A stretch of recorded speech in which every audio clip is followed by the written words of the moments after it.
conditions. Additional restrictions apply. Visit Lowe's.com/terms for more details. Subject to change. 880 ESPN, WHSQ, and WCBS-FM HD2, New York. A Good Karma Brands radio station. Don. Cool, man. Hahn. Don holding his hammer. And Rosenberg. Repug Don doesn't hold a candle to that pumpkin pie haircut of a freak. This isn't North Dakota. This is New York. This is Don, Hahn, and Rosenberg. The best threesome I've ever heard. On ESPN New York and streaming live on YouTube. Fast approaching 3:01 of the big city. Don, Hahn, and Rosenberg with you on a Wednesday. Blind with exhaustion. Got home at 3 o'clock in the morning, but still excited to talk sports with you for the next 4 hours with two of my best friends in the world. Are you? Alan Hahn and Peter Rosenberg. Are you? Yeah, because you know why? You Are live you for really days like this excited? as a fan. Do you? When you do a show. Oh, to be able to express your opinions on what's going on. well, what's going on? There's a lot going on. Second consecutive day, the Mets lose a free agent. It was Diaz to the Dodgers, and that stung a little bit. A little bit. But you kind of had a feeling it was going to happen after they went out and acquired Devin Williams, and you hear the Dodgers are involved, and then when you see the smoke cleared, it was like they really didn't necessarily want to be together anyway. Diaz was itching to go to L.A. to win a ring, and the Mets were kind of itching to move on as Stearns looked like he was good with Devin Williams being his closer. Clearly. And then you fast forward to today, and even more significant piece is Pete Alonso is now a member of the Baltimore Orioles. The revenge of 1969, Alan. The Orioles have finally gotten their revenge after losing in 5 games to the Mets in the World Series. They got Pete Alonso. I'm torn. I really am torn. And I looked at social media, and everybody's expecting me to go ballistic and reenact my Ed Kranepool rant from years ago that another forever Met walks out the door. And that's the one side of Don LaGreca. Mm-hmm. That I liked Pete, and I liked the fact that he was a forever Met, and yet another forever Met is going to go finish his career someplace else. And baseball, more than any other sport, it's day in and day out. You make more business decisions, I think, in football, basketball, and hockey. But in baseball, because there's 162 games, and you go through the whole summer with pretty much that is the only sport, yeah, it's about winning and losing, but you get attached to these players and their numbers and what they mean to the organization and their significance to history. So I think it stings a little bit more when you lose somebody in baseball. So there's that. But then there's the other side that I still trust David Stearns. I believe he has a vision for this team, and Pete Alonso was not a part of his vision. I think he wanted Alonso gone last year, but the home run off of Devin Williams kind of curtailed that, and the fan base was going to revolt. And, all right, let's see it through. And after winning 83 games, I think Stearns was able to go to Cohen and say, okay, we tried it your way. Now can we try it mine? So maybe I'm foolish to believe in him, and you kind of hinted at that yesterday about me trusting Stearns. But I've got to believe he's going to have a plan. So for me to rip him today only to pat him on the back 3 months from now or a year from now if this team wins a championship or because 3 of these days decisions, from now. Right. I need to see what the vision is. So as much as I'm sad that Alonso goes, I'm kind of excited to see what they're going to pivot to. That's why I was – all right, so where I wanted to go with you on this is many places. The first place I wanted to start with you is who's your first baseman? I don't know. Right. So is it Bellinger? Well, Bellinger played 350 games at first base in his career. Mm-hmm. Well, that sounds doable. So there are options, right? Like, so I'm with you. This is, by the way, I really like this version of Don, Peter. I really like this version. What do you mean, physically? Well, I always like the physical part of it because he's got a great look about him. Well, but I'm saying I don't know what he meant. What I liked about this version of Don is that he is adulting. You mean not doing the, I'm just melting down, how do we give up another Throwing forever? a fit before you see the final product. Like that. And so I think that's exactly where you should be. Now, a lot of fans, for what you said, because of Pete Alonso as the emotional tie and the connection to the player, and you love a player like this because he loved being a Met, right? And I loved him being a Met. LFGM. Like, that's who he is. I know. Oh, Mr. LFGM. Right. And so that's all the stuff about his third most home runs, right, since he came into the league. all this stuff. Like, these are things that you loved about him as a fan. But what you have to do also is step back. And while it hurts to see somebody that you liked, Nimmo, loved him too. Great kid, right? Yeah, sure. Saw him grow, all that stuff.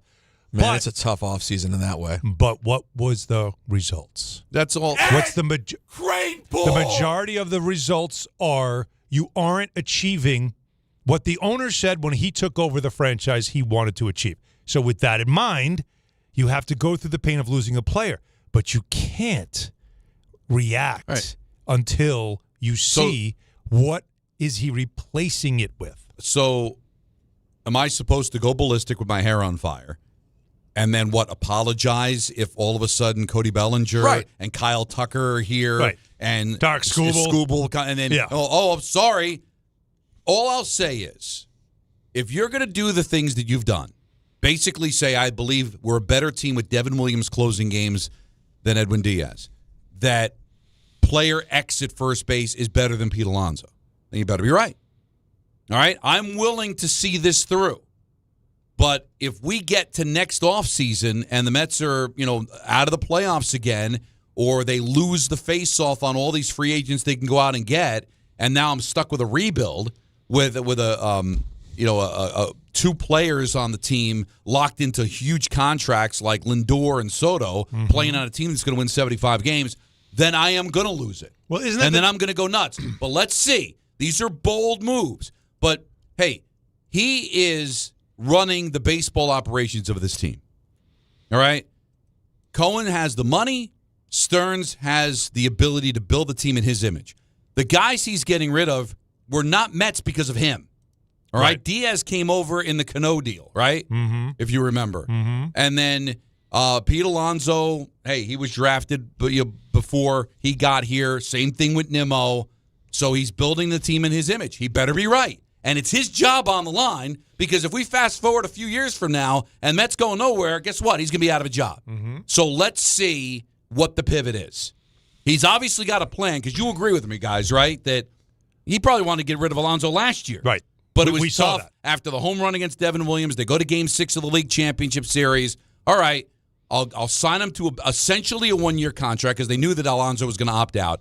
We'll give it another shot. You win 83 games. You miss the playoffs. Okay, boss, now it's my turn. Mm-hmm. And let's see what that turn is. And that, first of all, you have to believe he has a plan because you don't let things like this happen. And the reporting real time is what kills you because you see that Mets were surprised that he got 5 years. Right? Mets never really made an offer. All the things that, as a fan, you get upset about because you feel like it's disrespecting someone that you thought was a part of the family. But if you're paying close attention, you knew a year ago he really didn't want to bring him back. He didn't see the value in him as a first baseman at a big number. But because his market at that time wasn't good, the fans wanted him back. The owner probably felt the pressure, and they thought, you know what? All right, let's do it 1 year. And let's see how it goes at the end of the year. And we all felt like this was a short-term thing. Now, let's all remember, the first couple of months of the season, how was it working out for him? Because he was, right? Remember, he was raking. Yep. And it looked like, wow, he bet on himself, and he's going to win. They're going to be forced to pay him. But how did it end? Just like Stearns would expect. So there's got to be a plan. This is why, if at the end of the offseason, he's scrambling to now plug the holes that he has just left on this team, then you can turn around and say, I'll go after. That's a bad plan. Then I'll go after. But because last year, like 367 days ago, Juan Soto left the Yankees for the Mets, and David Stearns was a genius. Was he not? Steve Cohen was exactly what he was supposed to be. The big money guy willing to write the big check. How could a year later he be a buffoon and he be a guy that is afraid to spend money? That's not it. Watch this plan from here forward because they had to rework that clubhouse, and now they're going to rework the team, and this will be more in the image of what David Stearns wanted to do. But I think they had to push it up a year because that run 2 years ago, it almost was like you got to let them come back and see if they can do it again. See if that same magic happens. It didn't, and now it's time to get into the plan that he wanted all along. Now, you were mentioning Don. You loving where Don is. I do because he's fan. Very calm. He's adulting. It's great. I just texted the voice of WWE and renowned renowned Mets fan, Michael Cole. Okay. huge. I'm sure he's also a fan of Michael Cole. Well, no, believe me. I would believe it. Believe me, he is. I said thoughts, because he's always very aggressive with his thoughts. And I want to take these with a grain of salt. This is a man he's been through a lot, like many Mets fans. Yeah. I said, thoughts on Pete. Don't give an ish. Bleep the Mets. Where are we today? Because I knew it's only one of those things. And I quote, good riddance. Glad they're cleaning house. Never won with these losers. As long as they're going to bring in some bats and pitching. Now, that's aggressive. I'm not on board with that. Not all the way, but you understand the logic. But that's the logic.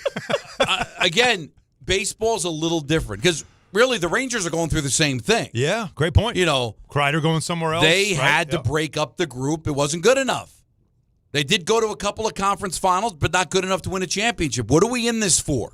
Are we in this for the entertainment of just watching our favorite players for 162 games and then fail, or winning a first championship since 1986? So that's why I think the pressure's now on Stearns, because I think the other half of the Met fan base is red hot that they didn't use Cohen's money and just throw, I'll give him 6 years. Who cares? It's Cohen. He's sitting on 20. You saw the list. 20. He's worth $23 billion. But this is where it becomes a very simple thing, I think. And in my other group chat for the morning show, a Mets fan in the chat wrote, "What's the point of having a billionaire if you can't sign the guys?"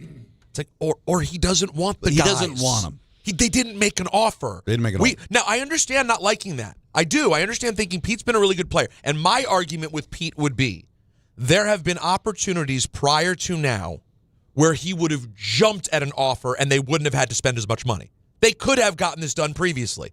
And then after the monster home run in the playoffs against the Brewers a couple years ago, all of a sudden his price went up and things changed. There was an opportunity where you could have kept him at a lower number per year than this is. Yeah, I think so. But given where we are right now, it's only an emotional thing. Both Nimmo and, I'm not going to go as far as Cole and say get these losers out of here. As much as you like Alonso and Nimmo and they love being Mets, and that's very sweet, what joy has it really brought you overall? It's warm and fuzzy, but it may be keeping you from the real glory. Let's get to the real stuff. And that's why the pressure is on Stearns to get there. Because if we're sitting here 2-3 years from now and it's the same old Mets and they're not making the playoffs, or they have a big second half and sneak into the playoffs, make a run, but come up short, and it's really no different, then he's going to get eviscerated. And rightly so. But let's see where this pivots to. Because even though Cole was over the top, because I wouldn't call those guys losers, it didn't work. Well, they didn't win. They didn't win because it didn't work. They're not losers, but they didn't win. Listen, you don't collect players. I mean, sometimes you do to get better ratings on SNY and to fill your building. Yeah, I think that's part of it. But ultimately, what Stearns is looking at is, I want to collect players that are going to win a ring. Yeah. That's what we're looking at. Yeah. And these guys were given a chance. It's not like Alonso and Diaz were only here for 5 minutes. Soto's only been here a year. And Lindor, you can't move. He's kind of become the Mika Zibanejad of the Mets in the sense that he's not going anywhere. But wait. But the guys that can go are gone. I'm not. Nimmo is movable. Alonso, don't re-sign him. Diaz, don't re-sign him. You can't compare him to Mika Zibanejad. Mika Zibanejad has fallen off a cliff. But my point Lindor is still a high-level player. I am not comparing the players. I'm comparing the fact you can't move them. Right. Immovable contract. You're not. Nobody's taking Lindor's contract. You wouldn't want to move Lindor. Right. No, but even if next year Lindor bats 160, to Don's point, he's coming back next year. Okay. And this is he's a forever guy now. But the guys that could go are gone. But again, if I'm giving you like this, the first thing you have to do to refurnish a room is empty the room, right? Yes. Then it looks bare, and you're like, oh my God. It's the same thing. You do a kitchen renovation, get it down to studs. That's the most jarring day when you walk in and the construction guys go home for the day, and you go, oh my God, holy crap, I don't have a kitchen, and you get like, oh no, what am I going to do? But then you build it back and you realize, oh, man, we got a new fridge. I got a Viking fridge, man. Yeah. This is way better than that other piece of crap we used to have. And you realize, okay, this is the hard part. You've got to see it through. But if you come back and the kitchen looks like the pictures from you when you were a kid, like in 1981, with the 70s cabinets, you're like, the walnut. So somebody's getting fired. Right. So that's where I am going to look at this and say, all right, let's see. All right, the ball's in your court, David. Let's see what you're going to do with it. It's on him now. Let's go see. Let's see what the pivot's going to be. And I'm not going to be that guy that's going to rant and rave and and have the videos to go viral, and then all of a sudden I'm going to be like, yay, David Stearns, when all of a sudden all these great players, like Tucker's here, Bellinger's here, Scooble's here, and I go, oh, my God, he's great. I want to see it through. But I'm telling you, you're on notice. Right. You're on notice. I think he knows because now you're in the crosshairs because we're looking and seeing how you're going to pivot. And don't give me, oh, well, it's going to take a long time. There's free agents to be had here. Are you going to steal Bellinger away from the Yankees? Is Tucker going to be here? Is Scooble going to be here? What are you going to pivot to? Just here's what you can't do. Let's see it. Here's what you can't do. And I think this is what bad teams do in baseball. The Orioles are the kind of team, and I've been watching them my whole life. They let go. Someone's on the come who they had, and they let them go. And then they go and get somebody else's trash. Because I know that's really harsh. But that is what Pete Alonso is at this point. He is a guy who's out there who's really good, who the Mets didn't feel not good enough. We're moving on. Orioles go, ooh, we'll take him. The Mets can't go out and fill the slot with someone else's trash. You gotta. This has to be a collection of smart moves or a monster player. Yep. You're bringing in someone really good. Yeah. I don't want to see a Pete Alonso equivalent, but less cringe. It would be nice to have less cringe. That's not enough. Shorter contract or anything like that. But it's absolutely true what you're saying. There's a big day. Want to hear from the fans. I'm sure a lot of them are apoplectic about what happened. Ooh. And listen, I feel you. Because, again, I'm tired of there never being a forever Met. But I'm willing to be patient to see what Stearns can do. But I don't plan on going anywhere. We're going to be seeing this through, and I will be there if he fails to lay down the hammer, and let's wait and see. But the ball is certainly in his court. Let's see if he can. If it's going to be all net, or he's going to clang it off the rim, or an air ball. Let's see if any other Met fans are handling this like an adult, just like you did. I don't think so. But you don't think so? I think Met fans are growing up and they're realizing that it's less about the cute stuff and the Timmy Trumpet and all that, and more about how about we just build a team that can freaking win? How about that? Give me a team like that. My favorite team's the '86 Mets. They fought with each other. There was a lot going on. Mm-hmm. A lot going on. A lot of characters. But the thing that I remember the most about that is beating the Red Sox in 7 and winning a championship. Not the fact that they tore up the plane on the way back from Houston. Not the fact that they got into a fight in spring training during team pictures. Didn't you like that about them, though? No, what I liked about them is they won, okay? That's what I'd like to see this team win. Mm-hmm. So you don't want It's been 1986. 18-year-old Don LaGreca. Yeah. All right? How old are you now? I'm 57. Okay. I was a freshman in college. Right, so Forever Met. Give me all the Forever Mets. Give me the list of Forever Mets that won a World Series. Name them. Ed Kranepool. Well, I'm going to have a list later. Oh. So I don't want to give too much away because we got a list coming up at 4:30. We got ENN at 6. 4 o'clock, we're going to pivot to some football because we got Booger McFarland. Of course we do. There's football to discuss. There's football. Without question, there's football. And you know what? The Knicks are going to Vegas, baby. The Knicks, for the first time, are going to Vegas. I'm sure all of them have spent a crazy amount of time in Vegas. I'm sure many a night in Utah was not spent in the hotel. It was spent down the road in Vegas, just like Jordan did. But this is actually playing in Vegas, and it's not in the heat of the summer.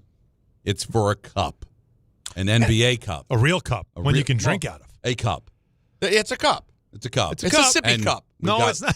We've got no. Maya's cup. It's like Maya's cup. It's above I wouldn't say no. sippy How about this? cup. How about this? Maya has this one sippy cup. You guys remember this? It's like this cup. It's like Maya has one that's like blue and it has the plastic lid. It's nice. She loves it. And if it falls, it doesn't break. It's like it's solid. But I wouldn't go as far as calling it a real cup. You know what I mean? Well, it's a cup, but it does the job. I'm just saying it's something. But you like it. You cherish it. You like that. You pet it. Yeah.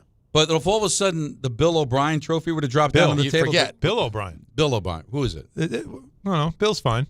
The Bill O'Brien one is probably what the NBA Cup's named after. It's Larry. Larry. Yeah. Bill's Bill O'Brien. No, Bill's Bill O'Brien. I'm proud I screwed it up. The fact that I got O'Brien out of it was I should get credit for that. Bill O'Brien is the award for any Texans coach who's not very good. I was going to say Bill O'Brien award. Or it's a combination. It was a great effort though. Bill O'Reilly. Yeah, sure. O'Brien. There's a lot going on. No, there was a lot going on. I didn't want to correct you. I thought it was good. No, have fun with it. No, I'm saying, but if that trophy were to drop down, yeah, forget that sippy cup is it's gone.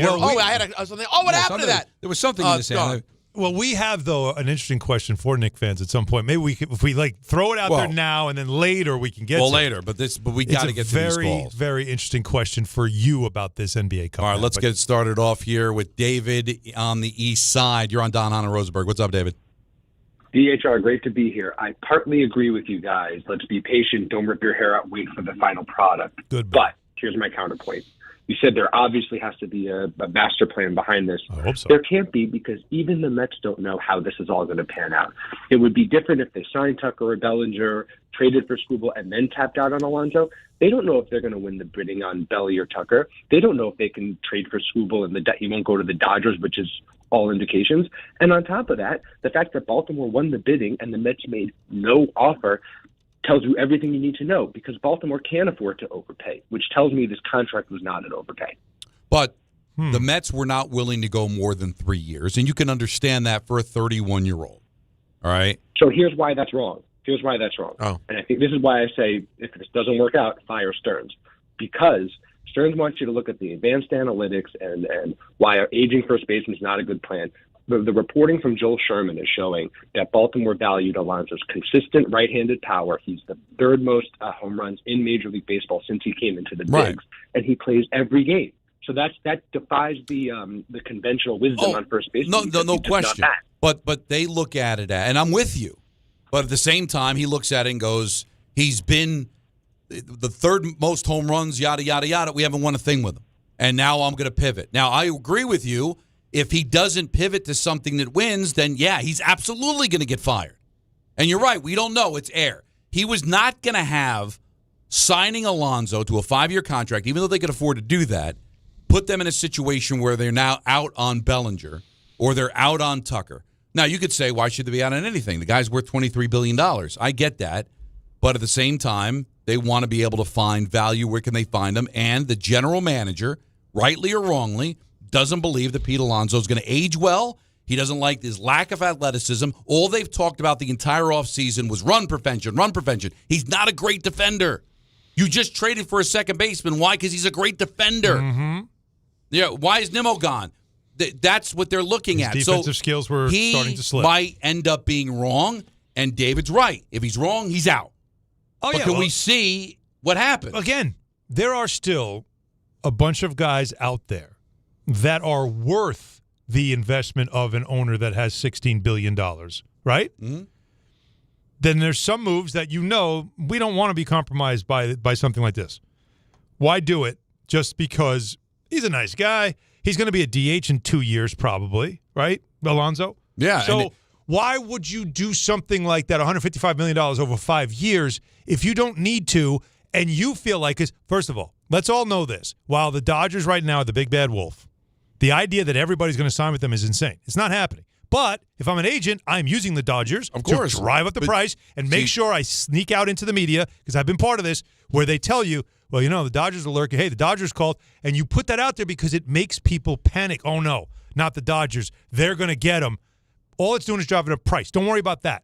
Because for Cohen, if he wants someone, he will raise his bidding. They didn't want Diaz, clearly. Didn't want Diaz. They were going to defer money so they could save money up front because they didn't feel like he was a priority. There's priorities out there they're going for. And can I just add one thing, though? Please do. And this isn't anything except just telling the truth, because that's how life is. Diaz is going to be full-on Diaz in L.A., right? He'll be Diazing? Yeah, he'll be back. I guarantee. As long as Devin Williams is good, I'm not going to care. Well, let's hope Devin Williams is good. By the way, okay, let's throw a penny in the well. But Allen said something important, and he said moving Alonso to DH. Mets don't want to lock up DH because you know what? Their right fielder is a guy there is eventually going to be their DH because Soto's a butcher out in the outfield. So if you're really looking at run prevention, Stearns is probably thinking Juan Soto is going to be my DH. Mm-hmm. A very good one. Right. And a very expensive one. And I don't want to now have a first baseman for the next 5 years that in the last 2-3 years of the contract, I can't DH him because Soto's going to be DH. So you're making too much sense. There is a plan here. Look at you making sense. 1-800-919-3776. More of your calls. Booger McFarland at 4. A list at 4:30. Ian at 6. We also have the man challenging John Cena on Saturday night in his last match, Gunther, at 5:30. Gunther. Yes.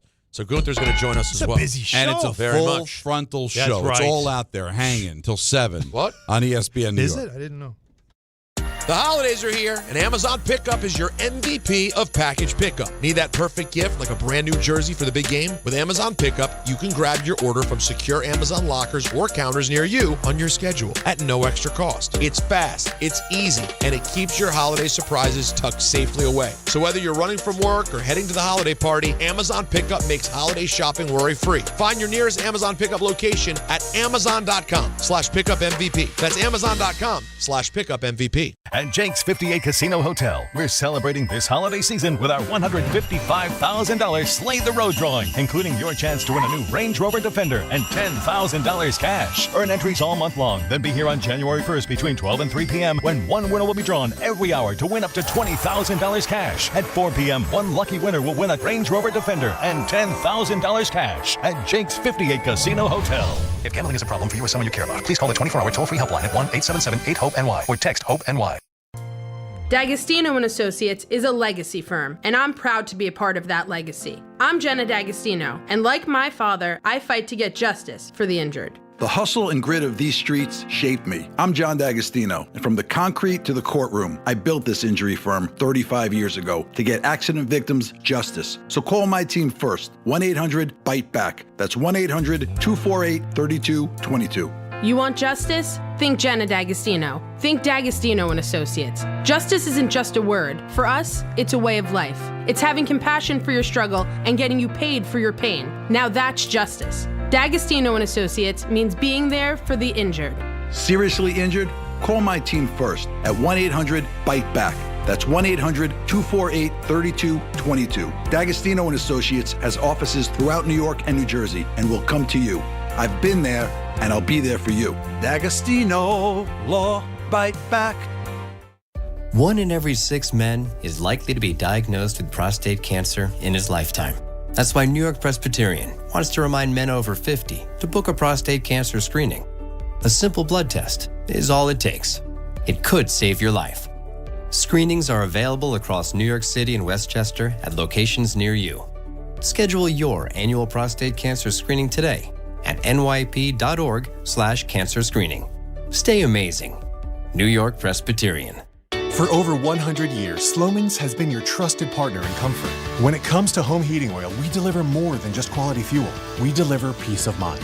With price protection, automatic deliveries, 24/7 service, and up to 30 days to pay your invoice. Our dedicated team is just a call away, ensuring you stay warm and comfortable all winter long. Slomin's, New York and New Jersey's largest heating oil provider, proudly serving our community for generations. Give us a call today at 866-GET-HEAT or visit oil.slomins.com. And now let's take a look at the traffic with Brandy Scott. Thanks a million, guys. Good afternoon. It's a gridlock alert day, and you're feeling it if you're heading over to the outbound, George. All of your approaches are packed, aside from the Henry Hudson. Second choice West Side Highway northbound. Some solid slowdowns there from the 90s. Deegan southbound, a stop-and-go ride from the Mosholu on down. Inbound, George, some road work on the upper deck, just about a 5 to 10 minute ride. Outbound Lincoln in pretty good shape, about 5 to 10. Outbound Holland already 20 to 30. Slow crawl on the New England Thruway southbound, trying to leave Westchester County and head into the Bronx. Broken down tractor trailer in the center lane by Boston Post Road. Bumper to bumper ride on the LIE eastbound, getting through Queens. Solid slowdowns there between the BQE and Cross Islands. This report is sponsored by the New York City Department of Transportation. Speeding ruins lives. Drivers, watch out for pedestrians and cyclists and slow your turns to less than 5 miles an hour. I'm Brandy Scott on 880 ESPN New York. Dave Rothenberg here to tell you about my friends at Bath Fitter. Now, they converted my kids' bathtub to a shower and did an incredible, really an unbelievable job. They offer all types of custom bath renovations, including their unique PermaFit solution for a watertight fit done in just 1 day. Durable and easy to clean with no demo or mess and lower cost than a standard replacement. And a lifetime guarantee. Right now, no money down, no payments, no interest until 2027. So start designing your bath today like we did at bathfitter.com. There's only one Bath Fitter. This college football moment is brought to you by ServPro. College football teams have moments they recovered from and made it like it never even happened. Like on September 24, 2016, when Tulsa found themselves down 31-0 to Fresno State with 10 minutes left in the second quarter. Tulsa fought back to tie the game at 41. And then won 48-41 in double overtime. ServPro. Like it never even happened. people just know you can save money on car insurance by checking Allstate first. Like you know to check Kirk Herbstreit's pregame analysis first, before talking to your brother-in-law. In this game, the key thing to watch will be the offensive line versus their front seven. If they can get pressure without blitzing, this could be a long night. Okay, Kirk. I know stuff. Ooh, checking first is smart. So check Allstate first and see what you could save. You're in good hands with Allstate. Potential savings vary, including based on how you buy, subject to terms, conditions, and availability. Allstate North American Insurance Company and affiliates, Northbrook, Illinois.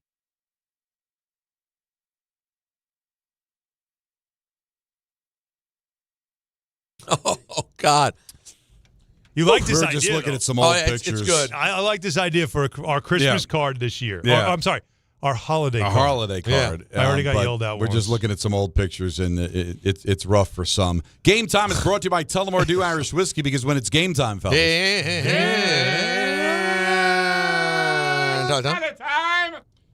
The Rangers visit. See? He did this to me yesterday. Oh, it's irritating. Oh, it's irritating. I'm a big Jacob fan, but he can get under your skin. The Rangers visit the Blackhawks with coverage immediately following us on 880 at 7 o'clock. Tullamore Dew, the original triple distilled, triple blended, and triple cast matured Irish whiskey. Be sure to grab a Tullamore Dew or try the new Tullamore Dew Honey during today's action. Glasses up to enjoying Tullamore Dew responsibly. Let's get back to the busy phones, and let's talk to Carlos Season Stanford. You're on ESPN New York. What's up, Carlos? What's up, Los? Happy holidays, guys. What's up, Pete? My guy. Nice Los, talking what to up, you. baby? Good movie.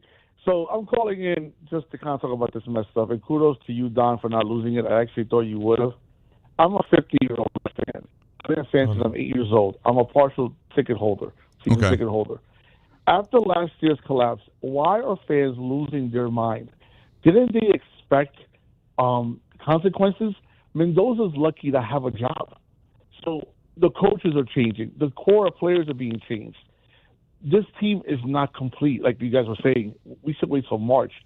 The amount of negativity I've been seeing online and other radio shows, including your own station, I'm actually dumbfounded. I don't understand why Mets fans do not see this coming, considering what just happened last year. Last year was unbelievable, the collapse that happened, considering the squad they had. So what they're doing, they're going to blow this up, and they're going to figure this out, and they're going to put in new players. And you can't judge a team at 3 o'clock on a Wednesday. Right. You judge them in March. And you have to, if you were of the opinion today, Carlos, that the Mets screwed up, should have kept Alonso, should have kept Diaz, then you believe that they are actually a championship caliber team. And Stearns is looking at it and saying, no, they're not. All right? They had a run in the second half of 2024 that took them to Game 6 of the league championship series. They wet the bed early in the year, but they were able to make up for it with a big second half. Then in 25, they have a big first half and a terrible second half. The only time they put it together for a full season was in 22 when they won 101 games, and they got bounced in the first round by the Padres. So you can't understand Stearns saying, I don't think this is a championship caliber team. Right. Yeah, they came close a couple of times, but otherwise, you know what? They really didn't get there. Were the Jets close when they went to back-to-back championship games in 2009 or 2010? Or Felt like it. Felt like it, but you know what? They weren't. Right. And they haven't been back to the playoffs since because they haven't handled things properly. But the point is they weren't as close as maybe they thought. Same thing with the Rangers. Go to the conference final in 22. Go to the conference final in 24. All right, well, you know what? They weren't that close to a cup, and now they missed the playoffs last year, and they're barely a playoff team, if a playoff team this year, because they got to figure it out. Had to get rid of some players to kind of figure it out.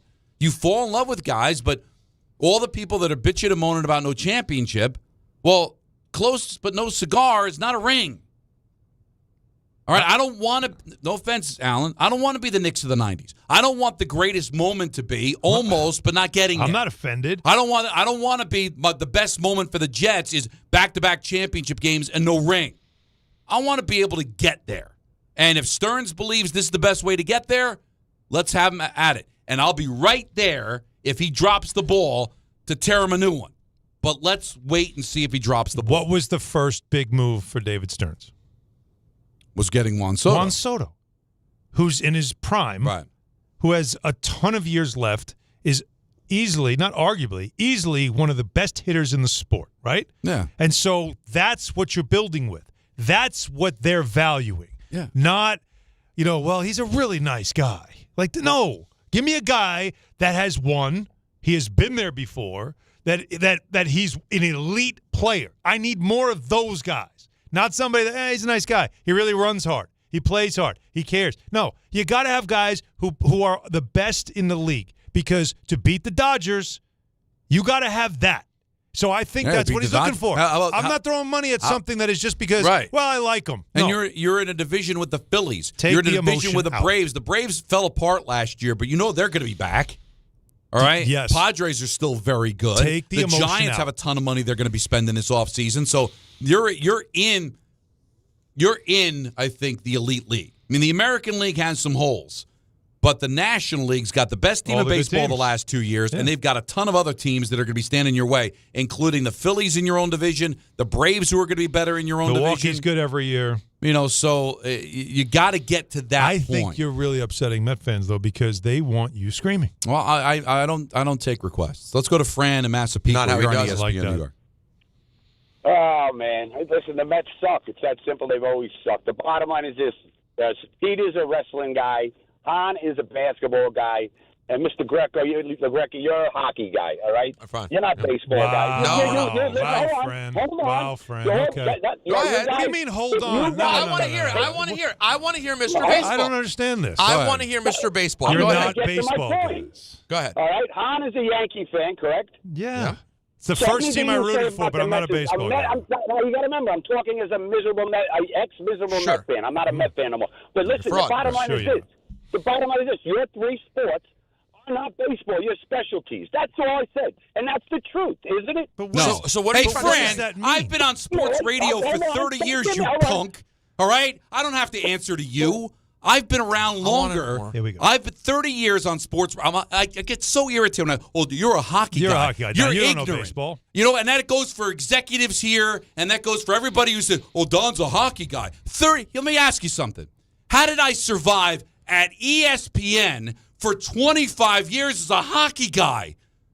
Does ESPN have a huge reputation for its hockey? I'm sorry. They just got it back 4 years ago after getting rid of it, discarding the sport like a used tissue, and then getting it back over the last 4 years. I heard that. So 25 years on September 3rd.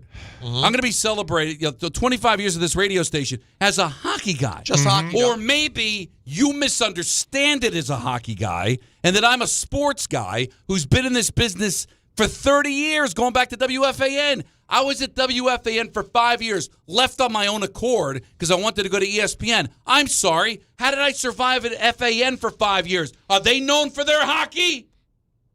This is why I wanted to hear what This is why I wanted to hear. No, I what didn't was want he to going give to that say? any air. What was the thing? No, what I'm not. what was not the gonna be setup? Alan's a intelligent. Nick guy. He doesn't. He's. Yeah. So what he was he covered going to hockey. offer? I wanted to know what could Fran because have I'm not offered. interested. A moronism. Yeah. That's. I don't even know if that's a word. No, but no. I'm going to. No. I mean, why not? That- Because it's Fran. Fran that- doesn't exist. And he's a fraud. I used to be a Met fan. Tough he's a guy. fraud. Used to be a Met fan. Tough guy. But he's out. But he's out now. There's No, wait, I love a year- arguing with people. A year ago, Give me they some signed logic. Juan Soto. A year later, you're out? A year ago, you were parading around, ding dong, the witch is dead, we won. We got a it. year later, 1 year? He's out. Then you never were a fan. Fraud. I just love. Done. 25 years Stay at in your ESPN. lane, I'm a Don. hockey Stay guy. in your lane. A hockey guy. That's all you should So talk. what Stay do in your lane. they keep me employed just to do my family a favor? So let me ask you a question. At this station, there's only one human being that is equipped to talk baseball. The rest of us should lay out. Lay out. DiPietro, what's he doing? Why is he talking Why about would anything? I want Fran back? I disconnected him. No. You know why? He gone. Because I get dumb Put him on when the I board. speak to dumb people. Put him on the board. I- Put him up. Put him up. Fran. He doesn't out. have the guts to call back. Because him on the board. He's Have out. your nurse call back, and then we'll talk. But show some effing logic, for God's sake. Can I just offer? Can I just say one No, thing? I really don't want to hear from you either. Well, I I'm want to sorry. hear one thing. If he calls back, the wresling the guy wrestling needs to talk. guy, I know everything I've wrestling said so guy. far has made no sense. We don't make sense. But I just would love if Fran's nurse dials the number, and we already know you think that we're worthless and we don't know baseball. Don't know. So just jump right in. I want to hear what his brilliant point was that we won't understand because he's a baseball mind. Let's go over I it. want to hear. He's here. Fran is here. Can you just prepare him that if he's going to go on, get right to what Peter Gammons has to say. Go ahead. I want to know what Mr. Gammons has to offer us. Go ahead, Yo-Yo. Loop. So as soon as that's I need to know because he already set it up. Alan only knows basketball. I only know wrestling. I Don see only knows nothing hockey. online for. I don't know what's going on. Because maybe that's the perfect summary of who he is. Anthony's trying to make sure he doesn't curse on air. I got to make sure I don't curse. What is he going to do? Sign a contract? Make a promise? Please. Let him swear. Yeah, put him through. We'll dump him. I don't care. Yeah. YouTube Did it can once. handle. Believe me, I scan through YouTube. People have seen worse. It's a great point. What, we got to wait forever? This is not worth it. Yeah, what is happening now? Okay, here. The anticipation. There he is. Hello. Yeah, Don, you want to talk to my nurse? Yeah, here we go, friend. Offer jump right to it. Here we go. You guys have the button to hang me up, so it's a beautiful thing for you. That's the thing. Well, because you were being a moron. Why don't you speak some sense? Go ahead. The floor is yours. Get to the point. Go Get ahead. to the point. Get to the point. Just get to the point. I'm telling you right now. Okay. If you call me a moron again, we're going to meet up. All right, come on. You want the address of the stop? Call you whatever I want to call you. All right. Okay, no problem. Because Don, I'm not a guy. What are you going to beat me up? You're going to beat me up? Fran, is that the way you win arguments? You're going to beat me up? You're going to show me what time it is? Let's go. Fran, let's go. Fran, we gave you the line again. Is that all you got? What's the big baseball point? So go ahead. No. Go ahead. I'm ready. Go ahead. What my point being is you had three specialties on low street. Okay. You call us up and you say, no. What is And Tom so Brady's what's the point? point? Get to the point. Yeah, because he has no what's your point? My point is that miserable, rotten Met fans like me who have been crapped on, it's just horrible to be a Met fan. Yes. They don't care what Yankee fans think, and they don't care what certain people think about what they think about the Mets. Now, Don made somebody made a mark. I think it was Hahn. Oh, they'll bring in Bellinger?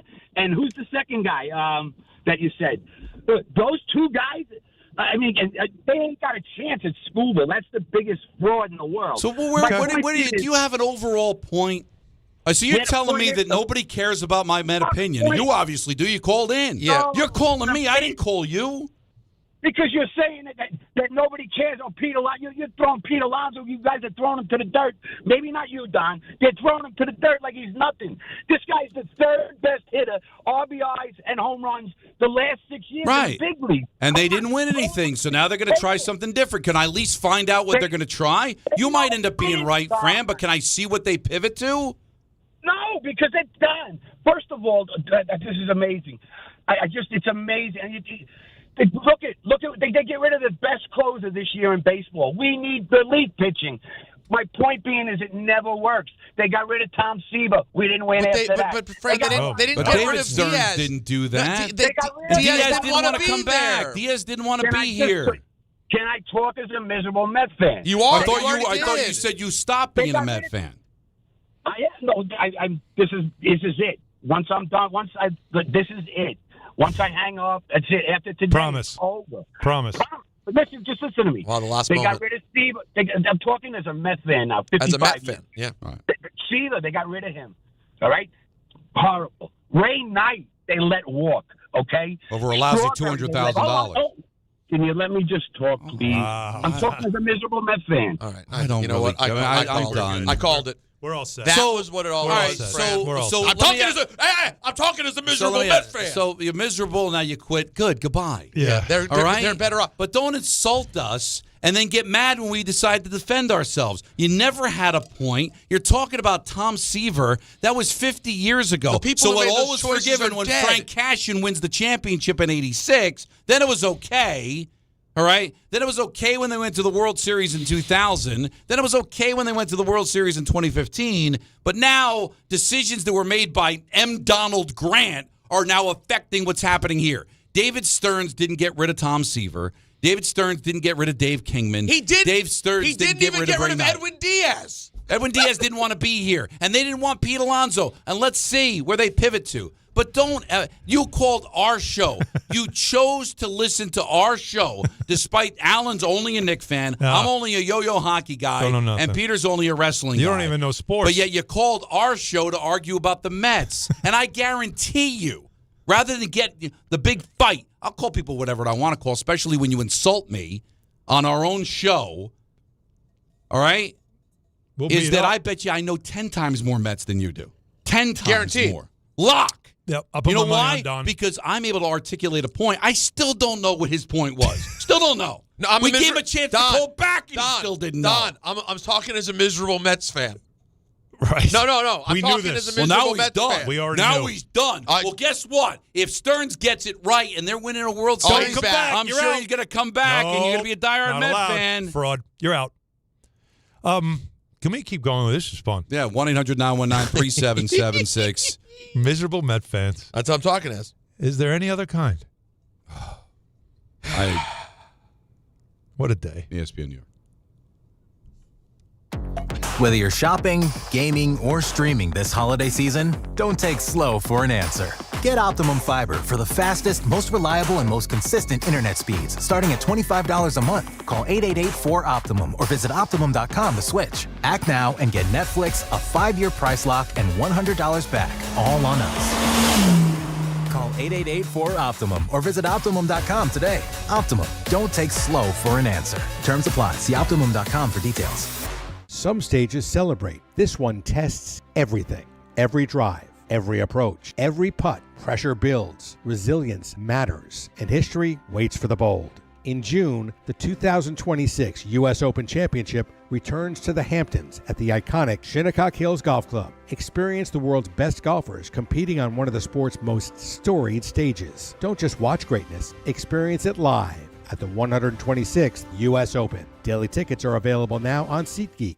Friends, it's football season, the best time of the year. You should be out there tailgating, cheering on your team, and enjoying every Sunday. But if you're dealing with neck pain, back pain, sciatica, or nerve pain, even getting off the couch can feel like a challenge. You don't have to live like that. There's help. Dr. Jay Shaw at Sandwell Pain is New Jersey's top pain specialist. He's Ivy League trained, double board certified, and is dedicated to helping you get back in the game. Here's what makes the difference. No surgery, no scars, no long recovery, no pain medication. Just precise, non-surgical image-guided procedures that deliver real results. Dr. Shaw treats neck pain, back pain, joint pain, migraines, nerve pain, and sciatica with a plan that's customized for you. Same-day and next-day appointments are available, and with offices in Woodbridge, Livingston, and Inglewood, relief is always close. So don't let pain keep you on the sidelines this season. Visit SandwellPain.com to call, text, or book online. Most major insurances are accepted. That's SandwellPain.com. Relief is closer than you think, and it starts today. If you've been injured in an accident that wasn't your fault, then you need a lawyer who knows New York's unique personal injury and workers' compensation laws. At the Parisman Firm, they have decades of experience handling all types of accident cases and a proven track record of delivering huge results. Their team has already recovered nearly $1 billion for injured New Yorkers. From construction to car accidents and slips and falls, they've got you covered. Call the Parisman Firm now at 718-WORKERS, where your case is their cause. Get the justice you deserve today. At Target, great memories start with great prices. Get gingerbread house kits for just $12, plus all the Wonder Shop baking must-haves.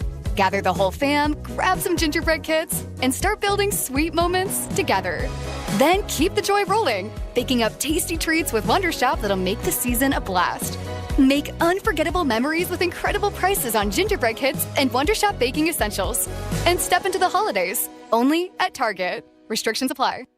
My name is Whitney Allen. I am a widow. My husband Ryan died. We never thought in a million years we'd have to use life insurance. The unexpected happened. With Ethos, it is so fast and easy. It's 100% online. You can get a quote in seconds, apply in minutes, and get same-day coverage. No medical exams, and you can get up to $3 million worth of coverage through Ethos. Get your free quote at ethos.com/game. That's ethos.com/game. Time spent on application may vary. Online health questions required. Actual price will depend on product and subscription plan. Featured products are compounded drug products, which the FDA does not approve or verify for safety, effectiveness, or quality. Prescription products require an online consultation with a healthcare provider who will determine if appropriate. See website for details, restrictions, and important safety information. Want a boost in and out of the bedroom? Hims has you covered. Introducing a new 2-in-1 approach to level up your game. Tadalafil for better bedroom performance and zinc for testosterone support. Put it all together and you've got what you need to turn things all the way up. Getting started is simple. Just go to hims.com/joy to start your free online visit. Through Hims, you can access ED treatments including pills, chews, and more. 100% online.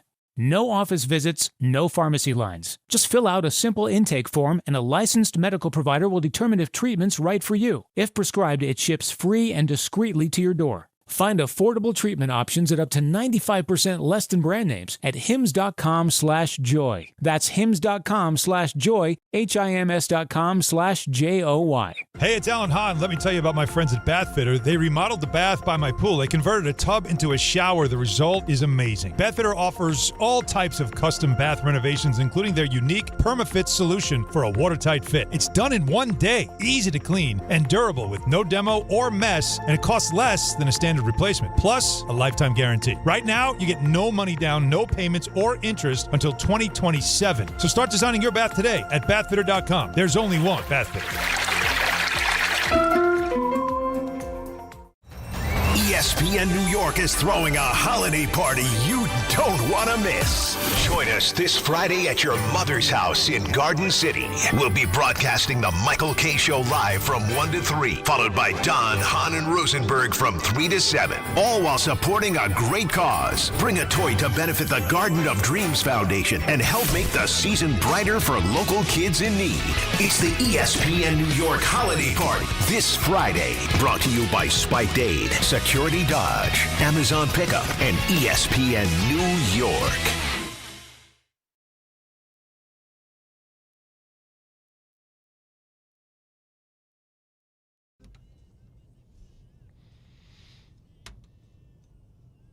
All right, speak up, Jacob. Why Dylan? Just, it's a wind blowing in here after that last call. Okay. Well, no, I want to know. We should have a segment. Jacob's Logic. Jacob's Logic sounds like a great movie. Doesn't it? Like Jacob's Ladder? Yeah, that too. I like it. Sounds like a sick horror movie. All right, Booger McFarland is going to join us at the top of the hour, but we want to get in as many calls on this as we can. That's your ace. Because a lot of people are certainly chomping at the bit to talk about this. So let's go to Julian in Queens. You're on ESPN New York. What's up, Julian? Hey, how's it going, guys? I guess they got the Don rant that they were looking for today. Yeah, eventually. Listen, I would give Fran credit for doing that on purpose, but it wasn't. Thank you. I feel like it was on purpose. But I feel the same way as all the other Mets fans out there because they're hesitant to trust Stearns considering that the trade deadline moves that he decided to make were trash, I guess, in a way. Yeah, the Helsley one blew up in his face. Yeah. Yeah, and then one of the only pitchers that actually did something for him, which was Soto, they got rid of him also. So that's why I think most Mets fans are hesitant to trust him. And I totally agree with you guys. Let's just see what happens. But considering how we haven't picked up pitching, which is what we've been lacking for the longest and what's been our greatest downfall, and we still haven't addressed that issue. Well, it's a philosophy thing with him. He doesn't like to give big contracts to pitchers, and I get why, but you've got older pitchers. Older pitchers, for sure. Now, listen, there's, he can go out and get King. I think that's probably more logical than it would be Skubal because I think there's a lot of competition. You got to trade for him, too. And then you got to worry about him walking in a year. You're right. So that's a little dicey. But that's kind of a philosophy thing. And listen, no general manager is working with a perfect record, right? And certainly the trade deadline does not reflect well on him. So I can understand you lacking confidence. I want to see where it goes. And again, he's certainly on notice for that. Because if he gets this wrong, he will lose his job. Mm-hmm. Let's go to Mike in Connecticut. You're on ESPN New York. Hi, Mike. Hey, guys. Thanks for taking my call. No problem. Before I make my point, I do want to say one thing that I find kind of funny about Baltimore. They moved that left field wall back about 500 feet a few years ago for the pitching staff that they were building, and now they're building a righty power hitting team. Well, I guess they can always move it back if they really want. Good call by you. Yeah, really good. But my point is, this might be completely reaching for not just stars, but farther than that. But do you think there's any part of some of these big market owners, because the rumor is, Steinbrenner's trying to get the payroll to a certain point, and I mean, clearly the Dodgers have no regard for money at this point. But do you think maybe the owners think that this lockout that's clearly coming after this season, maybe they think the end result of that is going to be some kind of salary cap, and everyone's trying to maybe be a little smart. Well, not everybody. Most everybody is trying to maybe be a little smart about spending. Well, I think the Yankees for sure, because I think they're going to be on the side of wanting a salary cap. And the Dodgers are probably going to be on the other side of that line and spend like drunken sailors because they think they're going to ultimately win. And history, Mike, is going to tell you it's going to be very difficult for the owners to win this battle. Because unlike hockey, the owners are not going to be willing to shut the sport down because even the worst of the franchises aren't losing money. There were teams losing money in the NHL, and there was a lot of owners like, listen, I'll make more money not having a season. Yep. That's not the case in baseball, but if they want it bad enough, they'll lock them out or they'll go to war and really cut into the 2027 season, which is something you don't want. But, Alan, wouldn't that be the smart thing to do if you're an owner? Like, let's not get too crazy because I don't know how this is going to look. It won't be a hard CBA. cap. It's not going to be a hard cap. They'll do a cap system that has a soft cap and the penalties when you go over it for the teams that are willing to pay the penalties. They already have something like that in place, but it's clearly not punitive enough. I think it'll just be a little bit stricter where a lot more teams then will use it as a way to make it a But hard you could cap. also understand a team like the Yankees who, again, you showed me the list. I have it here of what each owner is worth. Right, their value. And it's probably worth bringing up as part of the conversation here. Alan had brought it earlier to my attention during our meeting. Steve Cohen is the richest owner in Major League Baseball. What's he worth? His worth is $23 billion. That's not too bad. Now, the Dodgers owner, what's his name? Mark Walter. Walter, who just bought the Lakers.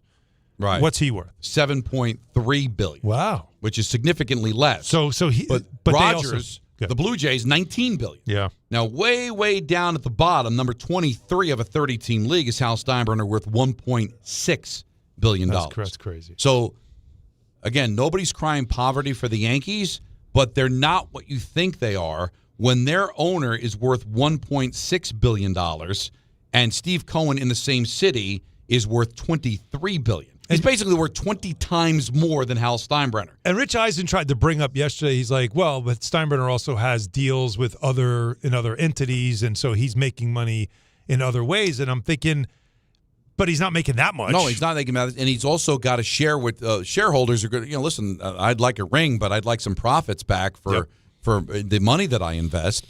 So I'm sure the Yankees are looking at it and saying, if there's going to be a salary cap, we want to get out in front of this. And we'll be better off if the cap is $300 million, say, and they're at $300 million, then they're golden. Mm-hmm. And the other teams, maybe there'll be a soft cap, maybe there'll be some sort of grace period, or maybe they're going to have to start shedding some of that salary. So I think a good business is going to try to get out in front of what they see. And if the Yankees are going to be in those rooms fighting for a cap, then they should be spending as if they're going to win that battle. Mike, Vinny, Corey, Danny, all Gilbert, of them, for God's sake. hang in there. Booger McFarland, his weekly spot's going to be coming up next. We've got a list coming up at 4:30. It's going to be a lot of fun. Take you up till 7 o'clock right here on ESPN New York.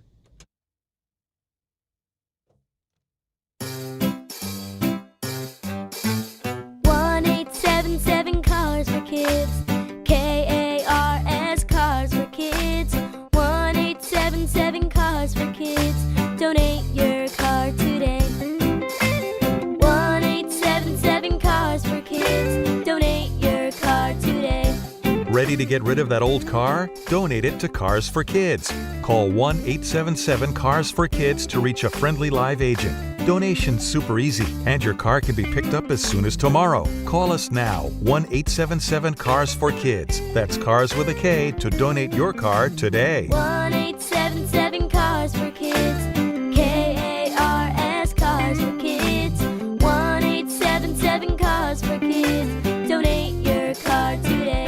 Hurry! It's your last chance to donate for 2025. Last chance! Donate now for a 2025 tax deduction. John Ryan. Yeah, Dad. I think I came up with a killer slogan for our law firm. D'Agostino & Associates, bite back. Bite back? Yeah. When someone hurts you, you bite back. We'll be the law firm that bites back. Dad, that's brilliant. Accident victims, call D'Agostino & Associates and bite back. Hey, we could even put a big vicious dog on billboards everywhere. Yeah, and Rottweilers on buses. Hey, how about a toll-free number? What are you thinking? You know, like 1-800-BITE-BACK. 1-800-BITE-BACK. That's brilliant. But what if people hear fight back? Easy. I'll spell it out for them, like 1-800-BITE. Back. 1-800-BITE-BACK. That's 1-800-248-3222. Love it. Hey, Dad. Yeah. All this talk about biting back got me hungry. Me too. Want to grab lunch? Sure. Hey, how about a jingle? You mean like D'Agostino, Law, Bite Back? Progressive knows sports brings people together, but you gotta feel bad for people who don't even get it. Some people will never know what it's like to see their favorite team's hopes decided by a ping pong ball to draft the next superstar. Or not. I mean, sure, it's silly for your happiness to hinge on the success of a 20-year-old entry-level employee, but you just can't help yourself. The stress is exhilarating. Progressive can't bring people together like the draft, but we can bring your home and auto insurance together with a bundle. So switch and see if you could save hundreds. Progressive Casualty Insurance Company affiliates and other insurers not available in all states or situations.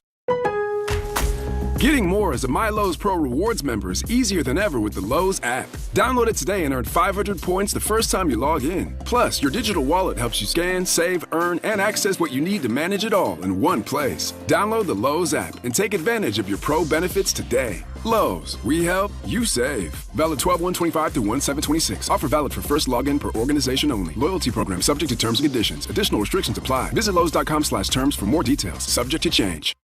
If you've been injured on a construction site, then you need a lawyer who knows New York's unique labor laws. At the Parisman Firm, they have decades of experience handling construction accident cases and a proven track record of delivering huge results. Their team has already recovered nearly $1 billion for hardworking New Yorkers. From scaffold accidents to slip and falls and equipment failures, they've got your back. Call the Parisman Firm now at 718-WORKERS. That's right, 718-WORKERS, because your case is their cause. Get the justice you deserve today. This is DiPietro and Rothenberg. The on to the Dodgers. There's only so much leash that David Stearns is going to get, and I actually think Mets fans are probably at the end of it now. We are very optimistic and confident about where we are headed. This is a failure for the Mets. What's happening? What are we doing? What is it that changed that you got outbid by, of all the teams, the Dodgers? I could have went into it saying I want to be a Met, but because you played games with me, now I decide I'm not coming back. Andrew Friedman out-negotiated David Stearns and the Mets. I don't know how you couldn't have that opinion.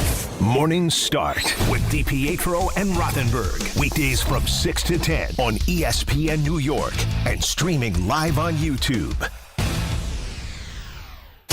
Hey, this is Mika Zibanejad. Hey, this is Adam Fox. Catch every Rangers game right here on 880 ESPN. WHSQ and WCBS FM HD2, New York. Wow, that was something, man. I just witnessed history. Yeah. That was like it was like sitting next to Dale Jr.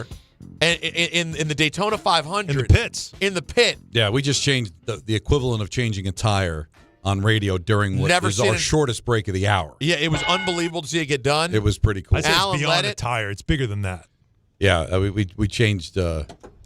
And we want to show everybody? Yeah, Anthony, he doesn't. Anthony doesn't want to show you. No, sure? No. We had damaged Anthony, goods. Just give it right to we the just engine. had to switch out a microphone, and believe me, it's not easy. But I give Alan a lot of credit. I would have given up at one point. No, we just continue to fight through it. Listen, I'm the first to admit I'm not good at a lot of things. No, but I can fix stuff. We did it. That's right. We did it. 4:03 in the big city. Don Hahn and Rosenberg with you till 7 o'clock. We got a list coming up at 4:30. Like you dreamed. ENN at 6. We've got Gunther, who's going to be joining us coming up at 5:30. He's got his fight with John Cena to say goodbye to Cena, who's making the rounds. That's he wore right. a suit on Jimmy Kimmel that he should be embarrassed about. I don't know if you saw it. I'm not. I Looked don't like love a zoot suit. I don't like John's Suit choices. Look, though, right? Doesn't he always do that? Corny. His look is corny. He's always done suits that are like big pinstripes, the thick stripes. The thick stripes, yeah. That's that era. Like there's an era there. But he's always kind of been there. The I just don't get it. But we're in this era, so Yeah, I don't know why. I'm not exactly sure. But you don't think it's good for to a go back handsome to the rich 1940s? Listen, it's working out for him, but no, he's going to power through it. But somebody who also knows how to dress and joins us at 4 o'clock every Wednesday. You don't know that. I know it for a fact. Is Booger McFarland, and he joins us here on Don Hahn and Rosenberg. How are you, sir? What's going on, gentlemen? I mean, there's so much going on as we get a day away from, believe it or not, Week 15. Where do we begin?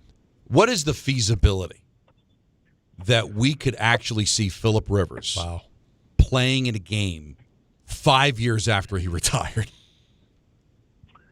Well, I think I give a little bit more credence to it now that he's been signed to the practice squad.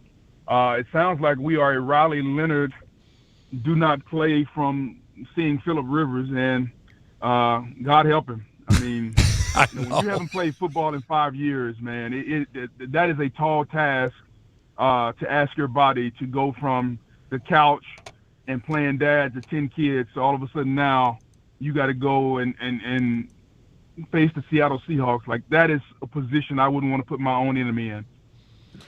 Yeah, I was just sitting here talking to the guys during the break about it. Booger, I'm old enough to remember a time when it was impossible for 2 years removed for Colin Kaepernick to get a backup job. It's now possible for Phillip Rivers to head into the playoffs at 44 years old. There are things I just can't get my head around with this league, bro.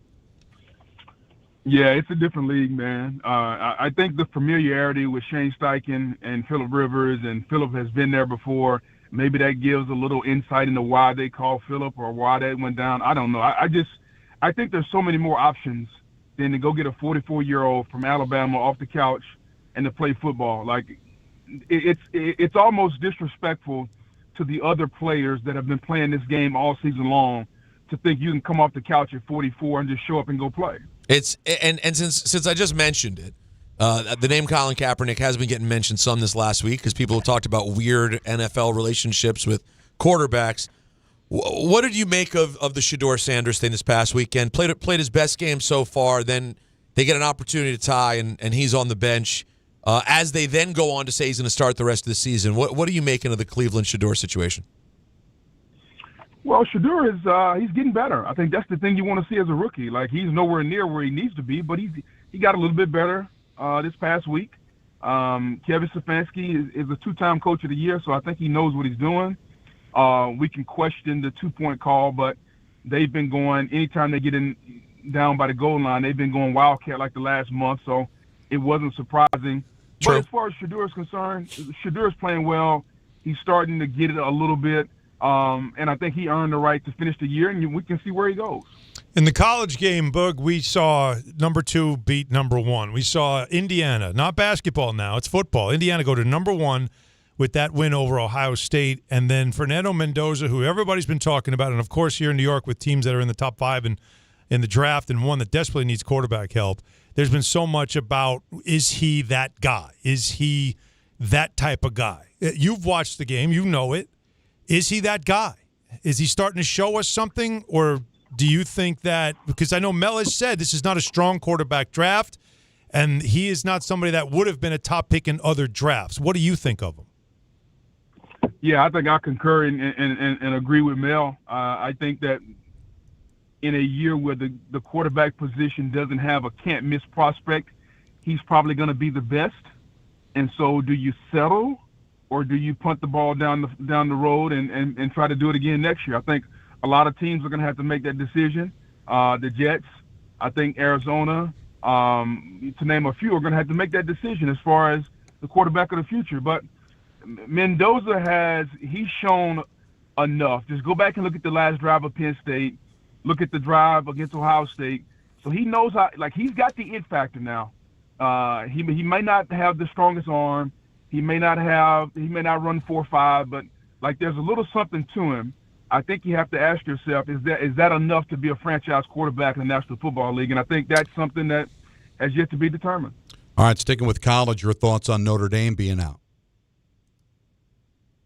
I thought Notre Dame should have probably been in over Alabama, but I can understand why the committee did not want to penalize Alabama for playing in a 13th game. With that being said, like, if you're a Notre Dame fan, you got to be embarrassed by how your school has acted. The AD, Pete Bavacca, all the threats and talking about permanent damage from the ACC. Like, at some point, man, just accept your fate and move on. Don't go on this scorched earth turf tour where you're telling everybody and you know you're trying to puff your chest out. It's a bad look for a prestigious university like Notre Dame. Lane Kiffin going to LSU. You know something a little bit about LSU and all that has been said about that and the outcry about it because you know he's leaving a team that has a chance to be in the playoff and all that stuff. Like I'm sure because of your LSU ties that you probably feel like this is a good move, and we all know it's a good move. You make a smart business decision, but the process is maddening, Boog, because I don't blame him. I blame the process. I blame the schedule. I have to get there because I got to start the process of recruiting, and I have to start it just feels like college football, the rules are the reason why we get mad at people for making the changes that they make. You agree or disagree? Yeah, I would definitely agree with you. We all want to have an opportunity to better our employment if we can, based on the success that we've had or lack thereof. And so I think that Lane just did what we all want to do. If you guys are doing great at drive time, next thing you know, they might ask you guys to host a morning show and pay you a lot more money. And I think you guys have earned the right to do that if you want to. And so to your point, the calendar does not allow Lane to do one thing in sequential order and then go do another. Sometimes the things overlap because of the calendar. And I thought that he tried to make the best of a bad situation. And anytime you do that, feelings get involved. And Ole Miss said, yeah, you're leaving, then don't come back. And Lane was trying to coach the team, and they said, nope. And I understand that, because if somebody's leaving you don't want them to hang around and sleep in the other bedroom. You tell them to get the hell out. So I get where Ole Miss is coming from. I wish there was a better way, but so is life in college athletics. Talking to Booger McFarland, his weekly spot here on Don, Hahn, and Rosenberg. We kind of touch base with you every so often, and it just feels like we're getting a clearer picture now on the future of the Kansas City Chiefs. Are they officially dead, or you still think there's a pulse? Mathematically, I think they're alive, but theoretically, I think they're dead. I think this version of the Chiefs is done. I think that Travis Kelce is a bit older. It's time for him to go and, travel the world with his billionaire, soon-to-be wife. I think Chris Jones might get traded. Then I think it's time for Brett Veach to retool the entire team around Patrick Mahomes and a young defense. And it's okay. Like, this iteration of the Chiefs with Kelce, Mahomes, and Chris Jones, they went to, 5 Super Bowls, 7 AFC title games, 3 Super Bowl wins. It's a pretty good damn run, if you ask me. Booger, after my guy, Jaden Daniels, ends up getting thrown to the ground last game and they pull him out, now they say he's not playing against the Giants this weekend. I was all for him getting whatever reps he could get. At this point, isn't it time to just shut this thing down and think about next year? Yeah, I would, but here's the thing about it, man. Like, he's still a young player who needs to play and get better. What message do you send to the rest of the team? And, nor does he want to send that message that, he's bigger than the team, even though we all know the quarterback position is. So I understand both sides. If it were me, I would probably play him, but I would also limit the amount of quarterback runs. So in other words, this is going to be a drop-back passing game, and I would tell him, you can play, but, the moment you start running around and getting hit, I'm pulling you out. So, if he knows how to play and just, kind of do the Peyton Manning thing, play quarterback, and if somebody gets near you, just fall down. Yeah, Brady was good at that, too. I'd play him. Exactly. Well, man, enjoy the week. I can't believe it's already week 15, and we will talk to you next Wednesday. Sounds good. You guys have a great day, fellas. And it doesn't sound like the Knicks are doing too well, Hahn. What's going on, buddy? No, they're on the upswing right now. They're going to Vegas. All they've done is won 8 of their last 9 games. They're 14-4. 17-7. Yeah, and they're going to Vegas to play in the NBA Cup that everybody's excited about. I didn't even know they had an NBA Cup going on. That sure got some excitement there. Listen, we understand. You're very deep in football, right? College and the pros a lot. No, he just wanted. Is that the reason? Hey, is the NBA Cup the reason they paint those floors? Yes. It's the reason. Okay. It's the reason you think you're watching the CBA or something like that. You don't know what the hell's going on. Yeah, hopefully they can go ahead and be done with that soon. Wow. It's a great endorsement, though. We're going to put that in the promo book. Thanks, Bug. Thanks a lot, Bug. We'll see if he'll be getting a phone call a little bit later on today. 1-800-919-3776. Always good to talk to Booger McFarland. Can't believe it's already week 15. I love what he said. And it starts tomorrow. About Phillip Rivers, though. Like, he sounds like he's worried about him. Well, listen, it's no joke, man. Like how? What are other equivalents? Just off the top of your head, like how long was Guy Lafleur out? He was already in the Hall of Fame. He was probably close to 5 years, right? When he came back with the Rangers? Yeah. 40 was he? What was he? 41? I don't even think it was about the age. Like how long was he out? Oh, That's the only one that I can think of. Yeah. But here's the thing that's like mind blowing about that. he made a really good point. When you look at this team and you have guys who are there, right?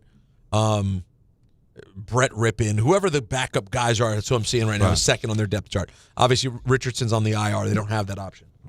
But, like, man, you have someone, even if it's Brett Rippon, you have a guy who's been there, who's an NFL quarterback, who's been a part of your system at least for a moment.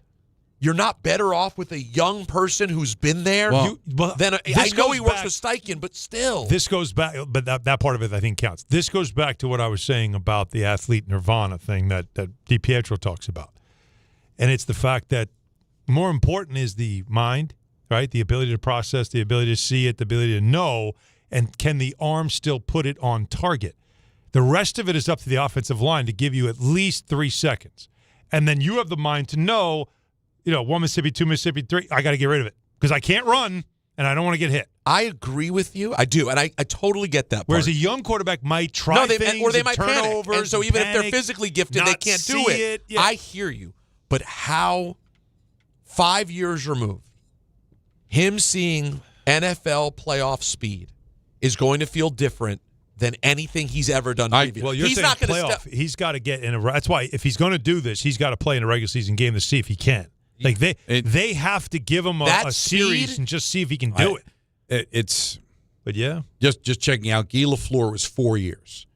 Right, he retired in '85. He came back with the Rangers in '88, '89. So it was more like 3.5 years. He was 33 when he retired. Came back at 37. This guy's 44 years old. Which of the next 2 weeks do you think he'll enjoy? The Seattle defense or the San Francisco defense? It's a great call. You haven't played in 5 years. It's a great call. We had the conversation yesterday about like where would you rather be? A talented quarterback but just dumb as a stump, or 44 years old, haven't played in 5 years but is a savant? Like, what would you rather have? What do you think is more costly? For every great play that the athletic quarterback can make, there could be a few dumb ones that are going to cost you a game. Phillip Rivers isn't going to do anything special, but he might be able to manage his way with the best running back in football. True. Throw a couple of screen passes. The answer is that. The answer is the old man, as long as he doesn't first step out there. And to your point, you got to see. You talk about seeing ghosts. It could be like, oh my God, 5 years has meant 5 years was 100 years. Yep. I can't do this. The game has changed. I can't do it. 5 years. Were you surprised it was 2020? Like I was like, I was talking to somebody like I think a couple of years, and when I looked, like 2020 was 5 years ago. Did you hear the first Did you thing think he it was said? that long? No, the pandemic changed. I know. It doesn't. We time lost didn't time. exist. I'm telling you, 60 seconds is now 30 seconds since the pandemic.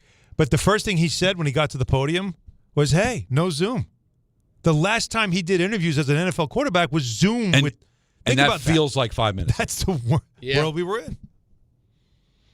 I'm trying my best to not do it. It just keeps falling on me. Got to get a kickstand for yours. I'm doing the best. We got one more. The mics work in the sense that you're hearing us, but as far as like what's holding them up, that's the question. Problem. Now the thing is, I bet you the mics will work through the rest of the show. If you could, where would you do it? I do it at FanDuel. Of course. Okay. If they would take bets on that, because it's the number one sports book for same-game parlays. From points to rebounds to threes and assists, FanDuel is the best place to combine your favorite picks into a same-game parlay or track every stat live, all in one easy-to-use app. And right now is the perfect time to join because new customers get $150 in bonus bets if your first $5 bet wins.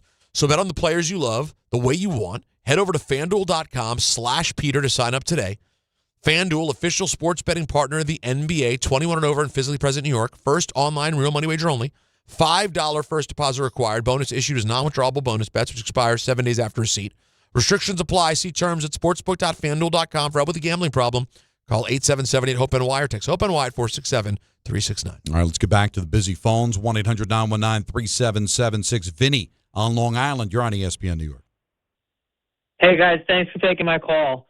I'll preface this by saying I'm primarily a hockey guy. I'm a huge Rangers fan, and, I follow the Mets occasionally. But I compare Alonso a lot to Kreider in the sense that they both had a lot of individual accolades and times throughout their New York careers. But, Don, you mentioned it earlier, and that's the big point is, like, there's no championship to go with it. So I think it's like, how much worse can you really get? Like, there's no wrongdoing. I think what Stearns is trying to find something new with the Mets here and, get them the ultimate goal is to win. Right. I mean, Kreider had a 52-goal season, and he had, tied for power play goals. I think Alonso's a better overall player than Kreider, but as far as significance to the organization, but you look at it and go, all right, it was great. We gave it a try. We gave it a couple of kicks at the can, maybe one too many kicks at the can, and it was now time to let it go, and it's kind of the same with the Mets. You hate to see them go, but were they really that close, Vinny? And same with the Rangers. Well, geographically, they were close. They were in the conference final 2 times in 3 years. But when you look at how they lost to the Lightning, how they lost to the Panthers, you realize they weren't that close. The Mets gave the Dodgers a little bit of a run, but at the end of the day, they still lost in 6 games, and then you follow it up with an 83-win season. And I just think that the fans go crazy and they love it, but are you that close to a ring? Isn't that what it's all about? And that was I think that's why they earned that this past year. The run at the end of 2024 earned. Let's see if they can take that and run with it and have a full season. Did we find something? And that's the smart thing to do. All right, let's see. But the other smart thing to do is to not then feel like, oh, we got to give it more time. No, if it doesn't hit right away, then you have to realize, okay, that wasn't it. Now let's get to what we need to do. It's a great point because I can understand the Met fans being more mad last year, coming off of going to the playoffs and him hitting the home run, even though he didn't have a great year. But that was a heroic moment. But what history may show you is Stearns actually gave him an extra year, gave the team. I don't believe in this team, but I'll give it another shot. They earned that. And they dropped the ball. Yeah. And, by the way, also added one of the best players in baseball. Yeah, made you better. And took a huge step back. Mm-hmm. Now, Soto wasn't great at times, and Alonso had a much better year than he had the year before. But again, it's not collecting numbers. It's about, does it help us win a championship? And he believes he's got another plan. We'll see if that plan is going to work out. Danny, Long Island, you're on ESPN New York. How are you, Danny? Oh, I was having a pleasant day, guys, until it all busted out. As George Costanza once said, much anger in the air, like an old man brings soup back at the deli. I know, but I was challenged. I was angry that day, my friend. I've worked very hard and just as much as I love hockey and I consider myself a hockey guy, if I've spent going on 25 years at this radio station and all you think of me is as a hockey guy, you know what? You haven't been paying attention. It was very insulting. You should never have taken the phone call, and I think you guys should have a vote on whether there's a ban. Because if I have a call, the ban already happened. The ban's out. Okay, let me entertain everybody. It's up already. I was at work, so I have the chat on. Can I give you some of the chat that entertained me during this incident? Yeah, let's do it. Here we go. First of all, Louis thinks we should change the Booger call every week to a Fran call. That should be a regular spot. Okay, that would be interesting. Butch the Kid posts Fran Battle Royale with Danny from Long Island. Let's get that going. That's interesting. I think you'd kill him. I like that. Kill him dead. Mark Goldenberg takes it another step. Fran, Richard, Danny, and Tessa. Who's the last one standing? Steel cage match. And some guy named Jimmy, I think I wrote that right. He just wants to see Fran fight Giff, which I don't think that's going to happen. But listen, you had the exact right opinion from the get-go. If everybody wanted to call up and have Don freaking out, there's no reason to freak out, because if you freak out and you're wrong, well, then apologize. This is like equivalent to complaining about your meal before it's been served. Because if the Mets go out and make if they go out and make 3 or 4 nice moves now, and they challenge for a championship again next year, and Alonso's going to hit 50 home runs in that ballpark. There's no way of getting around it. But the only thing I don't like about losing Pete is because again he's out Met, and when I look at the general manager, he's got that I'm the smartest guy in the room. I'm from MIT. I know the numbers, and they're going to tell me Pete's war and his lack of defense and all that stuff. Blah blah blah. When Pete has proven I can hit home runs at Citi Field in a 20-mile-an-hour wind coming in from Flushing Bay, and that does not show up on graphs. I watched Soto this year take his big swing and stand there and get ready to pose, and realize, oh, that's dying on the warning track. So not everything is analytical, and sometimes all of sports now is too much analytical. And I didn't want to lose Pete. I was hoping he got Tatis. The reason we didn't make the playoffs wasn't because of Pete, because our pitching sucked. Yep. Full stop, everybody. Right. Yep. So they could have won without Pete. And people say, well, we didn't win with Pete. We did not win because of Pete. Derek Jeter went 15 years in a row without winning a championship. Was that his fault? But don't fall into the what ends up always happening, Danny, and thank you for the phone call, about this year. Because I do think if he was willing to take like a 2-year, 3-year contract, then maybe they would have said, okay, we could do that. We could make that work. But if Boris was like, if you're not going to give us 5, we're walking. Then all right, go walk, because I can't be stuck with a guy playing first base until he's 36, 37 years old. When I've got a right fielder, I'm going to need to DH maybe as soon as in 2 years. So it's not like we can't win with Pete. The things we need to do means Pete's got to go. Not financially, just he can lock us up. He doesn't fit in the plan that we have. Right. That's all that means. And until I see what that plan is, how am I supposed to criticize it? Because maybe the plan works. Yeah, look, 2 weeks from now, we could be shredding him for this, but it is smarter to let it play out before and you my react. plan is, and your plan, and Peter's plan, and everybody's plan is that we'll be here at 3 o'clock, whatever day that is going to be, to be able to call him on the carpet for it. But I'm willing to see what that plan can be. Mm-hmm. I've got a list, and you know what? You guys have no idea. No, I peaked. No, I peaked. I like it, though. I peaked, and I liked what I saw. Well, thank you. You don't hear that often. Well, the last one was performative, and it was intentional. But I was looking right at you when I said it, Peter. Which, by the way, can you move the monitor? How about your nuts? Can I get some? Yeah, Peter, why are you, you stoop down like you're hiding? Yeah, you're like Wilson right now. I need you to move the monitor. And do you not want to be on YouTube? The mic's in the way. You're a mess. Yeah, you're an absolute visual mess today. And you're a damn good-looking guy. Wait, what about what's the problem? I can't see you. Yeah. How about now? Now I can see it's a you little now. bit better. You have the mic in your face. And Alan can't see you. What You're hidden happened to behind your the monitor. limp mic? I have a limp mic. I'm dealing with the best I can to have it not fall on my face. Well, I just wanted you to move the monitor because I'm trying to make eye So how's contact. that? I'm a big eye contact guy. He's a big eye If I'm contact. going to speak, I want to look at you. Look you right in the face. It's very like difficult. a man. Like That's what Alan, you do as a man. Alan sometimes gets lost in a phone conversation because there's no eye contact. Yeah, it drives me crazy. It's Hard very. time. You got to bring him back. It's really Very difficult. It's really difficult to do. So we've got the list, and Alan peaked. Bet your ace. Gunther's coming up at 5:30. ENN at 6. Cool, man. It's Don Hahn Rosenberg till 7 here on ESPN New York. This is Bart and Carlin on ESPN New York. Is there a line? That's what I want to know from a Knicks fan. At this point, there's really only one line that you should not cross. While you need to maintain some depth, and while you can be patient in all of it, there's only one line you cannot cross, and we know what that is. It's Brunson. There's nobody that can't go before Giannis. Bart Scott, Chris Carlin, weekdays at 10 a.m. on ESPN New York and streaming live on YouTube. Listen up, New York. It's football season, and you should be out there enjoying every play, every tailgate, every moment. But if you're dealing with neck pain, back pain, joint pain, or sciatica, even getting off the couch can feel like a challenge. That's where Dr. Jay Shaw at Sandwell Pain comes in. He's one of New Jersey's top pain specialists, Ivy League trained, double board certified, and dedicated to getting you back in the game. Here's the difference. No surgery, no scars, no long recovery, no pain medication. Just precise, non-surgical, image-guided procedures that get real results. Dr. Shaw treats everything from neck pain, back pain, migraines, nerve pain, and chronic joint pain. And he builds a custom game plan that's right for you. Same day or next day appointments are available with offices in Woodbridge, Livingston, and Inglewood. And yes, most major insurances are accepted. So don't let pain keep you on the sidelines this season. Go to SandwellPain.com to call, text, or book online. Relief is closer than you think, and it starts today. I know that hiring can be challenging. You sort through tons of resumes and you get too many so-so applicants. You're just waiting for someone to match your role perfectly. Well, now, there's a place where you can meet them fast. ZipRecruiter. Need to hire right away.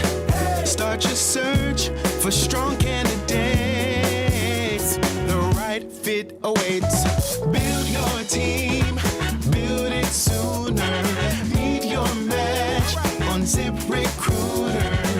Just head to ZipRecruiter.com/ESPN right now to try it for free, and you're on your way to meeting your match. 4 out of 5 employers who post on ZipRecruiter get a quality candidate within the first day. So try it now. Go to ZipRecruiter.com/ESPN. Once again, that's ZipRecruiter.com/ESPN. Meet your match on ZipRecruiter. Try it free.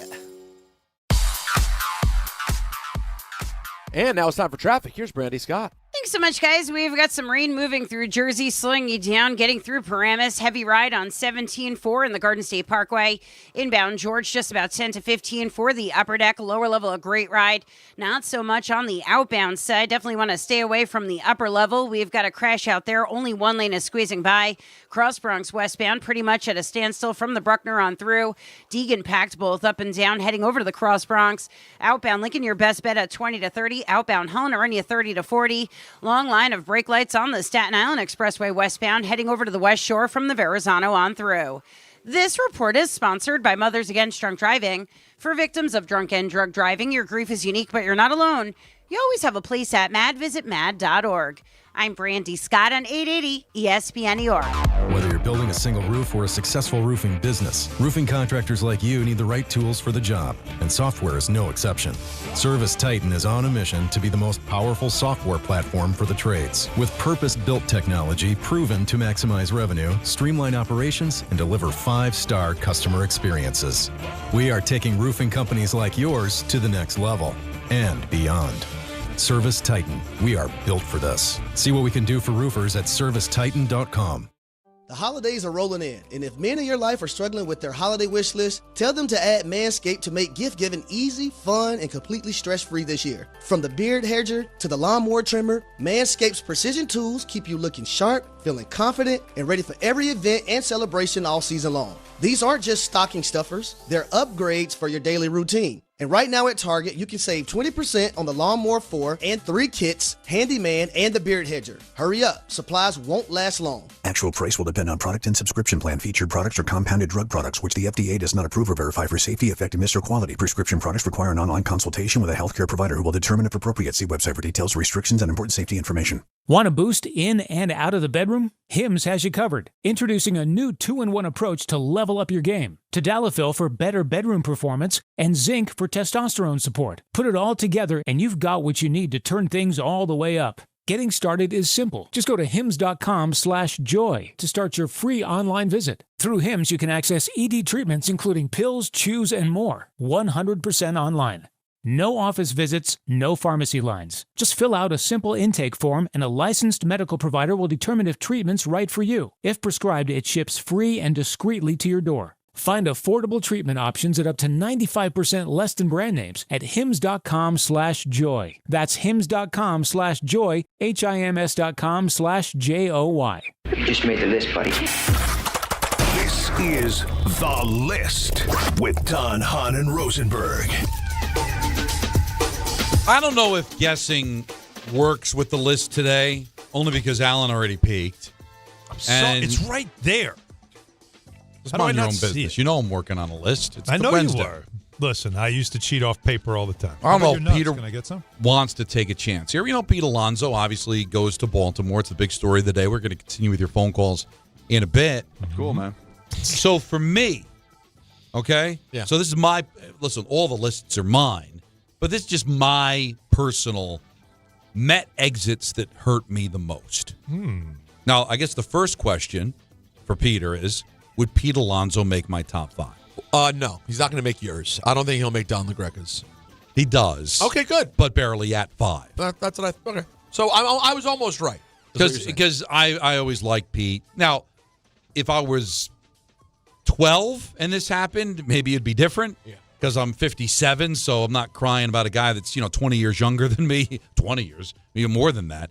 But still, it bothers me because I had hopes that this would be a forever Met. Yeah, I mean, like at one point we figured out what was toolish about him. We understood it, we accepted it. But he was our tool. He became our tool, and I get that.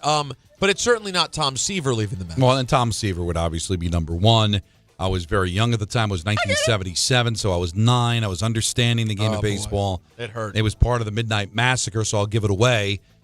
Tom Seaver was traded to the Reds, and Dave Kingman, who was my favorite player at the time, turned out to be an awful human being. Yep. But I didn't know that at the time. How would would home you? Run. How would you know? I didn't know. And that day he was traded to the Padres. It was called the Midnight Massacre. And Tom Seaver is 1 and Dave Kingman is 3 on my list. So they're both there. So Pete Alonso's 5, Kingman's 3. Tom Seaver, of course, is number 1 with a bullet. So does Ray Knight make it? Ray Knight, that was the face-off between Alonso and Knight. The reason Alonso won is because Alonso was drafted by the Mets. Ray Knight had established himself as a really good player. He was the replacement for Pete Rose at third base. But the thing that really hurt was Ray had won the World Series MVP in '86. Yeah. And Frank Cashin wouldn't give him a lousy $200 million. Yeah. Like, they offered him $800,000. $200,000. It's crazy with the money. $200,000. $200,000. You said $200 million. Well, because that would be now. That would be now. But for a lousy $200,000, even then, that was minuscule. Like, he wanted $1 million, and the Mets offered him $800,000. He went to Baltimore instead of getting a chance to help the Mets repeat in '87 as the '86 World Series MVP. But I did not have him make the list. So I've got Seaver at 1. Kingman at 3. Alonso at 5. Are any of them of recent vintage? No. Okay. But they're attached. They're attached at the hip. Darryl and Doc? Yeah. Wow, that's 2 and 4? Gooden is 4.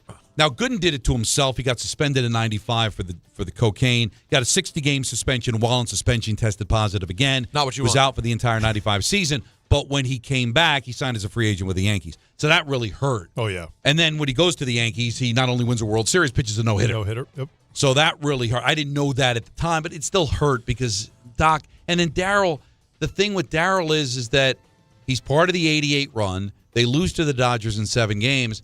And remember, he had I'm sure somebody ghost wrote it for him, but he had like an article that throughout the playoff run, and he was hinting about wanting to go home, go to L.A., and then he ended up signing with the Dodgers, and that certainly hurt because he was one of my favorite players too. So I have that at 2.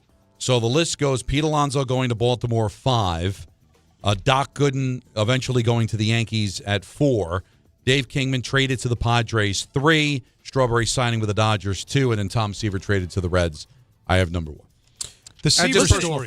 The Seaver story to me is one of the most bizarre reasons or motivations to trade a player that I don't think I've ever seen anything like this in sports, in modern day sports. And we all know in like the 40s and 50s, there was like, who knows the kind of salacious things going on behind the scenes that caused trades to happen that today when you look at them, you're like, why the hell did they make that trade? Again, Babe Ruth trade still is one of the most all-time blunders.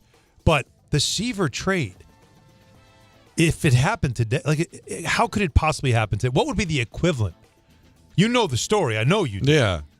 Dick Young? Yeah, Dick Young couldn't stand him. Who was the sports editor at the Daily News. Back when he had a lot of sway. And just for some reason had influence over M. Donald Grant. And Donald Grant. Think about it. A sports editor having that kind of influence, and they were just looking for a reason because there was some type of a personal ego issue that was happening there. But the guy's a great pitcher, and you kind of like, well, I like winning, so let me make sure I still have one of the best pitchers in the game. But instead, Young finds reasons to keep needling him to a point where then he that's it. I got to trade him now, and makes the trade. Like, as somebody on the media side, like, if you look back at that now, if that happened today, crazy, you'd be eviscerated. Yeah, it would be evisceration. It would have been, but with sports radio and the way things are now, it would never would have happened today because, again, there's no columnist that would have that kind of an influence. Imagine you had that kind of a relationship because in the old days we all went into the bar and we all hung out in the bar. Everybody was in the bar. So you were with team executives, with ownership, all that stuff. It just happened to be that way. But today you just don't have that kind of connection. But can you imagine having that kind of influence? But again, I'm not defending the reason that Dick Young can have that kind of influence over the Mets organization. But remember, after 73, 74, 75, 76, they just went completely downhill. Yep. M. Donald Grant got fooled into believing the Mets were better than they actually were. Remember, they made the playoffs that year in the last day. I think they were like 82 and 80. Something ridiculous. It was barely above 500. And then they made the run. They end up big upset of the Reds. You got to believe. You got to believe with Tug McGraw. And then they take the A's to Game 7. Yep. But they weren't really that good. They didn't really improve the team. Almost like what last year's Mets were? Yeah, exactly. Went on a run, really weren't that good, but went on a run. And listen, so when they traded him in 77, the Mets were going nowhere. I mean, they were awful. So in a lot of ways, maybe there would have been more pressure to do something. But back then, when players were held to such a high regard because of what happened in '69, what happened in '70, he was Tom Seaver, for God's sakes. Yeah. And they didn't get enough of a return for him. What was it? Doug Flynn? And it was not a great return. Pat Zachary? Yeah, Pat Zachary came over, a part of another list that I had earlier this fall. Obviously not getting the return you needed. And again, another guy goes to Cincinnati and pitches a no-hitter, goes to Chicago, wins his 300th game at Yankee Stadium, of all places. Just real crazy. So that's the list. That's a personal one. I'm sure other people would have other people on their list, depending on their era. I mean, it's hard to argue those, though. Yeah, but this is still good. It's a well-timed, good list from the heart, from a hockey guy. Yeah, I'm just a hockey. It's amazing you were able to get hockey 5. guy. Did you go? You had to Google all this because you're a hockey guy. You don't really have that kind of depth. Michael called me during the break and he gave me all the lowdown. Well, he's a baseball guy. Because he's a baseball guy. Oh, that's the guy you have How to can I possibly hold anything but hockey in my head? Because Fran from Massapequa not only thinks I'm just a hockey guy, but I'm stupid. I can't possibly multitask. But it is one of, if you really think about it, it is one of the great stories in the history of sports media. What's that? That someone who's just a hockey guy could work 24 years at ESPN. And a functional moron. And it's not like I'm Barry Melrose who played and coached. No. Somebody that just liking hockey and knowing hockey 24 years at ESPN. Not at Sportsnet. No. Don, think about it, though. Think about how much better than that story's good. The story's good. Think about my story. Talentless hack. Wrestling guy. Wrestling only. Not even a sports fan. I don't like it. You don't even like sports. Don't even like completely it. Don't watch it. Don't like it. Don't have an interest in it. Can't make a point about it. No. And yet I've lasted 10 years at the worldwide leader. Who do you know? You got pictures. Yeah, and it was only the last since the summer they signed on with WWE. That's right. So like the first 9 years. It took you 9 years. That's a lot of work for you. You might be faking it for 99% now, but it was like 100% for 9 years. Exactly. That's a better story. That's what I'm saying. At least hockey's, we do occasionally talk about it. It gets mentioned at least on the ticker. Yeah. So, I used to hear this all the time about Francesa. You're a football guy. What do you know about baseball? They used to say it all the time to him, right? Right? No. Well, that's he's funny. the Pope. He knows everything. But he's a football guy. Russo's a tennis guy. That's actually a better story. That Chris Russo was able to dominate it for decades just being a tennis guy. Only liking tennis. Tennis guy. Yeah, why do people do that when they know in their own life they're into multiple sports? They're able to follow multiple sports and have an understanding. Because this is a very hard job, and not everybody can do it.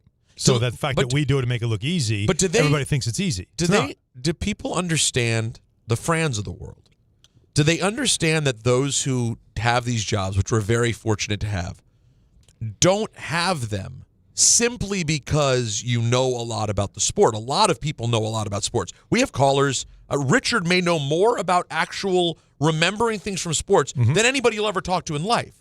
Did any of them realize that what the main part is about your ability to communicate that in an entertaining, off the top of your head way every single day for 4 hours? It's not just memorizing the book?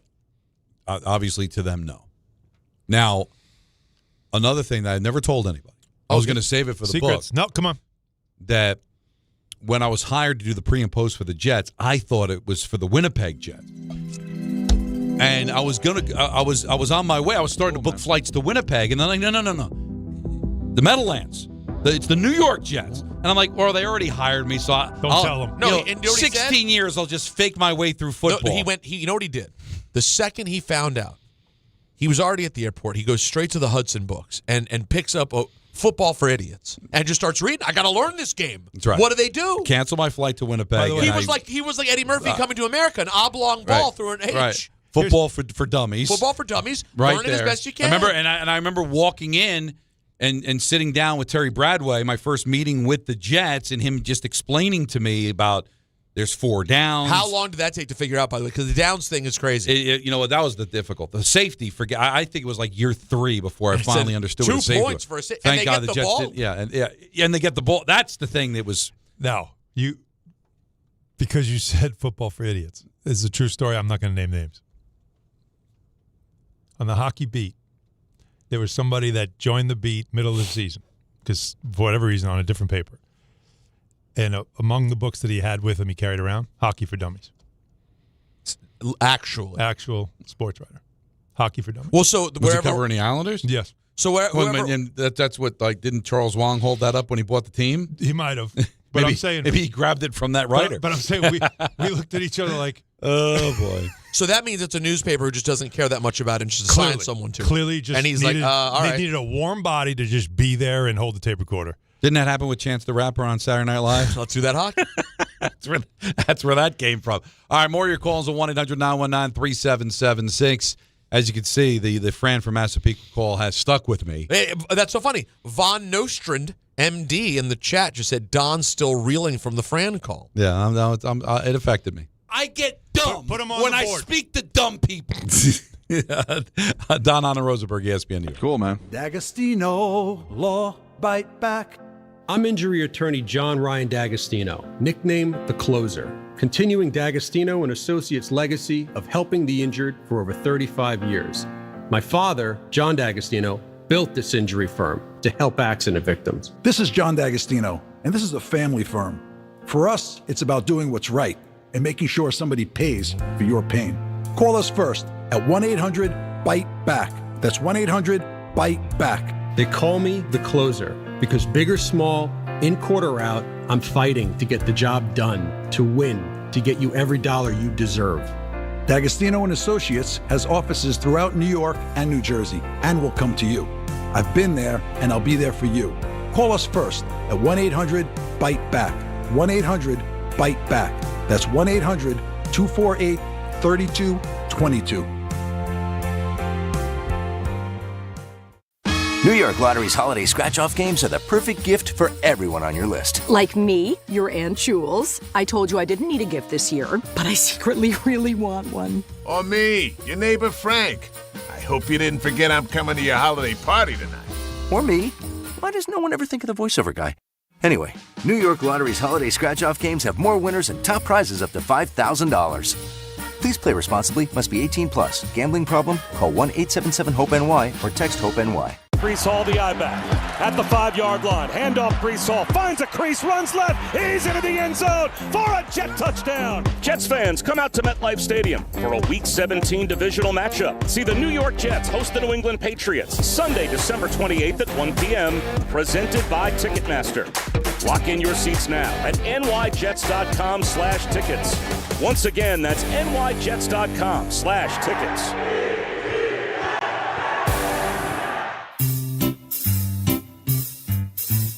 1-877 Cards for Kids.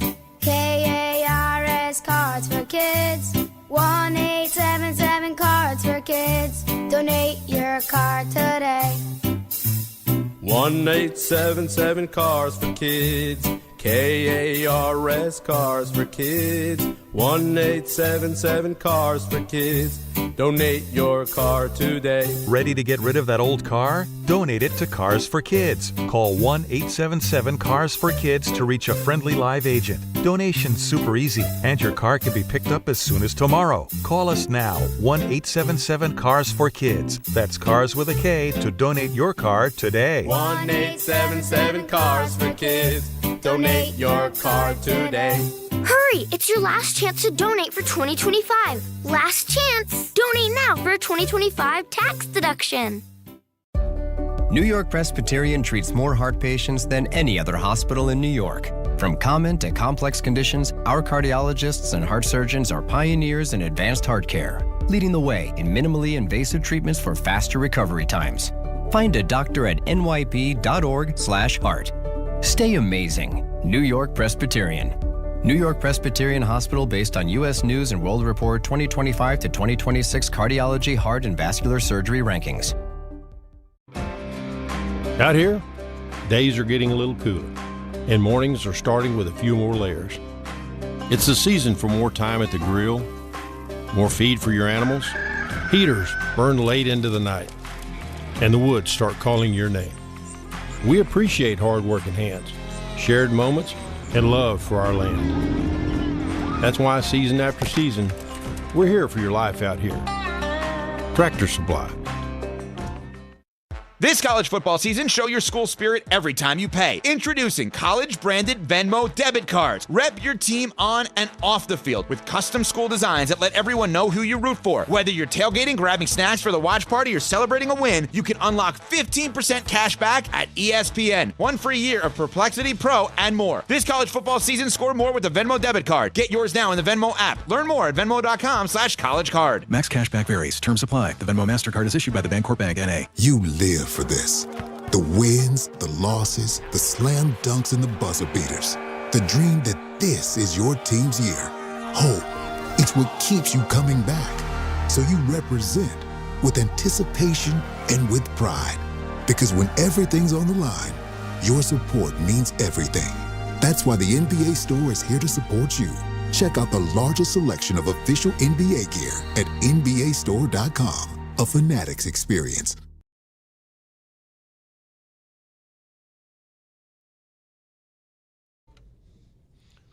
Oh, a little old Alice Cooper. I like that. No more Mr. Nice Guy. Good job, Jacob. 1-800-919-3776. Met fans, for the most part, disappointed, but I am hearing some people being a little logical about, where the Mets could end up going at the end of the day. Well, we just want them to just give it a minute. If you we'll have the day where you can flip out. Oh, believe me. But give it a second and see what comes of this. Right. That's all. Because remember, this isn't some game. This is a man's job, all right?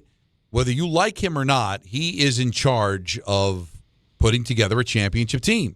He didn't believe Pete Alonso was a part of that. Didn't believe that Diaz was a part of it, although I think Diaz more didn't think the Mets were heading in the right direction or just wanted to be in L.A. with his brother. Who knows? But let's see how this goes. But he's on notice. It's not going to be like we're not going to pay attention. We're going to be paying attention. Oh, yeah. Jose's in Connecticut. You're on ESPN New York. Hey, guys. Man, Don, sorry about that. Man, don't pay attention to that guy, man. You're the man. We all love you.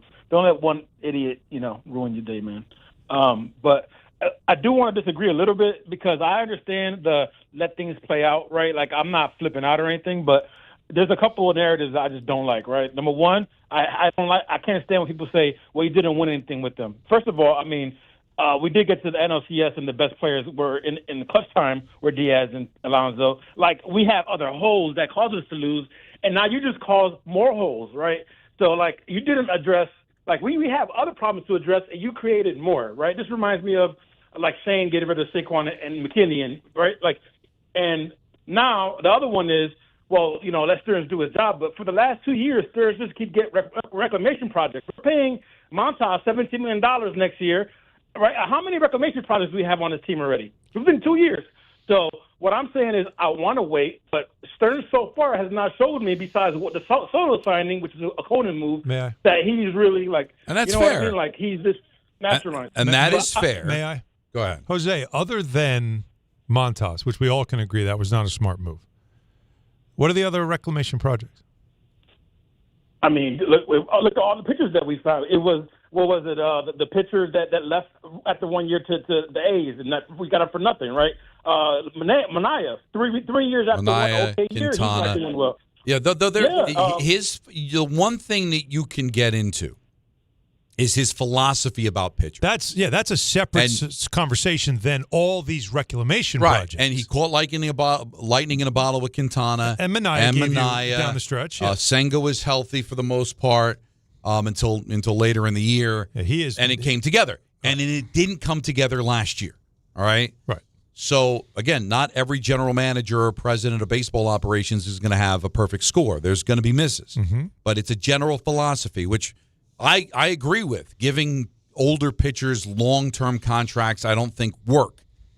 But he was in on Yamamoto. Yamamoto didn't want to come here, but he would have given him a ton of money because he was a young pitcher, and that would have worked. And I think Skubal, if he's able to get him in free agency next year, I think that's somebody he'd pay a lot of money to. Yep. But paying these 30-something guys 7-8 year contracts, he's not into that, and I agree with that. One worked, 1 year worked, the other year didn't. It's not. And name me the team whose bullpen is not a reclamation project, gambles, just potential. Hey, everybody builds their bullpen. The Dodgers haven't had a bullpen in the last 2 years and won a championship. Like the Dodgers do this all the time. It's so true.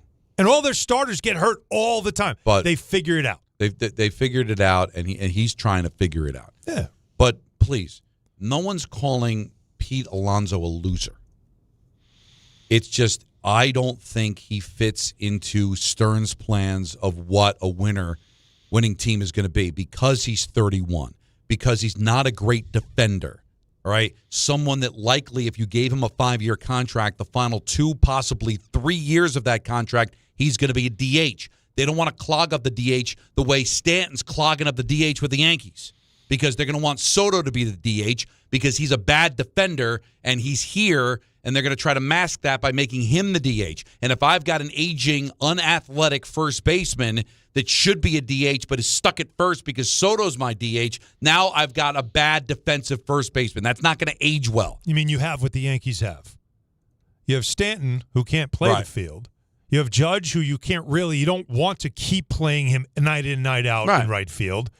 And then you have Ben Rice, who's a first baseman, but sometimes catches and you'd like to DH a guy like Rice.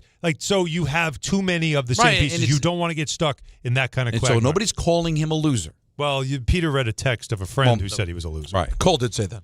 And it's not even really about the money because we know that Stearns can afford. I mean, we know that Cohen can afford it. Mm-hmm. It's just you don't want to get landlocked the way the Yankees were landlocked with Stanton. Yep. And that's what it comes down to. And let's not forget, he did hit the home run against Devin Williams, but that was not a great year in his walk year. He bounced back nicely. And he was able to parlay that into what? $1 million more per year? Because it wasn't like it's really about the years. He's only getting $31 million. He only got $1 million a year more off of that great season. So how did we miss that? From that moment to now, if I told you as Pete is running the bases, in 2 years, Devin Williams going to be a Met and Pete Alonso won't be a Met. I know, crazy. Right? Absolutely nuts. If I told you in that moment.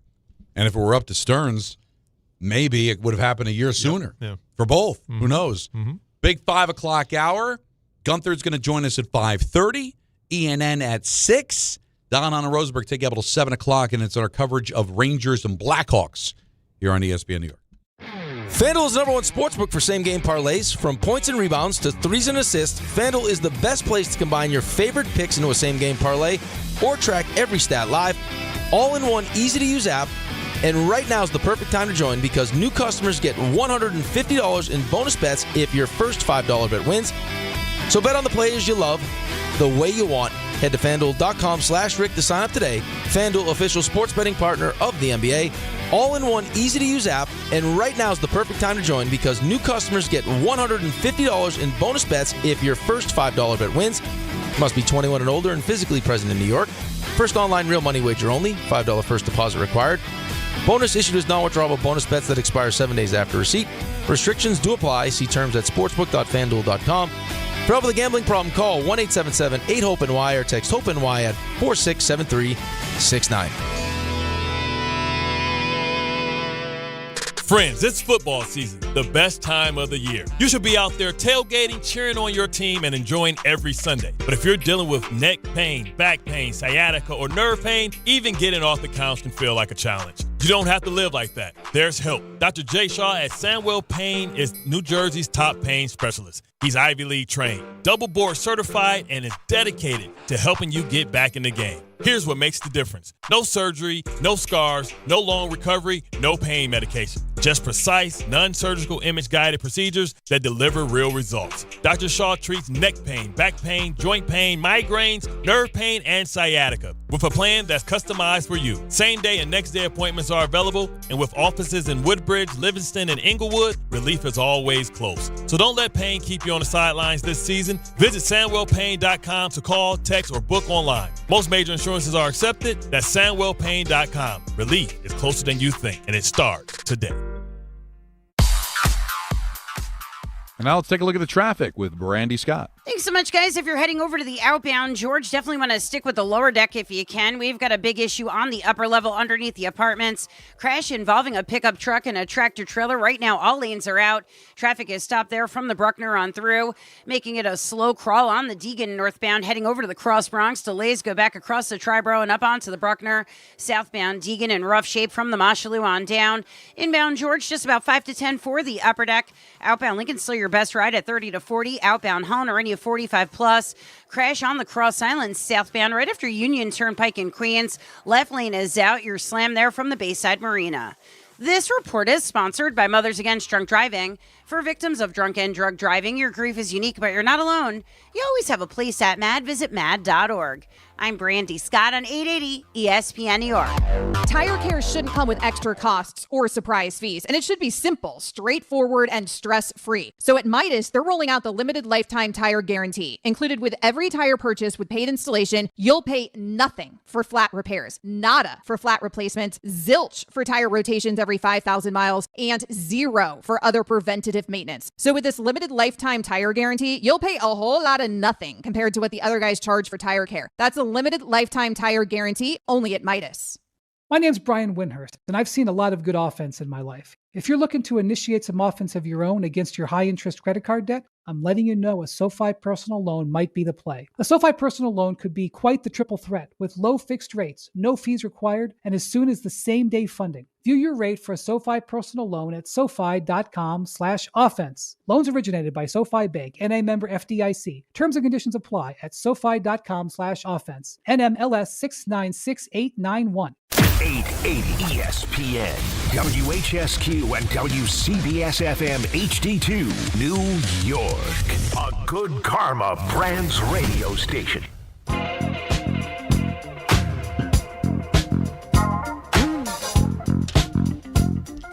Game Time is brought to you by Tullamore Dew Irish Whiskey, because when it is game time, fellas, it's Tully time. Are you fellas? It's Tully time. Oh. Yeah. Oh, was he trying to himself? You tossed to yourself there. Yeah. Wow. Because fellas, and then you heard double Don voice. Yeah. Well, then we had a little bit of your Alex P. Keaton. Michael J. Fox? Michael J. Fox. Yeah, I put the two together. I get it.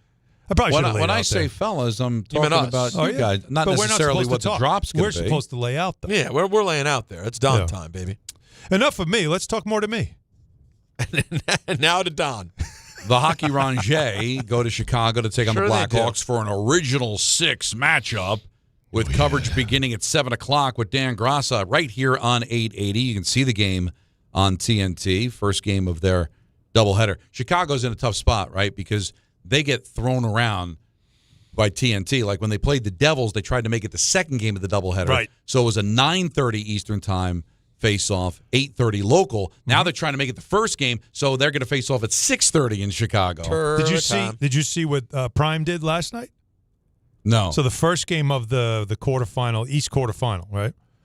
First game was Miami-Orlando, started at 6.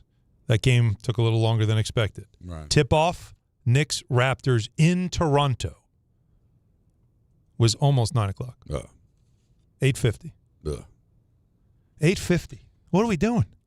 We talked about it yesterday, Peter. Yeah. Because Monday was the 45th anniversary of John Lennon being murdered. Yeah. And it being announced by Howard Cosell on Monday Night Football as the Patriots, with 40 seconds to go, are going to kick a game-winning field goal.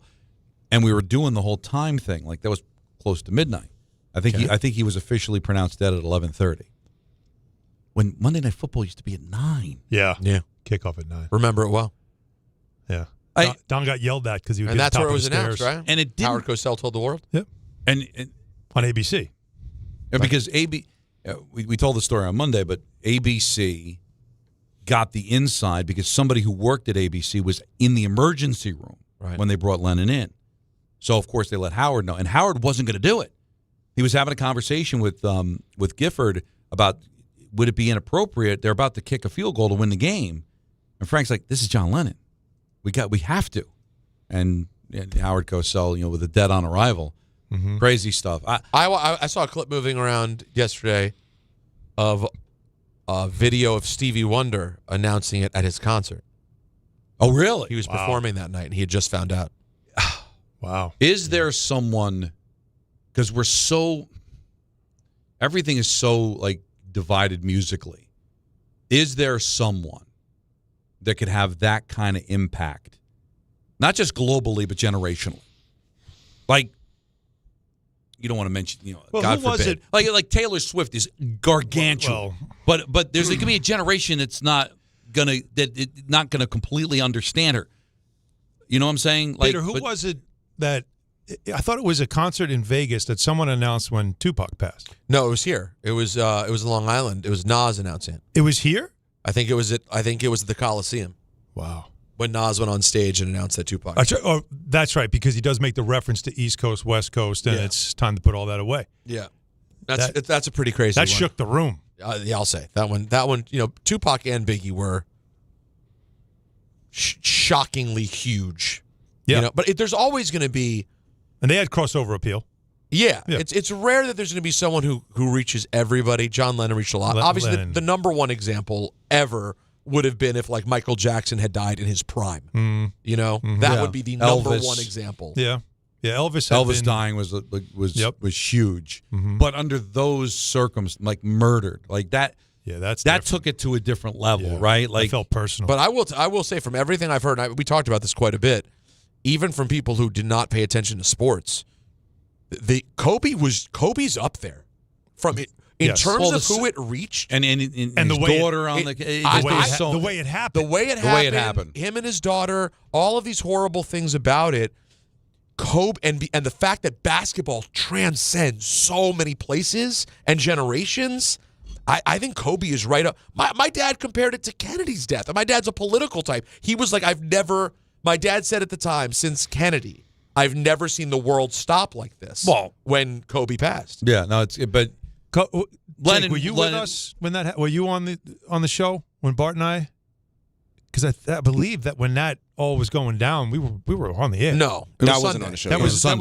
That was a Sunday. I remember it being a Sunday. Sunday morning. Yeah, it was a Sunday. Was it you were the on the next day? Yeah, sure. There was something. I remember just getting like we were like, oh my, like getting live information, like, and having to process. I'm sure the next day, Monday, when they were able to probably give the official details of how it happened and all that. But it was definitely, I want to say, like late. Then morning. there was the Tiger Woods car accident that you thought. Thank God he might have been gone in that one. The one on the the car flipped over. That was terrifying, and that was shortly after. Yeah, it wasn't too far. There was it was like no way. There's no way it cannot be like that. No way. And thank God it turned out not to be that. But yeah, Kobe's up there for craziest. No, that's not bad. No, it was just Well, if you want to do a really dark top five, Doug. Yeah, let's not do that. But it didn't bother me that Monday Night Football was at 9 because when you're younger, it doesn't matter. I liked it. Now it's like I liked it. 8:15. I'm like, let's kick off already, for God's sake. Because and it really was different because I don't know how long you were able to stick with the Monday night game, but with it going to overtime, it didn't end till like 10 to 12. Like it went late. And if that was a 9, they would have spilled like deep into like 12:30, quarter to 1, had that game been a 9 o'clock kickoff. How about by the way, none of us mentioned the nozzly behavior of Justin Herbert after the game. It was an ENN. I wasn't here. Oh, that's right. We broke you did down bring it up? a whole thing about the walk-off and some fans who say it's useless anyway and others who like it because you get some personality. But the way he did not come off well at all in that situation. And my guess is it was a lack of awareness. But well, we blame the PR. Somebody's got to be next to him pulling him over to Laura saying, no, you're being requested. You're up. Not requested. This is this is the NFL's the request. But he's wandering around trying to find people. And in that moment, I want to celebrate with my team. Blow her off. Yeah, that's bro. That's not right. Again, I've been around those situations in all sports, and as much as you might think no one cares, every regional and national television game that's broadcast does this. Yep. So obviously, they've done the analytics. People want interviews at the end of games. The PR director's got to be right there. Like, should have been right next to him because it's already arranged beforehand. You win this game, we're going to talk to him. You broke your hand, you had surgery earlier in the week. We're talking to you, and the PR director directs him. Him wandering by himself looking for somebody, that's totally on Chargers PR, period. That's a good call. Yeah. That's very good inside baseball from you. Can I bring up a question we asked way before the show started? Yeah, we got into the Mets stuff, and it's very interesting, and we will certainly get back to it. But because it was something that happened last night and it's still fresh and there was some reaction to it. And our pinhead suit, John Winthrop, had a take as a Knicks fan that caught my attention. This is interesting, yeah. So the Knicks won last night. They now advanced. They'll be in Vegas. They're playing in the semifinal. What, are they? Did I hear this morning? 11-4 in Cup play, like best record. Well, in the 3 they're the years. only team that's gotten to the quarterfinal. Mhm. So, yeah, they've done really well, but they haven't gotten this far yet. And anyway, so now there's a funny place Knicks fans are in. And we got one call late, Don, after you had gone to do the Devil game. Right. We got one call from somebody that said, I don't want them winning this thing. I said, why? And then John Winthrop said the same thing today. I don't want them to win this. I'd love to see them win Saturday, but if it goes to Tuesday, I'll be rooting against them. He literally said, I'm rooting against them. Yeah, full on against. Now, the game doesn't count. It doesn't count towards your record. This would be game 83 at the end of the year, So it right? doesn't count. By the way, they have to fix that. Let's start there. I agree. There has to be a way that it counts for something. It has to. Something. Tiebreaker, something useful. That's a great point about the tiebreaker. So he's saying I don't want them to win. And his reasoning is this, and I wonder how many Knicks fans feel this way, and if you guys think this is ridiculous behavior. 800-919-3776. Because if the Knicks win the NBA Cup, the league wants you to hang a banner. And the thinking is that the Knicks would then be mocked because they've waited 53 years, they haven't won a championship, and like the idea of them hanging a banner. Like when the Lakers hung the first one 2 years ago, they put it up with the other 17 that they have won, the real champions. Yeah, no problem. And they just won one. And it was almost like comical, like, well, why would you put that right next to those? So the joke we were making was, where would you hang it? You're going to hang it next to 1973? And Don, didn't you say, like, well, put it next to Billy Joel? Yeah, like, right. Put it on the other side? But is there some credence to this thing going around Knicks Twitter of winning it would only open the door for criticism and being mocked and teased about a banner for an NBA Cup that people would say, yeah, it's the only championship you'll ever win and all that stuff, that people want to avoid that narrative because it's been so long. I can totally see fans thinking and that. John 100% believe, I don't want them winning because I don't want that, which is, I think it's insane. Now, let me ask you this. Go ahead. I'm listening. The league's going to make you put it up because they want you to be in it. Need it. Can you wait till next year? Do you have to raise it the very next game that you play? We were in L.A. when the Lakers hung their banner, and I believe it was their first home game since now the NBA Cup. If you could change it, because I understand the awkwardness of this, but if you could just wait till next year and you raise it, how is it any different than if the Rangers raise a Metropolitan Division championship or a President's Trophy banner? If you look at Madison Square Garden, there's plenty of banners that Patrick Division champion, Metro, like you throw that up there. The Knicks have put up Atlantic Division championship banners. So they did one in how is that 2013. any different? They might win it this year. But how is that any different? It's a banner. It's not a championship banner. Right. So what's the difference? It's a cup. Yep. All right. No one is going to acknowledge that it's anywhere near winning an actual NBA title. But it is an accomplishment that's no different than a division championship or a consecutive sellout streak. Like you see banners up all around the league. That's actually really good. Where it's like consecutive give me a break. sellouts. Yeah, right. So there are how is it arenas any that do different? that. How is it any different? They retire the number one, and it's for the fans. Like I've seen that banner in some buildings. But you know what it is. I think this is insane. But I want to know what Knicks fans think. Jake, Knicks fan, are you? Is there? Okay. Get your headset. We got plenty of time. That's all right. It's all good. We'll wait on you. Yeah, don't worry about it. I know the show's not that interesting for you to be listening to with your headphones on. Well, he's doing work. What is he doing? That requires no headphones? Yeah. Listen, I'm grabbing stuff for Ian, and we have a bunch of stories here. There's a lot going on. I know there actually is a lot going on. Can I just have some fun with you? Listen, have your fun. You're the guy that said he wasn't good looking. I said he was. Yeah. By the way, I mean, right? Cool. So I'm still good with you. I know. All I said was he wasn't so good looking that he never had a repug he won't period. let it go. I'm not. Instead of just saying, I'm sorry. So, how would you feel about why can I be the Steelers and just cruise through without having a losing season? Right. Did you ever believe that? Winning record, no championships, but he's winning. Sure. So the Knicks win the NBA Cup, let's say, and they'd have to put the banner up. Would you cringe at that like John Winthrop would? Oh yeah, absolutely. Why? And it is not because them hanging up the banner. It's if this Knicks regime or, in the next couple of years, if they don't deliver on the championship, I already know what NBA Twitter, what people on ESPN are going to be talking about. They're going to be talking about the one banner that they raised was the NBA Cup, and it doesn't matter.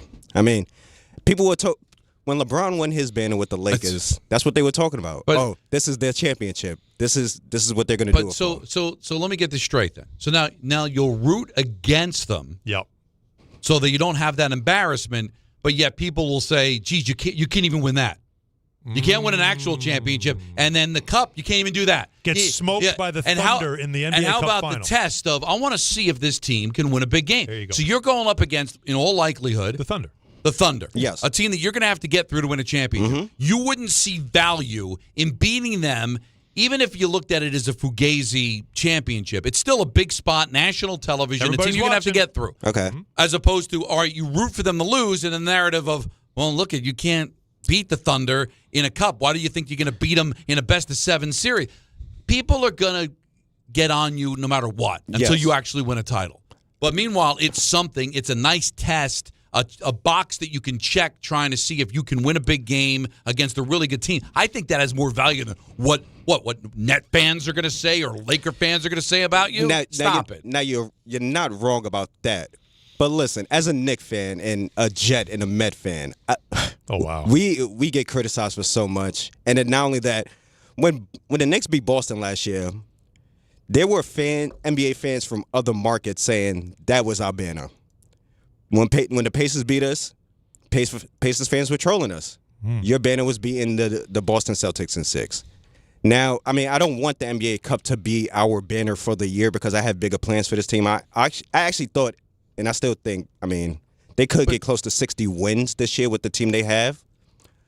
But who's talking? Who are these people? 95% of the town's Knicks fans. Who are you worried about trolling you? And every single one of them was also eligible to win this cup and didn't. By the way, it's Twitter. Can I also point out? It's not just Twitter, but if I may, just the media too. If I could point one other thing out. Yes. If you go to the finals and lose, you're hanging a banner. It's called the Eastern Conference Championship. I'll rather that banner.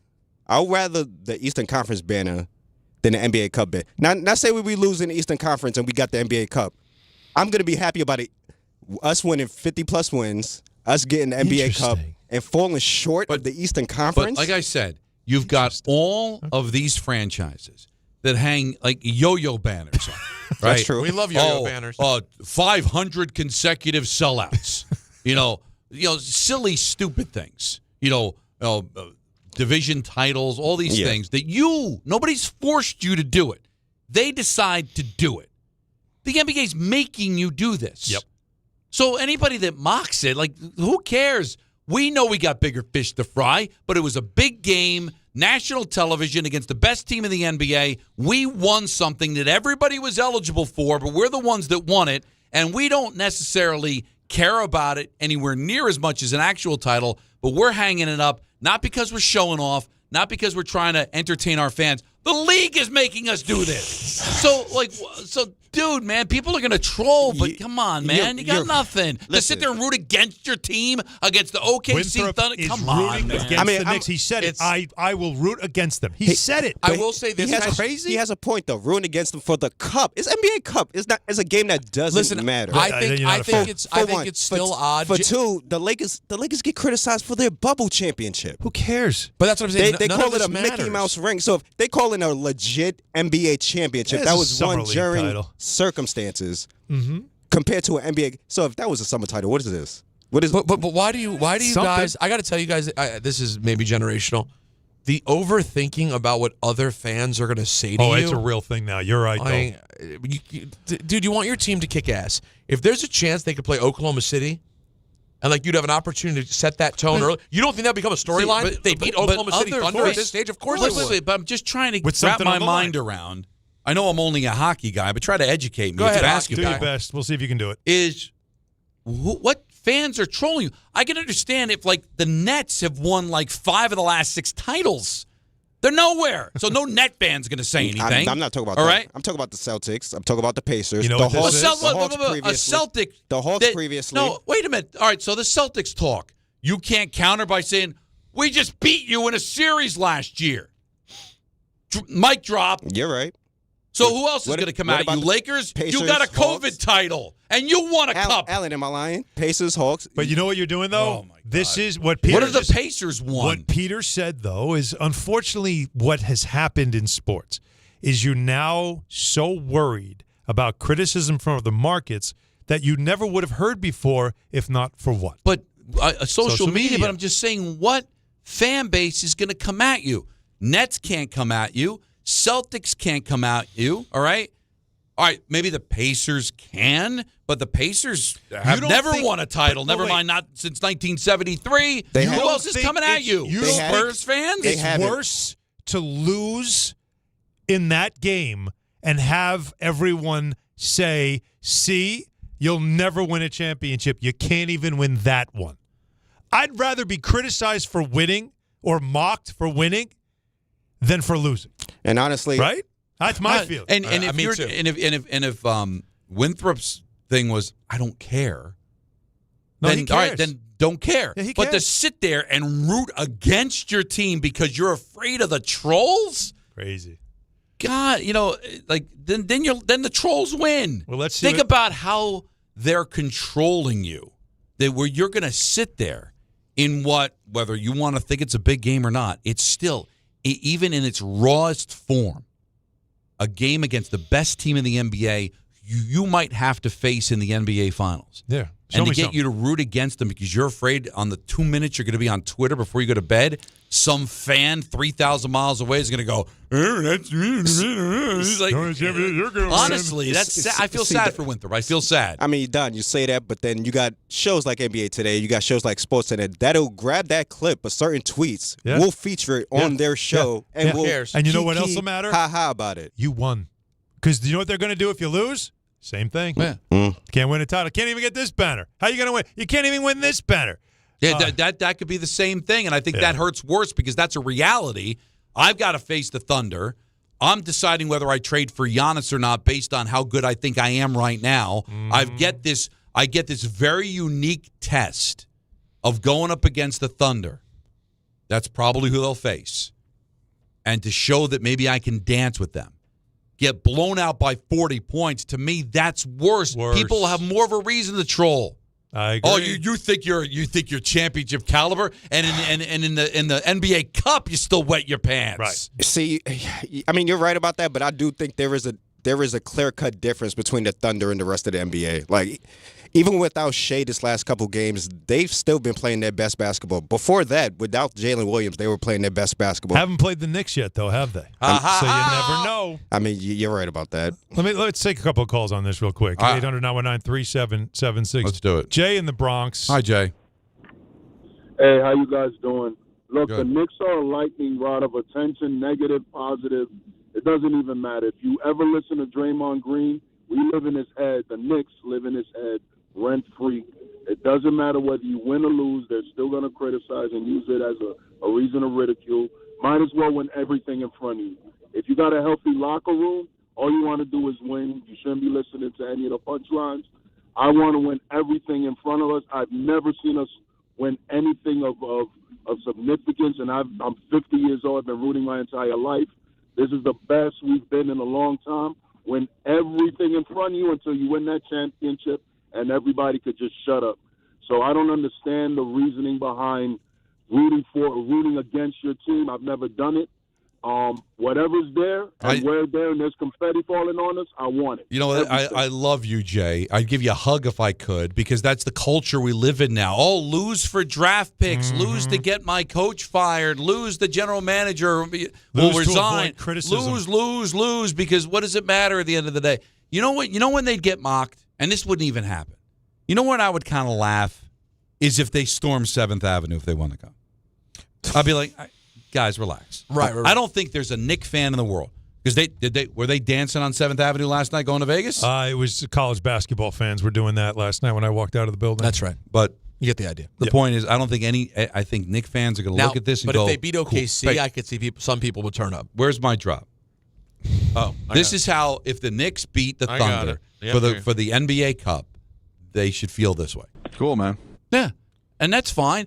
You start I'm dancing in the street. That. If it's all right, OKC, fine. I'm above that. I'm above that. But how about Yay? But the thing is that you'll only get trolled if you all of a sudden they had a parade and they started. Remember, this is a franchise that changed names of streets for going to the conference final. Okay, that was more laughable. Donnie, honestly, the mayor did that. I know, but that was more laughable than the NBA Cup. That's my I'm good saying. I don't think I think Knicks fans are going to like it. They're not going to go crazy because they know they've got bigger fish to fry. But to sit there and root for your team to lose against anybody, but especially against the Thunder, because there's going to be a few trolls. They're going to troll anyway, man. Yeah. So disgusting. Very sad. Very disgusting. Gunther. I call him Gunther. We're going to get clarity. I've got a question now. Thank you. Yeah, wow. I swear to God, if you could look, Jacob, real quick, if you get the different announcements from the different ring announcers, I swear they all do it differently. Yeah, I think even on TV, there's Lillian Garcia does one, Alicia Taylor does one, Mark Nash does. Everyone says his name different. Really? We're going to get to the bottom. So this could be our Dable moment, the Dable-like table. Yes, that's a great point. We do this. We do it right. All right. We give you the pronunciation. That will all get straightened out next on Hahn Rosenberg, ESPN New York. D'Agostino & Associates is a legacy firm, and I'm proud to be a part of that legacy. I'm Jenna D'Agostino, and like my father, I fight to get justice for the injured. The hustle and grit of these streets shaped me. I'm John D'Agostino, and from the concrete to the courtroom, I built this injury firm 35 years ago to get accident victims justice. So call my team first, 1-800-BITE-BACK. That's 1-800-248-3222. You want justice? Think Jenna D'Agostino. Think D'Agostino & Associates. Justice isn't just a word. For us, it's a way of life. It's having compassion for your struggle and getting you paid for your pain. Now that's justice. D'Agostino & Associates means being there for the injured. Seriously injured? Call my team first at 1-800-BITE-BACK. That's 1-800-248-3222. D'Agostino & Associates has offices throughout New York and New Jersey and will come to you. I've been there, and I'll be there for you. D'Agostino Law Bite Back.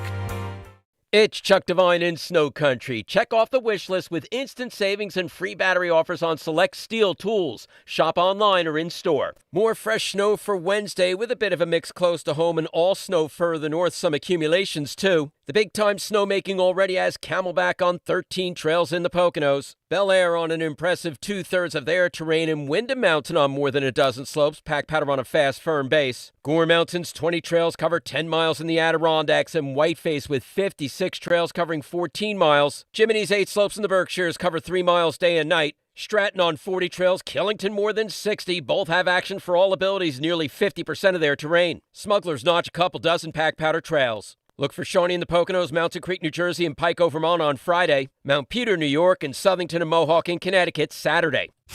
You don't just ski or ride, you dominate. At Killington, we fuel your adventure. Be the beast. Ski and ride Killington.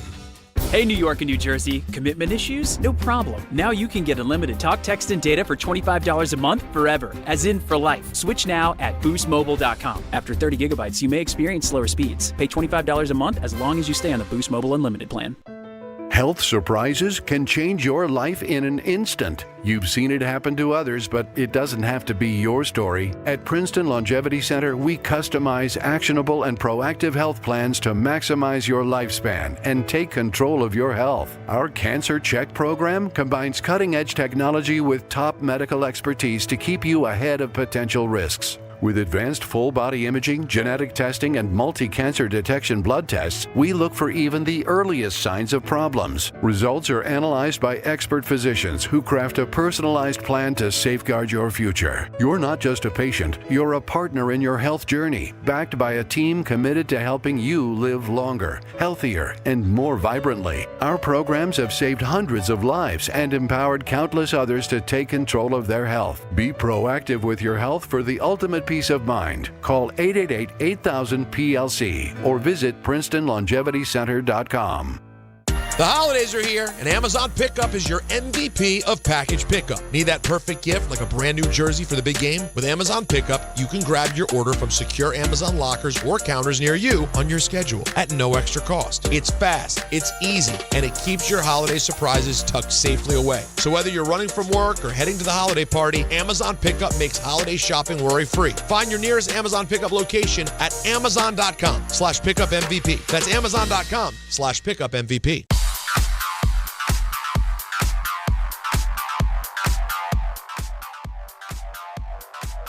Now let's take a look at the traffic with Brandy Scott. Thanks so much, guys. If you're heading over to the UBS Arena, Islanders alumni taking on the cast of Shoresy for a benefit tonight. Starting to move better on the Cross Island southbound. They picked up that crash right after Union Turnpike in Queens. Now just some pockets of delays there from Northern Boulevard. Still awful at the outbound. George, stick with the lower deck if you can. Crash on the upper level underneath the apartments involving a tractor trailer and a pickup truck. Only one lane is squeezing by. Cross Bronx westbound at a standstill from the Bruckner on through. New collision on the Deegan northbound by the McCombs Dam Bridge. Left lane is out. You're crawling there heading over to the Cross Bronx. Delays go back across the Triborough and up onto the Bruckner. Outbound Lincoln, your best ride at 40 minutes. Outbound Hull now close to an hour. This report is sponsored by the New York City Department of Transportation. Speeding ruins lives. Drivers, watch out for pedestrians and cyclists and slow your turns to less than 5 miles an hour. I'm Brandy Scott on 880 ESPN New York. The post-career day press conference brought to you by Progressive. Anthony, can you tell us what happened during career day? I'm a biomedical researcher. The kids just weren't impressed. How did you feel when your son called in the backup? Embarrassed, and I knew it would be a fireman. It's always a fireman. It's cliche, but a crowd favorite. He had an axe and everything. I can't compete with that. And will the fireman be helping your son with his science fair project? Hope not. I'm literally a scientist. Like it or not, sometimes you need a backup. That's why there's Progressive to protect your home and auto. Progressive Casualty Insurance Company affiliates and other insurers. Not available in all states or situations. Who knew caffeine could taste this good? With 5-Hour Energy Shots, caffeine just got a serious flavor upgrade. We're talking big flavor, from watermelon to strawberry banana to sour apple. Packed into a tiny 2-ounce bottle, you'll get as much caffeine as 12-ounce premium coffee with 0 sugar and also 0 crash. And with 17 bold flavors to choose from, there's a shot for every mood. Find your favorite flavor in-store today or grab a variety pack online at 5hourenergy.com or on Amazon and give your caffeine a flavor upgrade. And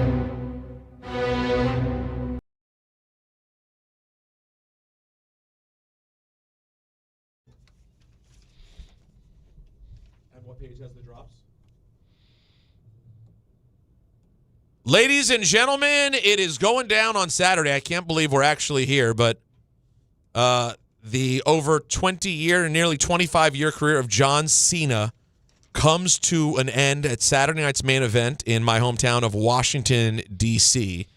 And the man who will have the honor of sharing the ring in John Cena's last match is an incredible talent, former world champion, and just one of the best wrestlers in the biz today. His name is Gunther, and he joins us right now. Gunther, it's Peter Rosenberg, Alan Hahn, and Don LaGreca. How are you, bud? I'm very good. Good afternoon. Well, how cool is this for you? Like, I mean, aside from all of the accolades and things you've done over the last few years, and you know, I've gotten to see you cheered in Berlin and see how the German fans react to you and treat you like such a hero. You've done so many cool things. But the honor of Cena's last match, what does this mean to you? Well, what an honor is it for John Cena to have me as his opponent. Great point. In his last match. I think that's a very fair question, too, because I got to be honest with you guys. Everybody is going to come in, bring all their emotions, everything that built up through John Cena's career, all the attachment, all the connection, and I'm just going to show up and try my best to ruin that party. That's what I was going to say, is that all the attention's going to be on Cena, and how sweet would it be that at the end of the day, it's you walking away as the winner? Yes, that's the goal, for sure. And that's the most I can take out of it, to be honest. I understand why everybody is very emotional about it and already very hyped up about the moment, and they all want it to be a big fanfare. But, yeah, I'm the opposite of that. It's going to be a good day if all of that doesn't happen. Now, listen, I've talked about you many times on WWE television, and when I say your name, I personally say Gunther. I'm not going to lie to you. Ever since your name became Gunther from Walter some years ago, it seems like even on WWE TV, everybody says your name slightly differently. What is your preferred pronunciation of your name? I gotta be honest, I don't have one. I think I say Gunther too, but then other people say it differently. So everybody can feel free to pronounce it how they want to do it. Exactly. There's Alicia. Was that Alicia Taylor's Gunther?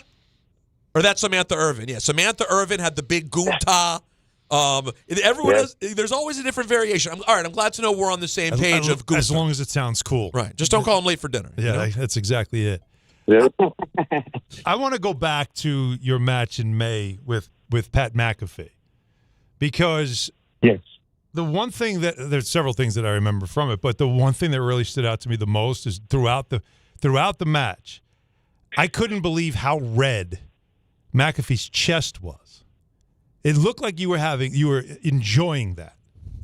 Like, do you actually get joy in the middle of matches? If you're looking at your opponent, especially him, and you're just seeing like his chest was glowing like red. a lobster. Yeah, seriously. I say usually not, but in Pat's case, I enjoyed it a lot because I think for the first time he got in the ring with somebody that, doesn't give him any leeway and lets him goof around because he thinks it's funny and it looks cool in front of his friends. He wanted to step in the ring. He wanted to have a professional wrestling match, so that's what I gave him. And, I enjoyed his struggle throughout, and still kudos to him for doing it and for, getting through it. Well, I give him credit because I didn't think it would last as long as it lasted. He's a punter. Oh, I took my time. Oh, okay. Yeah. He knew he could end it any time. You just kept him up. I kept him up. I wanted to keep him on his feet. Now, did you get there was some controversy after the end of Goldberg. When you last retired someone, you retired Goldberg on Saturday Night's Main Event. He had different things to say about that after it happened. He wanted more time to speak, whatever. I've spoken on that before. Wasn't a fan of what he had to say. How much did you enjoy getting to put down the old guy, Goldberg, last time on Saturday Night's Main Event? I think it was a really good experience. I think it was actually very nice to him because it gave him the best match that he ever had on his way out. And, for me, it was perfect. I think I can claim I choked out Goldberg in his last match, and now I'm going to take it a step further. Now the goal is to actually make John Cena tap out, submit, and give up. It has to be his choice because Goldberg didn't have one. It just passed out. But now the big goal is going to up it one notch. So goal is to submit John Cena on Saturday. What did John Cena mean anything to you as you were coming up? Well, I did media all day. That question came up a few times, and I got to be honest, my biggest memory of John Cena is around the time I started actually training for wrestling and I watched WWE. I was really annoyed by that guy that wore his short jeans in the ring all the time and his basketball shoes. And, even back then, I was always a purist and a traditionalist, and even back then I was like, I do not like that guy. But who am I to judge? The guy had a great career, one of the best careers ever, maybe. He is undoubtedly the best sports entertainer of all time. So, but in that era, were you like more of an Orton fan or a Triple H fan? Who did you enjoy, or Batista? Who did you enjoy from that time? During that time, I was more I was a Japan guy, to be honest. Yeah, that sounds about right. I wasn't really, to be honest, watching too much WWE and stuff. But doesn't that? Isn't that part the cool thing here? Like, this is such a huge mainstream moment for WWE, and you're like the most indie darling, Japan wrestling studying, hardcore guy. Isn't it pretty cool that it ends up being you of all people in a spot like this? Yes, I think it is, and also that's why I talked about it earlier today too. I think at the end of the day, it is. A lot of people expected it to be somebody else, somebody maybe more similar to what Cena is or his career was or something. But I think at the end of the day, I think it is almost like the biggest possible passing of the torch, because I think John represents a certain kind of generation, a certain kind of WWE superstar.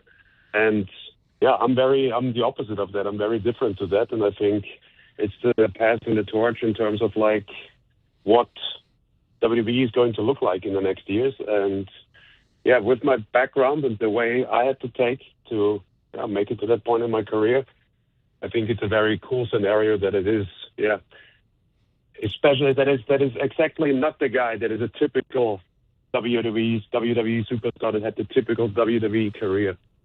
Well, I personally am rooting for you, but I'm rooting for you for personal reasons. Gunther, Walter, brother, we are of the same last name. We are Austrian. Oh, do we? Yeah, Hahn. Are you Austrian too? Well, I was born in America, but yeah, that's the lineage. Hahn, like you. Yes. And you're 6'4", right? Yes. So we're a bloodline. I'm 6'6". Wow. I didn't know this was an Austrian thing. That's right. And I was looking up some photos just to see, is there any?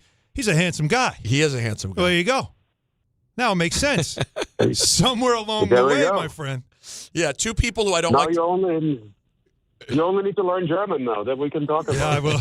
I still am working on that. I will tell you. My grandfather can, but not me. All right, let me. I want to sneak in just quickly a couple of quick hardcore wrestling questions for the big WWE fans out there. Do from like a presentation standpoint, do you miss having Kaiser with you? Because that was like to me that was a really fun part of the Gunther presentation, was you having Ludwig Kaiser. Is that something you miss at all? Definitely supported it, but I don't miss it because, I think my best friend has bigger fish to fry than announcing me when I walk to the ring. Fair. So, it was good for what it was, but I'm very happy we moved on. Who would be next on the hit list? As you see it, I'm sure you will retire John Cena on Saturday night's main event on Peacock. After that, who's next on the bucket list for you to retire? I don't have a bucket list, to be honest. I think we're in a very special situation. There's so many guys still around that are in the company for a very long time, and they're all healthy and they're all still going. So I think there's it's a very special situation for guys out of my generation to get in the ring with those superstars. I don't have a bucket list. Time will tell. I focus on Saturday, and then we see what happens next.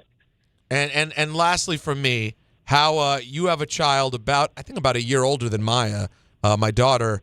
How's dad life for you? How much are you enjoying it? And what phase is your boy in right now? He's roughly 2 years old now, so it's the phase he's in. But I'm enjoying it a lot, and it's actually, I don't know, I feel like it helps balancing out my mind, because I feel like sometimes their own head is the biggest enemy of a professional wrestler in the industry we're in, and I feel like since then it changes the purpose of life a little bit, and definitely helped me also becoming better in what I do. Do you want him to follow in your footsteps? I know he can do whatever he wants. Whatever he chooses, he will have my support. So. Does he know? Does he understand yet that like Daddy's a wrestler? Like, does he pay attention or have an idea yet? No, I don't think so. We don't think my wife shows him anything. I don't show him anything. So I don't think he has a concept yet, which he doesn't need to have. So it's all right. Well, listen, my daughter might actually already know who you are, so she may be a year ahead. I'm not sure. Hey, listen, I'm sure you don't think you need it, but good luck on Saturday night. I look forward to it, man. Oh, thank you very much. Thanks for having me, and yes, very excited for it as well. Awesome, man. Shane. Cheers. There he is. Gunther, thank you so much, bud. I don't understand people that don't care how their last name is pronounced. His first, well, this is his. It's his or first ring name. Right, ring name. Yeah. Well, either way, I mean. Well, do you want me? I mean, if you want me to, the truth is, it's not his name. Right. So he probably doesn't care. Maybe you know what I mean? Yeah. You know what he's thinking? What? As long as they're saying it. Yeah, I don't care how you say it. Yeah, because I mean, if it was his real name, yeah. But here's the thing. But as time goes on, this is one of the weirdest and most interesting things about wrestling, and why it's different than any sport or any acting movie part. Your name becomes your name. Like most wrestlers backstage, most get called by their working name. Every once in a while, there is, like, you could name, if you guys cared, there'd be certain wrestlers you mentioned, and if we were to go through a list, like if Jacob or Anthony threw names at me, I could tell you which ones go by their real name. Okay. But most of them, everyone just says their working name. No one's yelling Walter to him. Or Dwayne to The Rock, right? No, well, Dwayne's called DJ, it seems like, by everyone in his world. I'm just like... I call him Rocky. Like, I would never call him Dwayne. To me, that's crazy. I would never... I can't call Triple H Paul, even though that's become his, like, official title. No. But there are some people that they do. But so over time, it is odd because, like, yeah, you don't care now, but he's only had the name Gunther for a few years. Mm-hmm. He was Walter forever. He was just Walter. Right. They switched it to Gunther. Some fans hated it, were really annoyed by it. Now they've gotten used to it. And I wonder if in a few more years he does care because it's kind of become his name. Mm-hmm. It's an odd thing as an adult to get a new name. To an agreement on this is how you say it. Yeah. My son Marco's got an opinion on John Cena. I'll tell you about that. Is that true? Oh, yes, wow. He does. Okay. And that's, of course, Saturday night, Peacock. We have a countdown show that I'm doing beforehand, and we have a post show afterwards. Myself, Joe Tessitore, and Big E. It's going to be a great night in D.C. I'm told we're going to be outside, which I'm looking to. I believe a high of 35 degrees in our nation's capital. You going to see the family? I'm going to see my brother, who is coming to the show. Okay. I don't think I'm actually going to see my family because I'm a bad son. Okay. You're not here with your family? I'm here with my family. Well, more calls to get to. ENN at 6. We're taking up until 7 o'clock, and then it's coverage of the Blackhawks and the Rangers right here on ESPN New York. Ox Spine at New York Presbyterian is always in pursuit of a better way to heal the spine. We're getting more people moving again with minimally invasive, non-surgical, and surgical treatments with innovative solutions for every back and spine condition and your unique needs. Expert spine care is available now across New York City and Westchester. Find a doctor at nyp.org/oxspine. Stay amazing. New York Presbyterian. If you've been injured on a construction site, then you need a lawyer who knows New York's unique labor laws. At the Parisman Firm, they have decades of experience handling construction accident cases and a proven track record of delivering huge results. Their team has already recovered nearly $1 billion for hardworking New Yorkers. From scaffold accidents to slip and falls and equipment failures, they've got your back. Call the Parisman Firm now at 718-WORKERS. That's right, 718-WORKERS, because your case is their cause. Get the justice you deserve today. 1-877 Cars for Kids, KARS Cars for Kids. 1-877 Cars for Kids. Donate your car today. 1-877 Cars for Kids. Donate your car today. Ready to get rid of that old car? Donate it to Cars for Kids. Call 1-877-CARS-FOR-KIDS to reach a friendly live agent. Donation's super easy, and your car can be picked up as soon as tomorrow. Call us now, 1-877-CARS-FOR-KIDS. That's Cars with a K to donate your car today. 1-877 Cars for Kids. KARS Cars for Kids. KARS Cars for Kids. 1-877 Cars for Kids. Donate your car today. Hurry! It's our last chance to donate for 2025. For over 100 years, Slomin's has been your trusted partner in comfort. When it comes to home heating oil, we deliver more than just quality fuel. We deliver peace of mind. With price protection, automatic deliveries, 24/7 service, and up to 30 days to pay your invoice. Our dedicated team is just a call away, ensuring you stay warm and comfortable all winter long. Slomin's, New York and New Jersey's largest heating oil provider, proudly serving our community for generations. Give us a call today at 866-GET-HEAT or visit oil.slomins.com.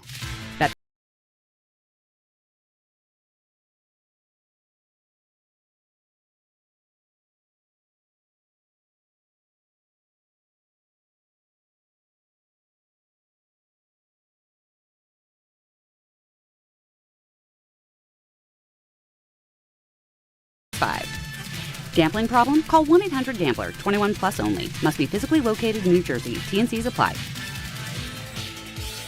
At AT&T, we guarantee our network so you can talk college football with your BFF while taking Buster to the vet. Hey, yeah, I can't believe he ate the whole thing of chicken wings. And I can't believe we're staging a comeback. Touchdown! Yes! Staying connected matters. That's why in the rare event of a network outage, you'll automatically get a bill credit for a full day's service. For wireless downtime lasting 60 minutes or more caused by a single incident impacting 10 or more towers, must be connected to impacted tower at onset of outage. Restrictions and exclusions apply. See att.com/guarantee for full details. Your ambition just met its match with Robinhood. Trade stocks and ETFs, options, futures, and crypto all on one platform. Get started today at Robinhood.com/yourmoney. Your money, your move. All investments involve risk, including loss of principal. Options, futures, and crypto trading carry significant risk and may not suit all investors. Securities offered through Robinhood Financial LLC, member SIPC. Futures trading is offered by Robinhood Derivatives LLC, not FDIC or SIPC protected. Crypto offered through Robinhood Crypto LLC, NMLS ID 1702840, not FDIC or SIPC protected. Portfolio management offered by Robinhood Strategies, an SEC registered advisor. ESPN New York is throwing a holiday party you don't want to miss. Join us this Friday at your mother's house in Garden City. We'll be broadcasting the Michael K. Show live from 1 to 3, followed by Don, Hahn, and Rosenberg from 3 to 7, all while supporting a great cause. Bring a toy to benefit the Garden of Dreams Foundation and help make the season brighter for local kids in need. It's the ESPN New York Holiday Party this Friday, brought to you by Spiked Aid, Security Dodge, Amazon Pickup, and ESPN New York.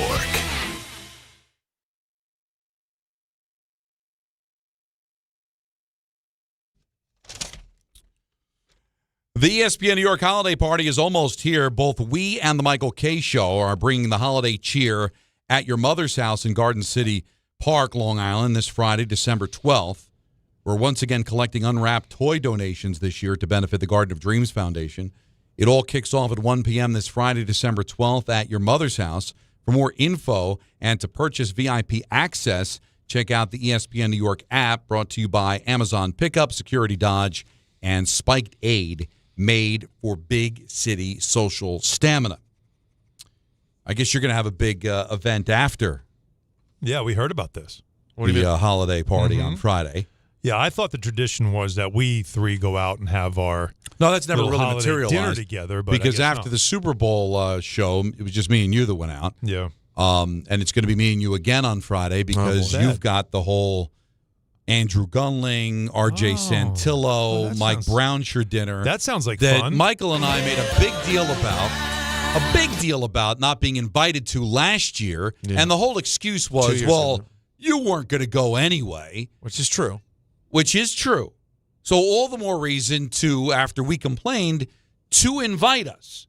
Right. And you did not, again, knowing full well I probably say no, although you don't know that for a fact. Yeah.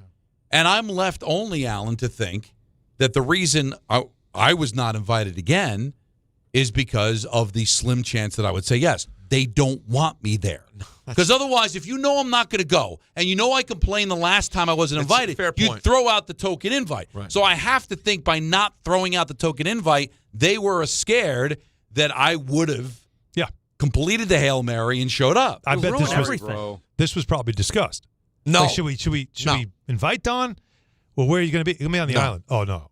Well, he might say, I'll just cut through the city and come hang out with you guys and then go home to Jersey. No. And so don't ask him because there's the off chance he might say yes. No. And this is why you're all wet. Well, because of the fact. I love this guy. We are at the stage now where there's a chance I could go to things like this. For the reason Alan said, cut through the city. Yeah. I'm not getting home in time to have dinner with my children anyway. So I got to fend for myself to have dinner. Good point. So, if I had known ahead, I'm going to go out with Alan like a gentleman. Yep. But if you had invited me, say, a couple of weeks ago, also as a gentleman, then I might have said, you know what? I'm not going to get home in time to have dinner with my family. I'll swing through the city, and I haven't seen Andrew in forever. I physically have not been in the presence of Andrew since the 20th anniversary party. I said already, Don, it was embarrassing. I don't get to see RJ all that often. No. I do see Brownshire on occasion, but I can't think of the last time I broke bread with him. Yeah, you haven't broken bread with him. And I heard that JJ is going to be there too, right? Yeah, Devaney. I haven't seen him pre-COVID. And you guys are fond of each other. And I honestly, I'm not saying that the percentage would be high, but enough to throw the invite out. And the reason it wasn't thrown out is because of the outside chance that I'd show. Hey, listen, I still love RJ. I still love Mike. I still love Andrew. And I'll always love you. Thank you. I don't need you to reciprocate. I don't care how you feel about Right, you me. already know. I'm still going to love these people. You've already said Andrew doesn't have any use for you, and you love him. And this is proof. Because I would think he'd stand on a table saying, invite Don. I try every day. It's worth the shot. Mm-hmm. Yeah. I mean, these are people that were asking out hot women just at the remote possibility. They would say yes, but do I get the same gesture? No, I don't. Maybe, just maybe, they're worried about being embarrassed in public. Embarrassed in public by what? By Don? You showing up, and you see, sometimes you get into an argument, and you got a point to make. What is he and saying now? I don't know. Feeling a certain way about. By the way, so that's what you should be offended by. I am. I'm trying to make sense of it. No, because what doesn't make sense. That's all I'm doing. If you listen to me, you would understand. It is really much more simple. Mm-hmm. Everyone has different groups. We have like a little group. There's a group chat. A clique. It's a little clique that we have, the five of us. Yeah. We group chat. Mm-hmm. We get together once twice a year when we can. Right. And that's it. And there's really zero reason that I can't be a part of that. No, you're not in it. I've worked with these people. We have similar interests. You're not in it. But I am excluded. I'm cool.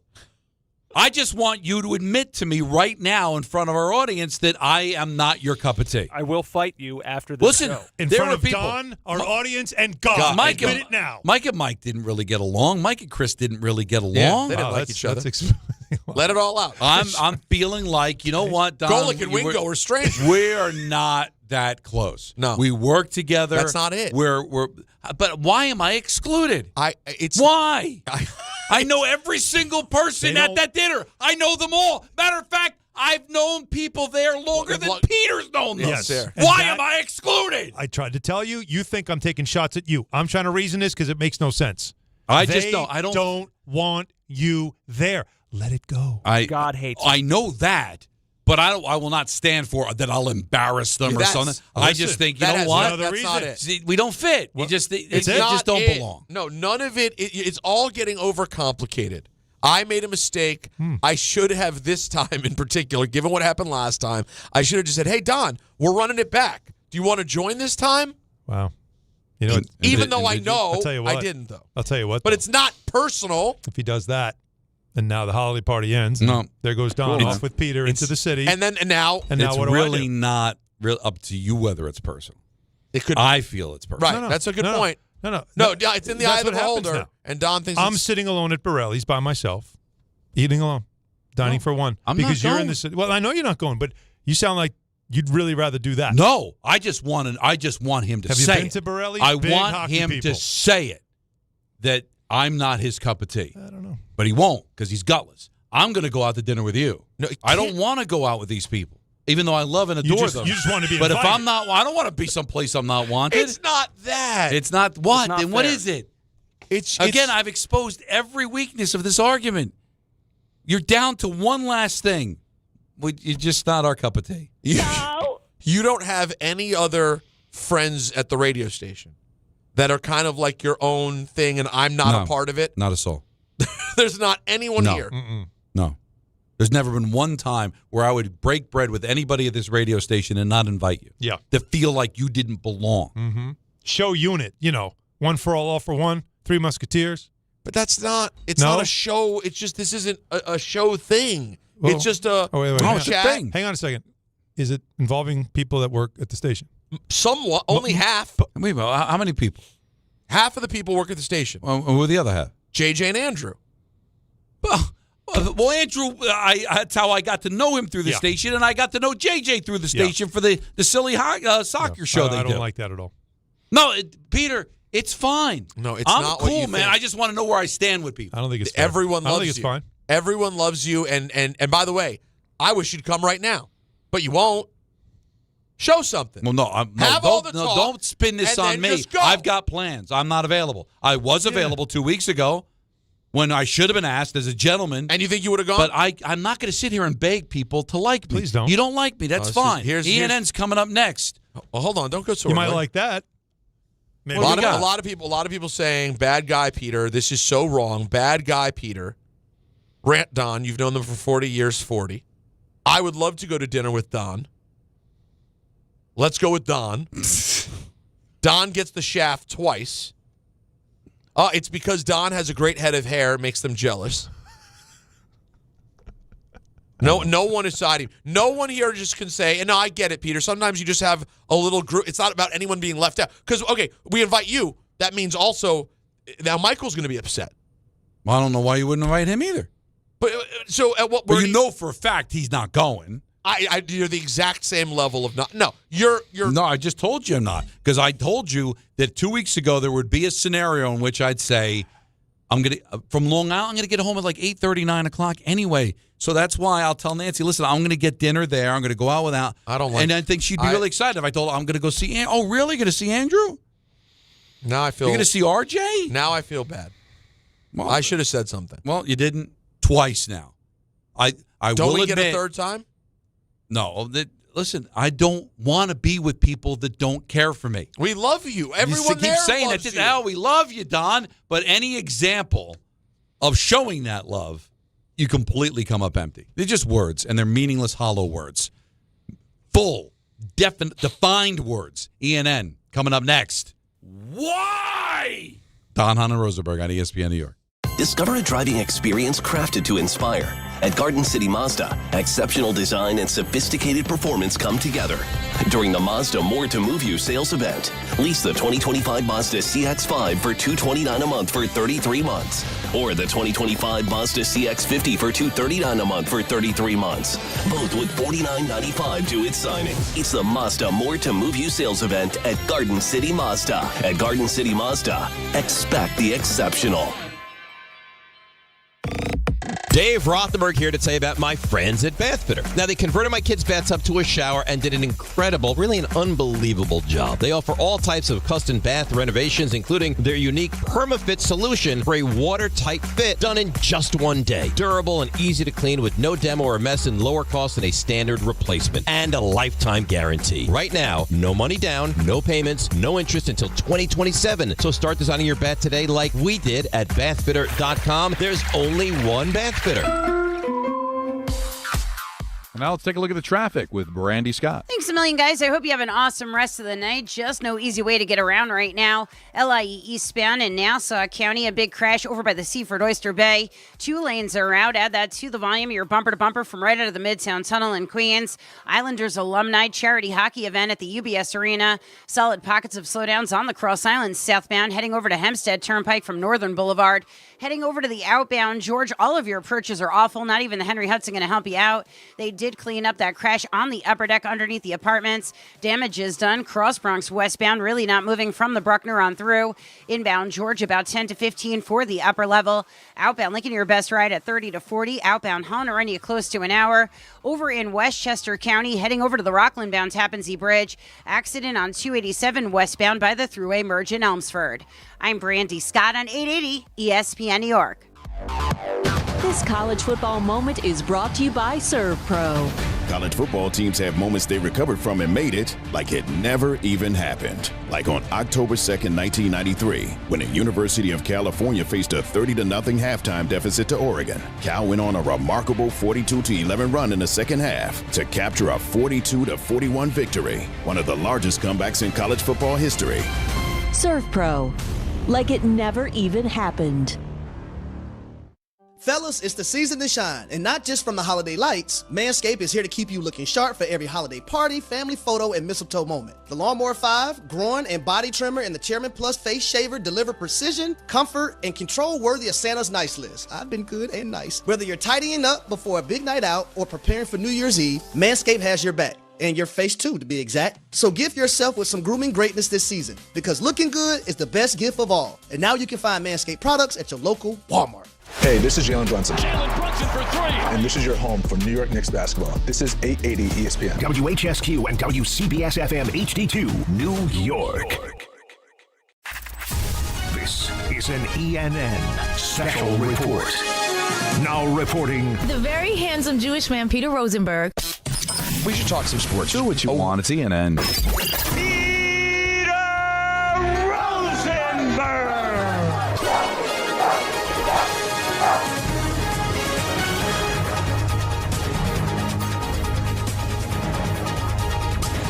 Hi, everyone. How you doing?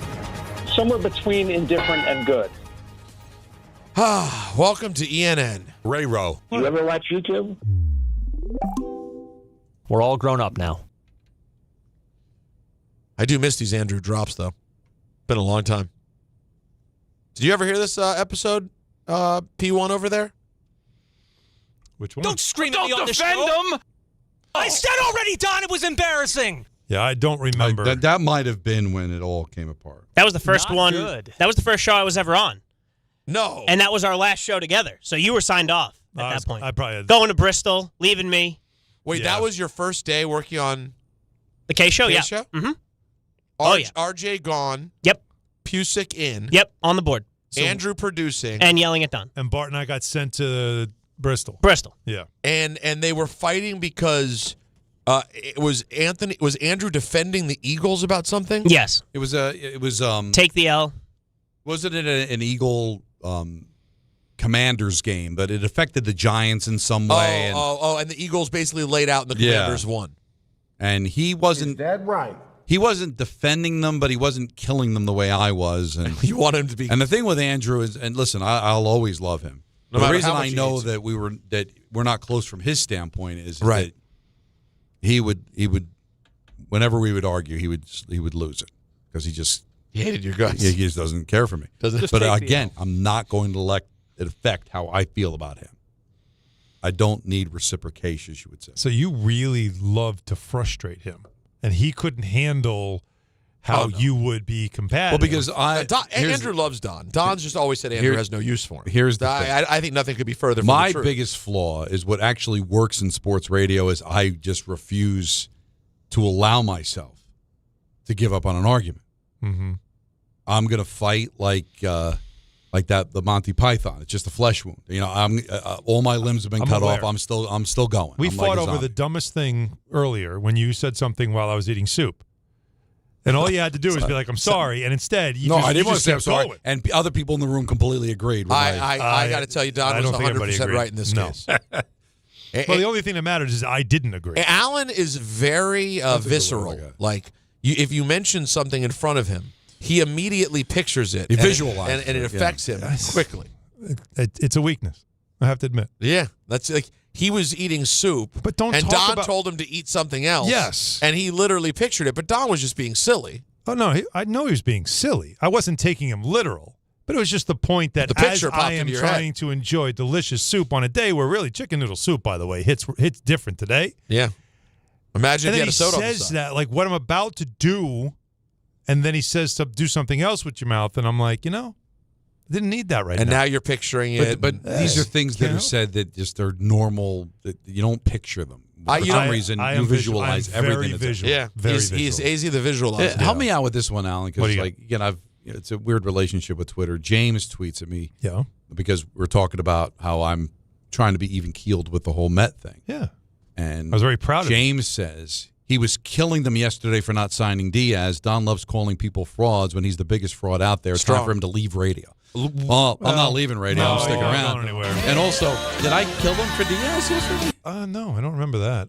I remember. I said I was up. I didn't love the fact they let him go, but it sounded like Diaz wanted to be in L.A. And I disagreed, but killing them. But listen, James, enjoy yourself. Listen, by the way, we've heard Don kill people for things. Yesterday, not yesterday, didn't even come close to that. Well, believe me, when I'm killing you, you'll know because you're dead. You'll know. Yeah, He kills you dead. Right. I think I speak for everyone when we say thank you for the call. Let me say good evening to Don. Hey, friend, I've been on sports radio for 30 years, you punk.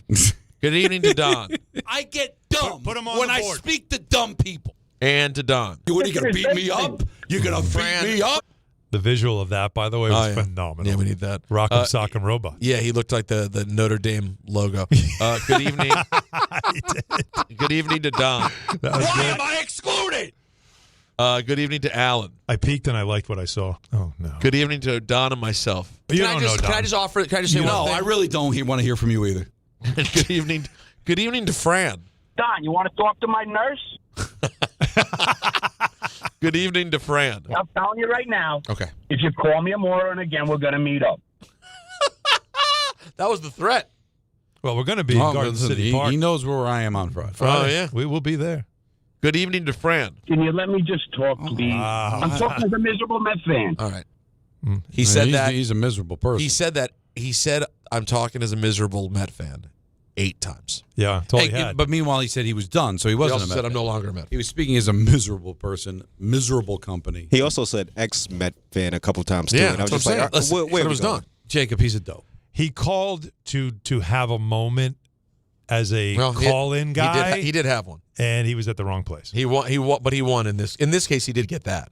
Because that was a good moment. But he wanted his chance to be the call-in guy who loses it. Oh, yeah. And instead, Don lost it. But I'd like to. And we all won. And we all won as a result. Sure we did.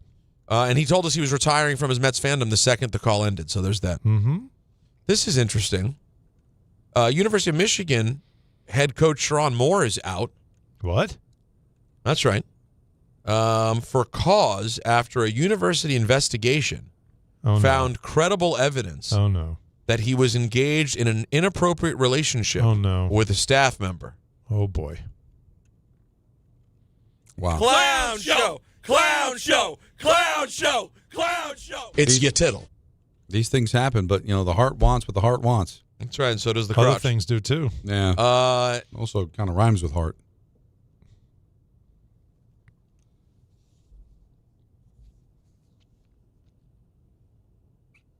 I don't understand.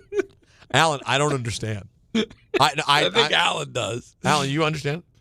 The heart wants what the heart wants, and it rhymes with heart. Yeah. I don't know what that is. Well, maybe you should get an exam. Anthony, you know where we are?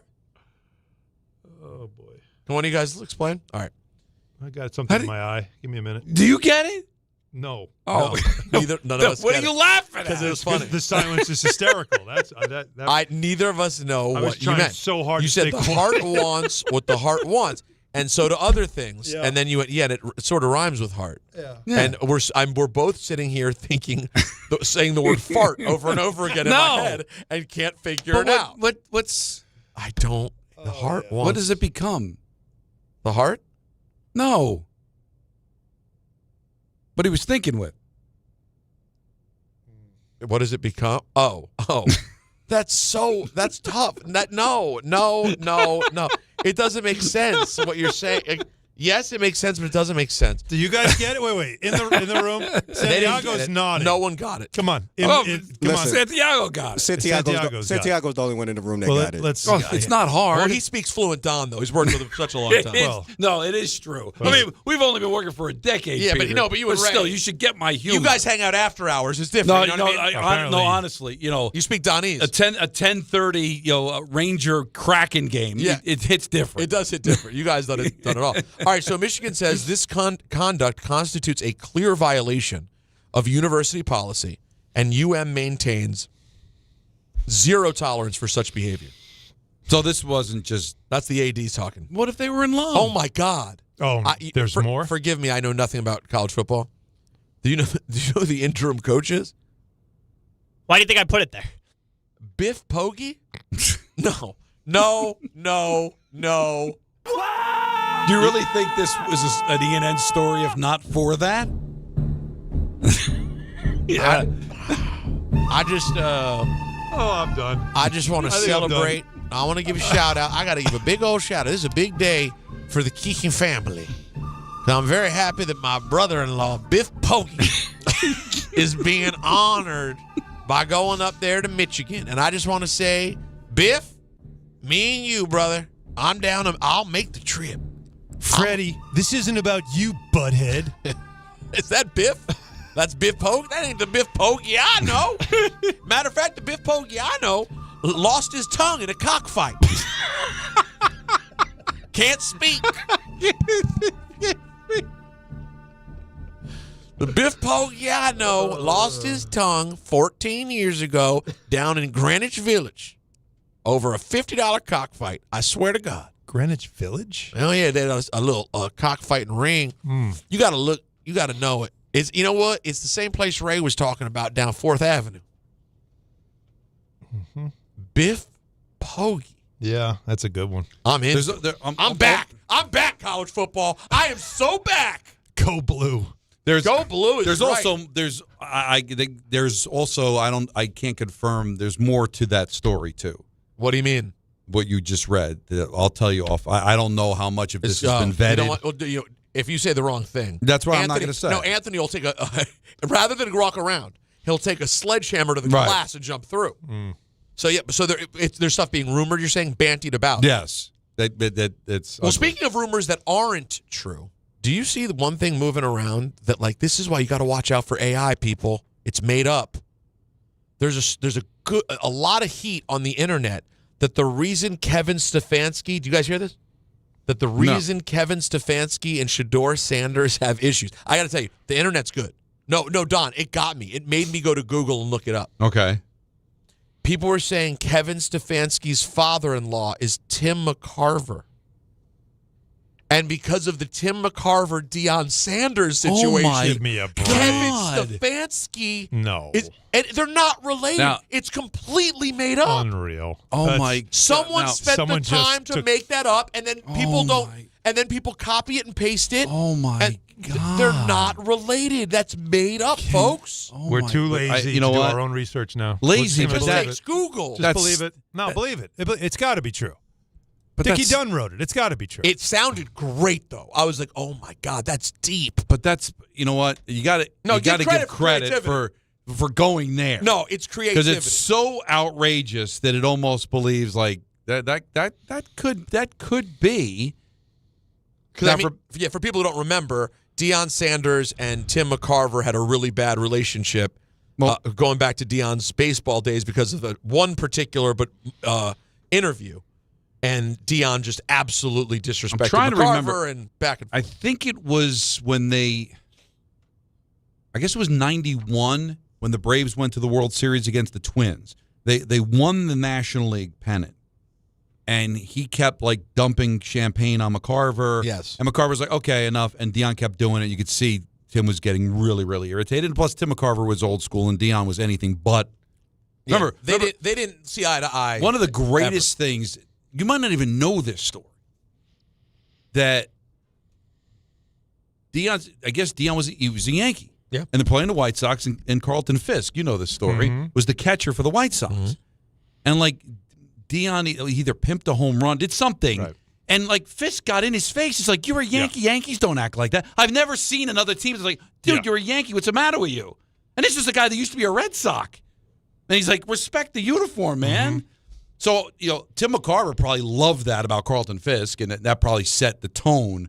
But clearly, Tim was like, "All right, enough, Deion. You're dumping champ." I get, but he kept doing it. So a bad relationship. So it's a creative story to tell. Very creative.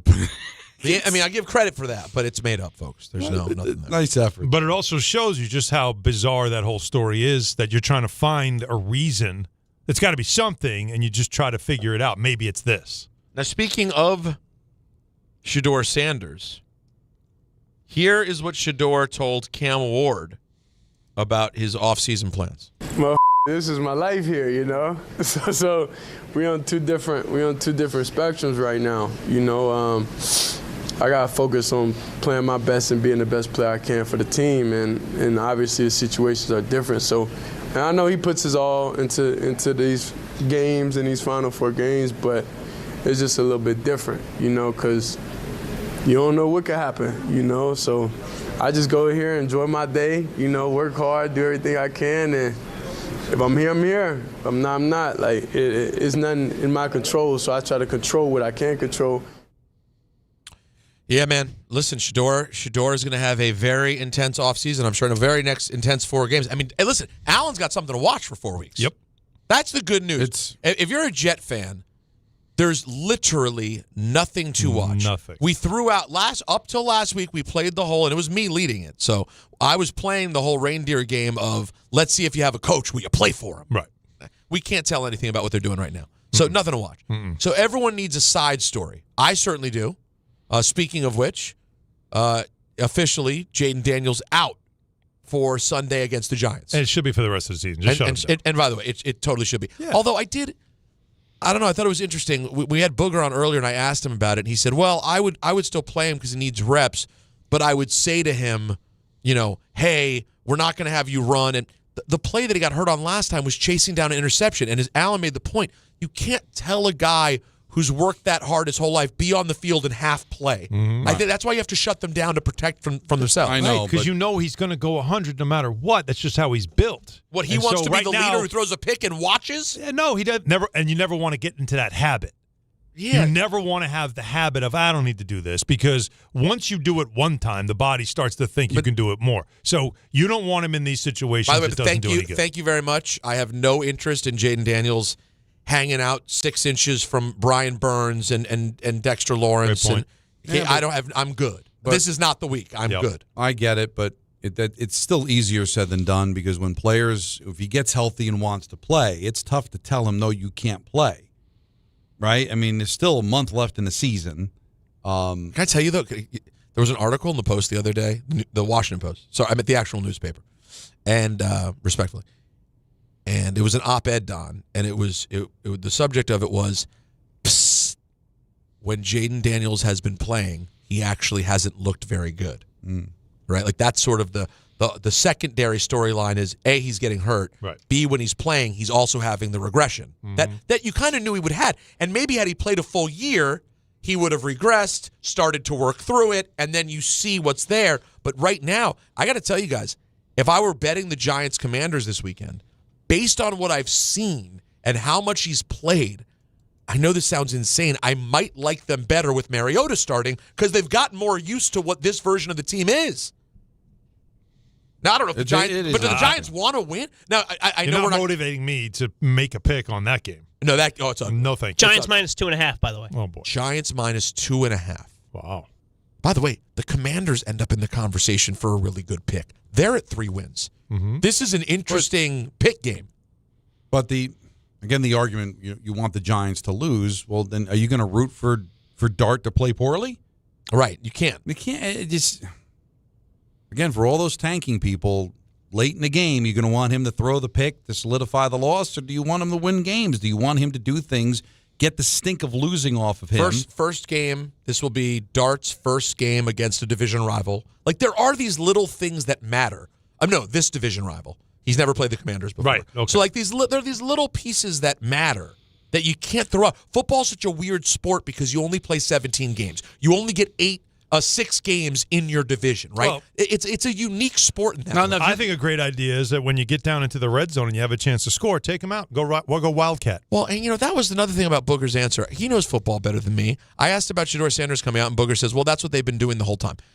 You're telling me he's capable of playing in the NFL, but they cannot design a play for him at the goal line? They didn't do it in the previous possession when he didn't get the 2-point conversion. So they tried once, and then that's it, can't do it? And they tried another play. And then did tricky bullish?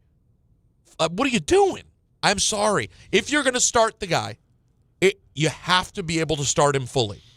And let him learn what's on the line this season. Let him see if he can figure out how to score for you inside the 5. But maybe they're thinking draft pick. But you ever wonder that? No. I feel like I talk in circles about this all the time. Well, how about just playing it out? And then you pick where you pick and see what happens. Haven't we seen how crazy the draft is? Yep. That you're going to sit there and, at least I want the higher pick. And, let's say the Giants beat Indianapolis or lose to Indianapolis last year, and they get the first pick. Who do they take? Cam Ward. Do we know if Cam Ward's going to be anything? You feel better? Jackson Dart seems like he's the better quarterback, you feel right? much better about so Jackson you Dart. can make the case that thank God they beat the Indianapolis, where they weren't suckered into taking Cam Ward, and now they've got their quarterback in Jackson Dart. But next year it might be like, I wish we had lost that game because maybe Cam Ward turns out to be great. And then 3 years after that, Cam Ward's no good anymore. And they wanted just Cam Ward. Play the damn game and see where it goes, okay? Yeah, I agree. For God's sakes, you think you can control everything. You can't. God laughs at those who make plans. When did it? Man plans and God laughs. When did somebody tank and it was like brilliant? A brilliant move. The Pittsburgh Penguins in 1984 when they got Mario Lemieux. Okay, that's they a long tanked time. at the end of the, end of the season because I know because the Devils would have gotten Mario. By the way, that's a good example. Really, and really the Devils ended up winning more cups than Mario won. That's a good point. So maybe getting Kirk Muller was the better play. Now, it sounds ridiculous because Mario Lemieux was much better, but it's all about cups, right? Mm-hmm. And when Mario played, how many cups he win? 2. Yeah. All right. Back to back. And I believe they were Mueller didn't win any until he went to Montreal. But the fact is, the Devils still ended up being fine because in that span of time when Mario played, the Devils won one more cup. They were better. Yeah. So why don't you just play the damn game? Yeah. I was actually thinking NFL. The team that just completely tanked their way and it just turned the tide. It turned the whole NFL franchise. is the one because, obviously there was no lottery in 84 in the NHL, but they're the only one that doesn't have a lottery. Yeah. So you can control it. But who has? When the best quarterback in the sport was taken 10th. What are we doing? Do you think you need a lottery in the NFL? But you just said you can't think of a team that tanked and it worked out. So I guess it doesn't matter. I'm just a basketball guy. Maybe somebody that's a football expert can come up with the time. It happened. It's funny because you can think of must picks in the NBA, right? Oh, yeah. When LeBron was coming out. Sure. Even Cooper Flag this year. Wembanyama. Absolutely. Mm-hmm. NHL, you can think about McDavid, Crosby. Yeah. Mm-hmm. Has there really been one in football? Well, we thought it was Trevor Lawrence. And we're still waiting on that. But right? has there Peyton ever Manning. been somebody that I got to have? Peyton Manning. And that was still a debate, though, if you remember. That still was a bit of a Ryan debate. Leaf. Yeah. So it wasn't a given. So, but that's a good one. 25 years ago. Yep. So does it really matter? Where the other sports, there's clear cut like that. Pittsburgh winning that lottery to get Sidney Crosby. Everybody wants the quarterback. Everybody it's the desperate thing in a draft. Number one pick. The quarterbacks that have dominated the last 25 years. It's Tom Brady. Was he number one pick? No. Okay. Patrick Mahomes. No. Ben Roethlisberger. No. He wasn't the first quarterback taken. Russell Wilson. No. Jalen Hurts won the Super Bowl last year, second round. All the guys that have been the dominant, and I don't mean just winning Super Bowls. I'm just talking about the best teams in the era. Was Andrew Luck the last? And by the way, that didn't work out. When you're really honest about it. He got hurt. It didn't work. You know what? This is rare. Okay. You guys want to continue ENN? I got a few more good stories. I don't mind. I don't hate that. I love where your head's at. Yeah. Thank you. Hey, guys. The holidays are here, and I got to tell you about Amazon. What are you saying? The ultimate. Well, it's hard, Don. The ultimate convenience play. We all know Amazon's a part of everyday life, but Amazon Pickup takes it to the next level because during the holiday rush, if you're on the go like I am, right, you got so much going on, you can send the orders to a secure Amazon Pickup location that works best for you. It's a great way to keep gifts a secret from the little ones so you have time to wrap them, all right? Life doesn't slow down this time of year, and Amazon lockers and counters, they're located near you. So no matter where your day takes you, your package is ready when you are. Amazon Pickup gives me the flexibility to grab gifts and packages on my schedule, whether it's on a quick lunchtime break, during my commute, while the baby naps. It's simple. Order online and at checkout. Just choose the pickup location that's most convenient. You get an email confirmation when it's ready with instructions to pick it up. It's quick, secure, always at no extra cost. Check it out for yourself. Go to Amazon.com/pickupMVP to learn more. That's Amazon.com/pickupMVP. More ENN next. It continues on Don, Hahn, and Rosenberg. If you've been injured in an accident that wasn't your fault, then you need a lawyer who knows New York's unique personal injury and workers' compensation laws. At the Parisman Firm, they have decades of experience handling all types of accident cases and a proven track record of delivering huge results. Their team has already recovered nearly $1 billion for injured New Yorkers. From construction to car accidents and slips and falls, they've got you covered. Call the Parisman Firm now at 718-WORKERS, where your case is their cause. Get the justice you deserve today. Hey, New York and New Jersey, Boost Mobile has an unlimited talk, text, and data plan that's only $25 a month forever, meaning you'll only ever pay $25 a month for the rest of your life. Who wouldn't want unlimited wireless when it only costs $25 a month forever? If you don't, you must be one of those people who enjoy overpaying for their phone plan. $25 a month forever is truly as good as it gets. So go online and switch now at boostmobile.com. After 30 gigabytes, customers may experience slower speeds. Customers will pay $25 a month as long as they remain active on the Boost Mobile Unlimited plan. 1-877 Cars for Kids. KARS Cars for Kids. 1-877 Cars for Kids. Donate your car today. 1-877 Cars for Kids. Donate your car today. Ready to get rid of that old car? Donate it to Cars for Kids. Call 1-877-CARS-FOR-KIDS to reach a friendly live agent. Donation's super easy, and your car can be picked up as soon as tomorrow. Call us now, 1-877-CARS-FOR-KIDS. That's Cars with a K to donate your car today. 1-877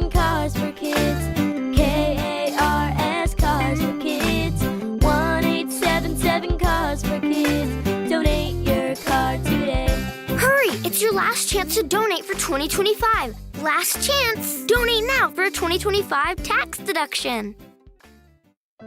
Health surprises can change your life in an instant. You've seen it happen to others, but it doesn't have to be your story. At Princeton Longevity Center, we customize actionable and proactive health plans to maximize your lifespan and take control of your health. Our Cancer Check program combines cutting-edge technology with top medical expertise to keep you ahead of potential risks. With advanced full-body imaging, genetic testing, and multi-cancer detection blood tests, we look for even the earliest signs of problems. Results are analyzed by expert physicians who craft a personalized plan to safeguard your future. You're not just a patient, you're a partner in your health journey, backed by a team committed to helping you live longer, healthier, and more vibrantly. Our programs have saved hundreds of lives and empowered countless others to take control of their health. Be proactive with your health for the ultimate peace of mind. Call 888-8000-PLC or visit PrincetonLongevityCenter.com.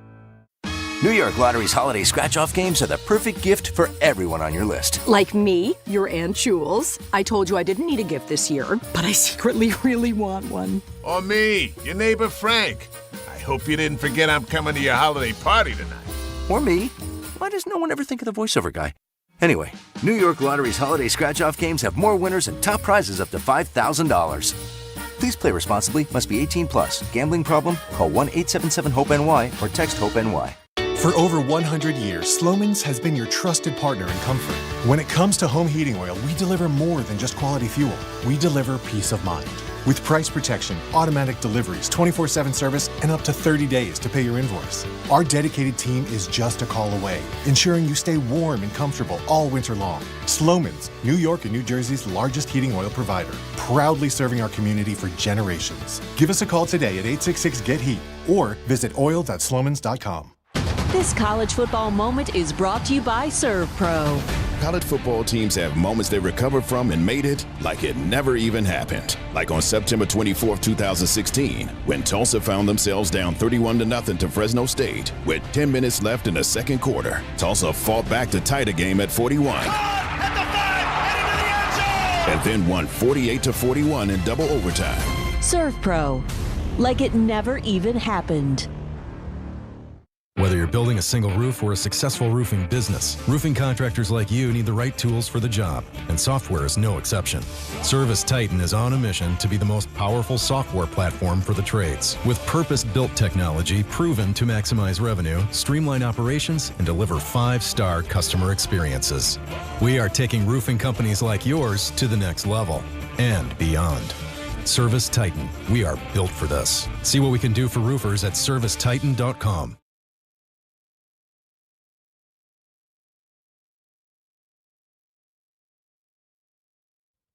Jacob, did you know to play this? Yeah, he did. Okay. All right.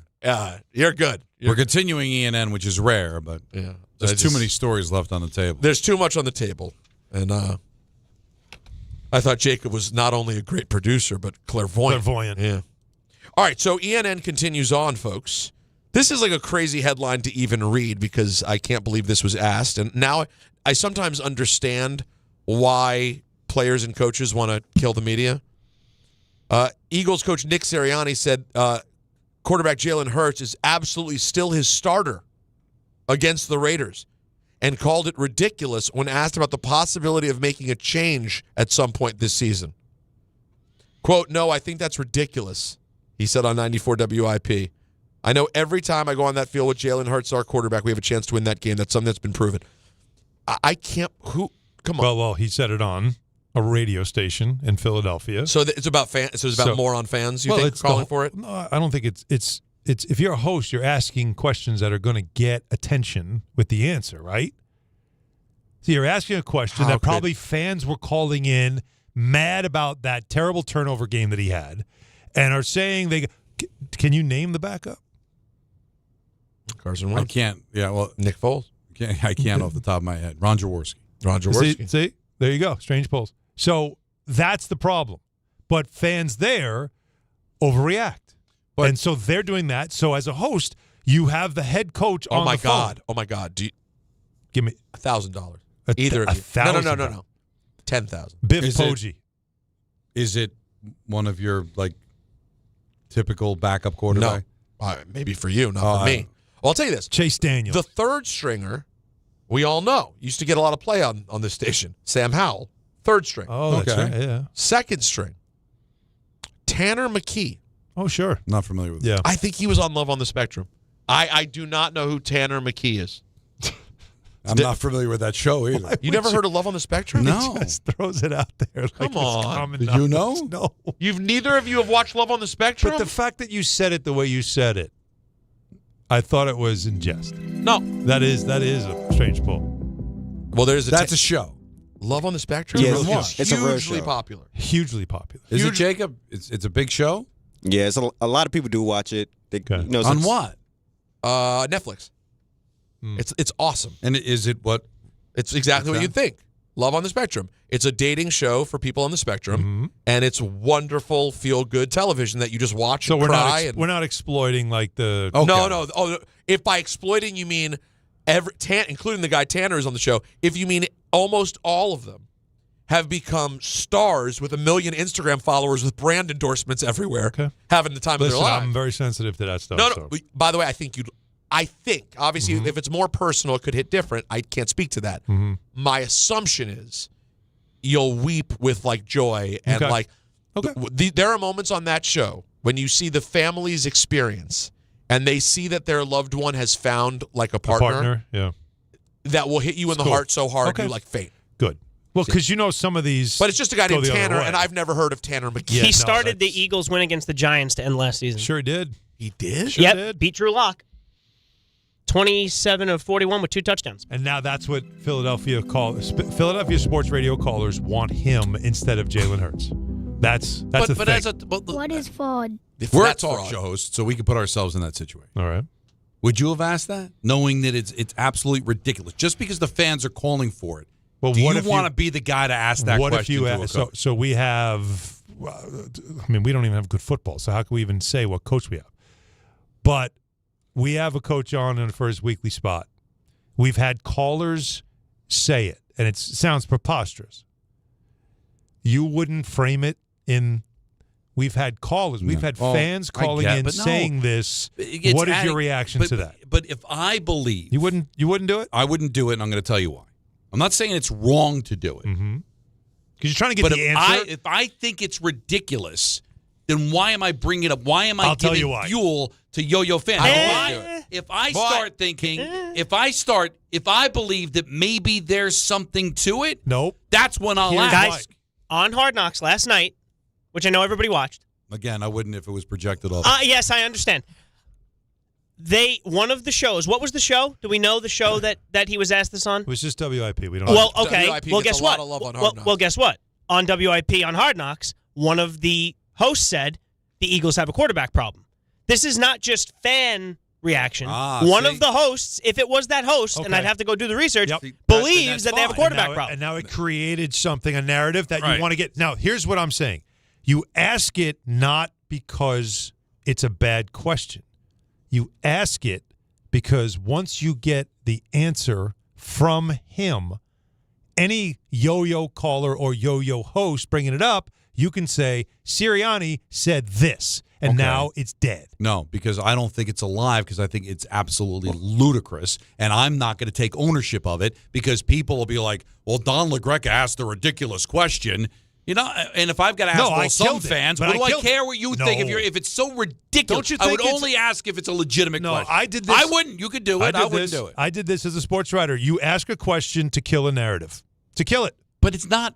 But it's not a narrative. If it's a bunch of fans just pulling it out of the air, we didn't even know who the backup quarterback was. I'm sure they do with Billy. You don't know if the host brought this up. This is Jalen Hurts, turned it into something. What if they spent 3 hours taking calls on it because the host said something and everybody reacted to it and they were on it? Now I'm killing the narrative. It's dead. Because then the columnist writes a whole column with his opinion about something that was stupid. But let's kill it. That's a different story. Because if I'm the host and I say they've got a quarterback problem, forget what the fans are saying. I'm saying it. I'm going to ask it. But if I think it's ridiculous, just because fans all want to take a phone call, there's no narrative to that. It sounds like maybe it comes more from the fact that actual hosts feel that way. And here's the thing, by the way. I do think over time there is a chance that there is a quarterback problem in I Philadelphia. actually think they might have one. They personality-wise. Personality-wise, Not not talent. But at this moment, when your backups are Tanner McKee and Sam Howell, there's no conversation. Yep. You're going with your Super Bowl champion MVP quarterback. This is why you watch them at the draft. But if I think they've got a problem, then I can ask about it because I'm taking ownership of the narrative. We can take a bunch of phone calls right now that the Mets should trade Juan Soto for Aaron Judge. I would not ask Aaron Boone about that if we had him on or Brian Cash because it's ridiculous, right? Even if we got a billion phone calls on it, so what? It's ridiculous. It's at that level. Now you know. Just so you know who it was. Oh, really? It fits the narrative. But let me see what yo-yo. I want to see what yo-yo. I touched it, and all of a sudden, Used to work here. I'm back in April. In this city. Got it. It's the group chat you don't check, Peter. Yeah. I figured it was him. Yeah. Who likes to drive that kind of conversation to get reaction and clicks and all that I'm going to own it. If I think there's a quarterback problem, I'm ask about it. Dad, can I have my phone back? It's gone. I'm not a big fan of, there are people saying. No, I'll say. Yeah. Right? Because I do think that people have a voice, but sometimes people are yo-yos and you shouldn't give them a voice. I understand. You know You're what I'm saying? Like everybody's entitled to their opinion, but now if I'm going to ask the coach about it, I created the narrative. The fans aren't creating the narrative. That's all made up. That's just opinion driven. But if I'm going to ask the coach about it, I now created the narrative. And I've got to own it. I don't want to own that because I think it's ridiculous, so I'm not going to ask it. How about this? Fire Tomlin. Fire Tomlin was a chant. Mike Tomlin was asked about the chant. No, he was asked, about the chant. Well, why? When everybody knows they're not going to fire him. No, but they're not firing Mike Tomlin. I'm just curious to know how he felt about 60,000 people in unison chanting him being fired. Coach, we have a lot of calls from people today thinking that you have a coaching issue and you should make a change. What do you think of that? But he didn't hear the call. If he was, here I'll give you an example. Right. This is apples to apples. Okay. If we had Sirianni on, and he said, "Guys, love the show. I've been listening for the last hour," and I could say, "Well, then I guess you were hearing a bunch of people calling about the quarterback." That's different. Because now I'm kind of curious because now I know he knows. You know he heard it. So I know Tomlin heard it. He's in the building. They're chanting his name. So you don't want to bring it to his attention. I'm not saying you're wrong. I'm but not by the way, it's a moot point. The guy who said this, it was his take. This is what he does. Yeah, no, and it was his take. Right. Yeah, he had the actual take. That's all I'm saying. That's fine. You have the right to have stupid takes. You asked, but at least it's yours. I'm just saying I am not going to forward somebody else's narrative. I'll forward my own. I just got the worst Charlie horse in my hand. What happened? Right now. You're I'm sitting. in extreme pain. You old man. It just gripped. It just. Oh my God! This hurts like hell. Have you ever gotten one? This is literally a strange pull. No, seriously, it's a strain. It's a strain pull. My leg right now is just straight forward, and it's killing me right now. Like you want to go extremely painful. By the way, you're very strong man. It hurts. Have you seen? I haven't watched episode 2 of Hard. Calm down. Have you guys watched episode 2 of? Well, Alan, have you watched episode 2 of Hard Knocks? No. You watch Anthony? Anthony. Yep, I did. How sad? So I only saw it on Twitter, and I didn't have volume. How sad is the Zach Ertz scene? That's about the only moving thing. Look, I didn't watch Hard Knocks all that much anyway. I tried to watch the Giant one, the Jet one, and now I'm watching the NFC East one. Professional. Because it matters.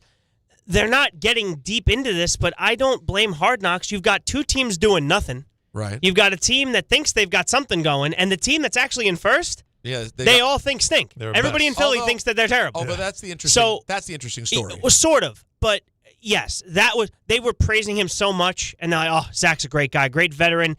In the week, he talks about, I don't know how much longer I have left.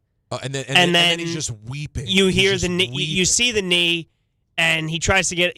They go, all right, get up. He goes, nope, not doing that, and it was pretty sad. Yeah, it's it was sad because everybody seems to like him on that team, and he was a very well-respected veteran. Both teams, yeah, he's loved in Philly, he's loved in D.C. Sure. He's just like that dude. But the 2 minutes of the Giants was too much. So Phillip Rivers signed to the practice squad of the Indianapolis Colts. He's 107 years old. He weighs 290 pounds. It's like Butterbean is playing quarterback for the Colts. It doesn't look right. Yeah, he played back in Y.A. Tittle day. Right? You mean Tittle? Now, do you guys know? He was the backup for Tittle. Do you guys know who the current number 1 on the depth chart is for the Colts? Riley Leonard. I wasn't asking you. Oh, I'm sorry. He did just say to you guys. Yeah, I didn't mean Anthony. No? I knew he would know. Well, no, Anthony knows stuff. No, you're not invited to the dinner either. No, that's not. Listen, I know I wasn't invited to that. Hold on a second. it was out of respect that I wasn't asking him the question because he always knows things like this. Right. You guys, I had a hunch, might not. But he also played last week, Peter. So that's we know the whole. We kind of know the yeah. So, but we never got the chance to answer. So we'll never know if you would have remembered. It's the perfect situation. Yes, he is number one on the depth chart, Riley Leonard. And Shane Steichen was asked, will Rivers start regardless of the health of Riley Leonard? Yeah, we'll see. Like I said, it depends on how he feels, too. He's going to get through the week of practice, see how he feels at the end of the week, and we'll go from there. Colts money line. Oh, I bet it.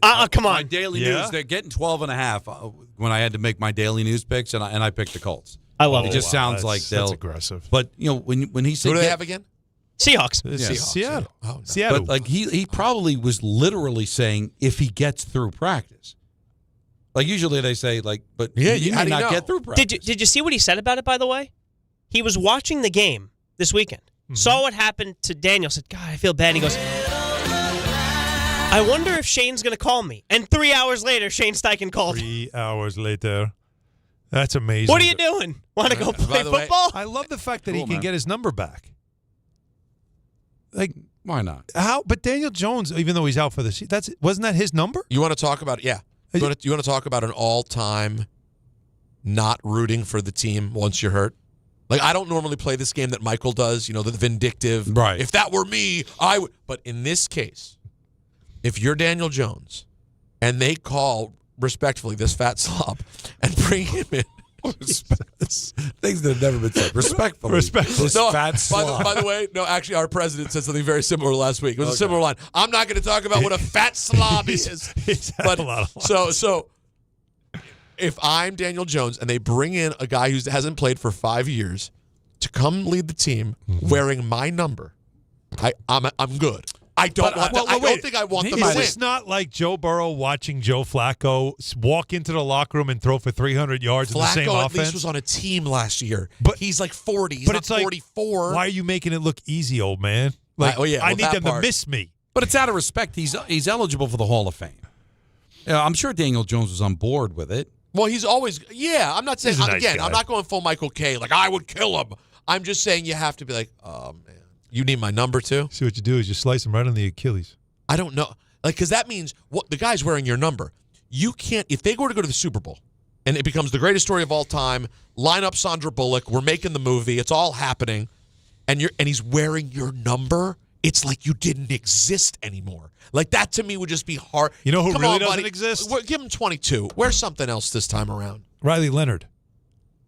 Riley Leonard. Like, wait, this guy, the grandpa? You starting him? Because, what if he's healthy and grandpa still starts? And then don't you quit? I'm good. I'm going to go be a high school coach. Lost my job to a 44-year-old fat slob who hasn't played in 5 years. but he's best friends with the coach, right. So I'm a wrap. Right. So that's it. I see how it works here. Speaking of a wrap, that'll do it for the special extra large That was good. ENN. I think it was the right choice. Last call, crew, 1-800-919-3776. Take you up until 7 o'clock. Then it's coverage of Rangers Blackhawks on ESPN New York. The holidays are here, and Amazon Pickup is your MVP of package pickup. Need that perfect gift like a brand new jersey for the big game? With Amazon Pickup, you can grab your order from secure Amazon lockers or counters near you on your schedule at no extra cost. It's fast, it's easy, and it keeps your holiday surprises tucked safely away. So whether you're running from work or heading to the holiday party, Amazon Pickup makes holiday shopping worry-free. Find your nearest Amazon Pickup location at amazon.com/pickupmvp. That's amazon.com/pickupmvp. Discover a driving experience crafted to inspire. At Garden City Mazda, exceptional design and sophisticated performance come together. During the Mazda More to Move You sales event, lease the 2025 Mazda CX-5 for $229 a month for 33 months. Or the 2025 Mazda CX-50 for $239 a month for 33 months. Both with $49.95 due at signing. It's the Mazda More to Move You sales event at Garden City Mazda. At Garden City Mazda, expect the exceptional. When you're streaming Stranger Things on Netflix, hurry! Okay, wait! Don't take slow for an answer. Switch to Optimum Fiber for the fastest, most reliable, and most consistent internet speeds, starting at $25 a month. And this holiday season, get Netflix and so much more on us. Call 888-4-OPTIMUM or visit Optimum.com today. Whoa, did you see that? Optimum, don't take slow for an answer. Netflix subscription required. Terms apply. See Optimum.com for details. Listen up,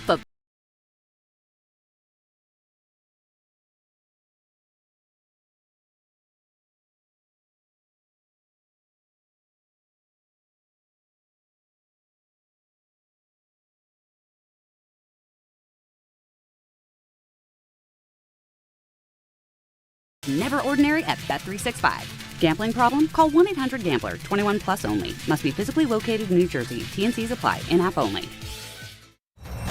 ESPN New York is throwing a holiday party you don't want to miss. Join us this Friday at your mother's house in Garden City. We'll be broadcasting the Michael K. Show live from 1 to 3, followed by Don, Hahn, and Rosenberg from 3 to 7, all while supporting a great cause. Bring a toy to benefit the Garden of Dreams Foundation and help make the season brighter for local kids in need. It's the ESPN New York Holiday Party this Friday, brought to you by Spiked Aid, Security Dodge, Amazon Pickup, and ESPN New York. At Target, great memories start with great prices. Get gingerbread house kits for just $12, plus all the Wondershop baking must-haves. Gather the whole fam, grab some gingerbread kits, and start building sweet moments together. Then keep the joy rolling, baking up tasty treats with Wondershop that'll make the season a blast. Make unforgettable memories with incredible prices on gingerbread kits and Wondershop baking essentials. And step into the holidays, only at Target. Restrictions apply. Hey, fans! Welcome back to Fansville's Cheers and Tears. Oh. Okay, so like everybody deals with losing, right? To a rival on a last-second field goal. Whatever, it's fine. I'm totally fine. But I cope with losing with an ice-cold Dr. Pepper. Those 23 flavors are like so delicious. They totally wash away the pain of your college football team taking a big fat L. College football.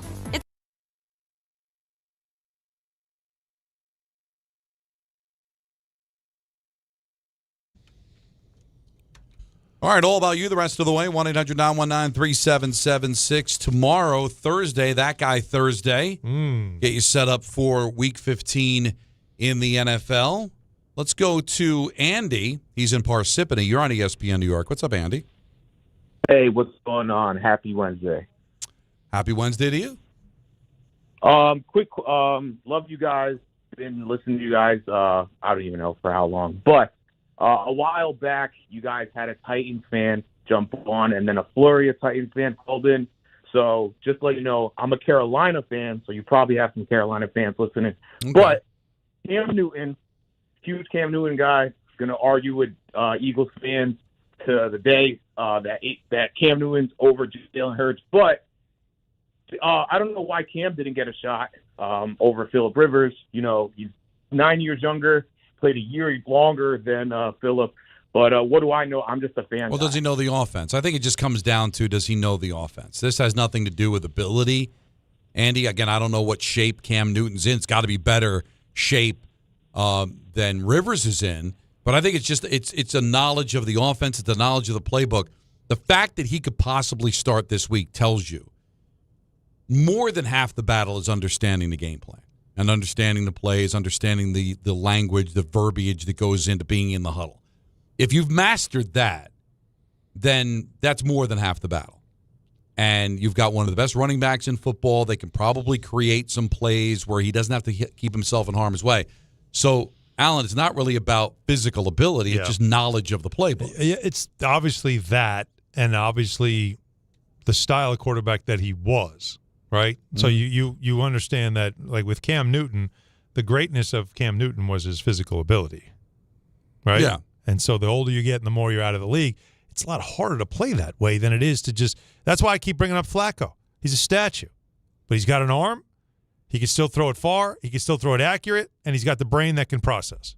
So at the line of scrimmage, you can see what the defense is doing. He knows what's coming. He knows his first check down if he needs it. He can get out of trouble quickly, and he doesn't have to use his legs. That's kind of what you're looking for if you're going with the older quarterback. Yeah, that's why I think people are reading into this like too much in the sense like I don't think anybody thinks he's going to set the world on fire. No, God, no. It's funny. It's entertaining. It's interesting. They're desperate.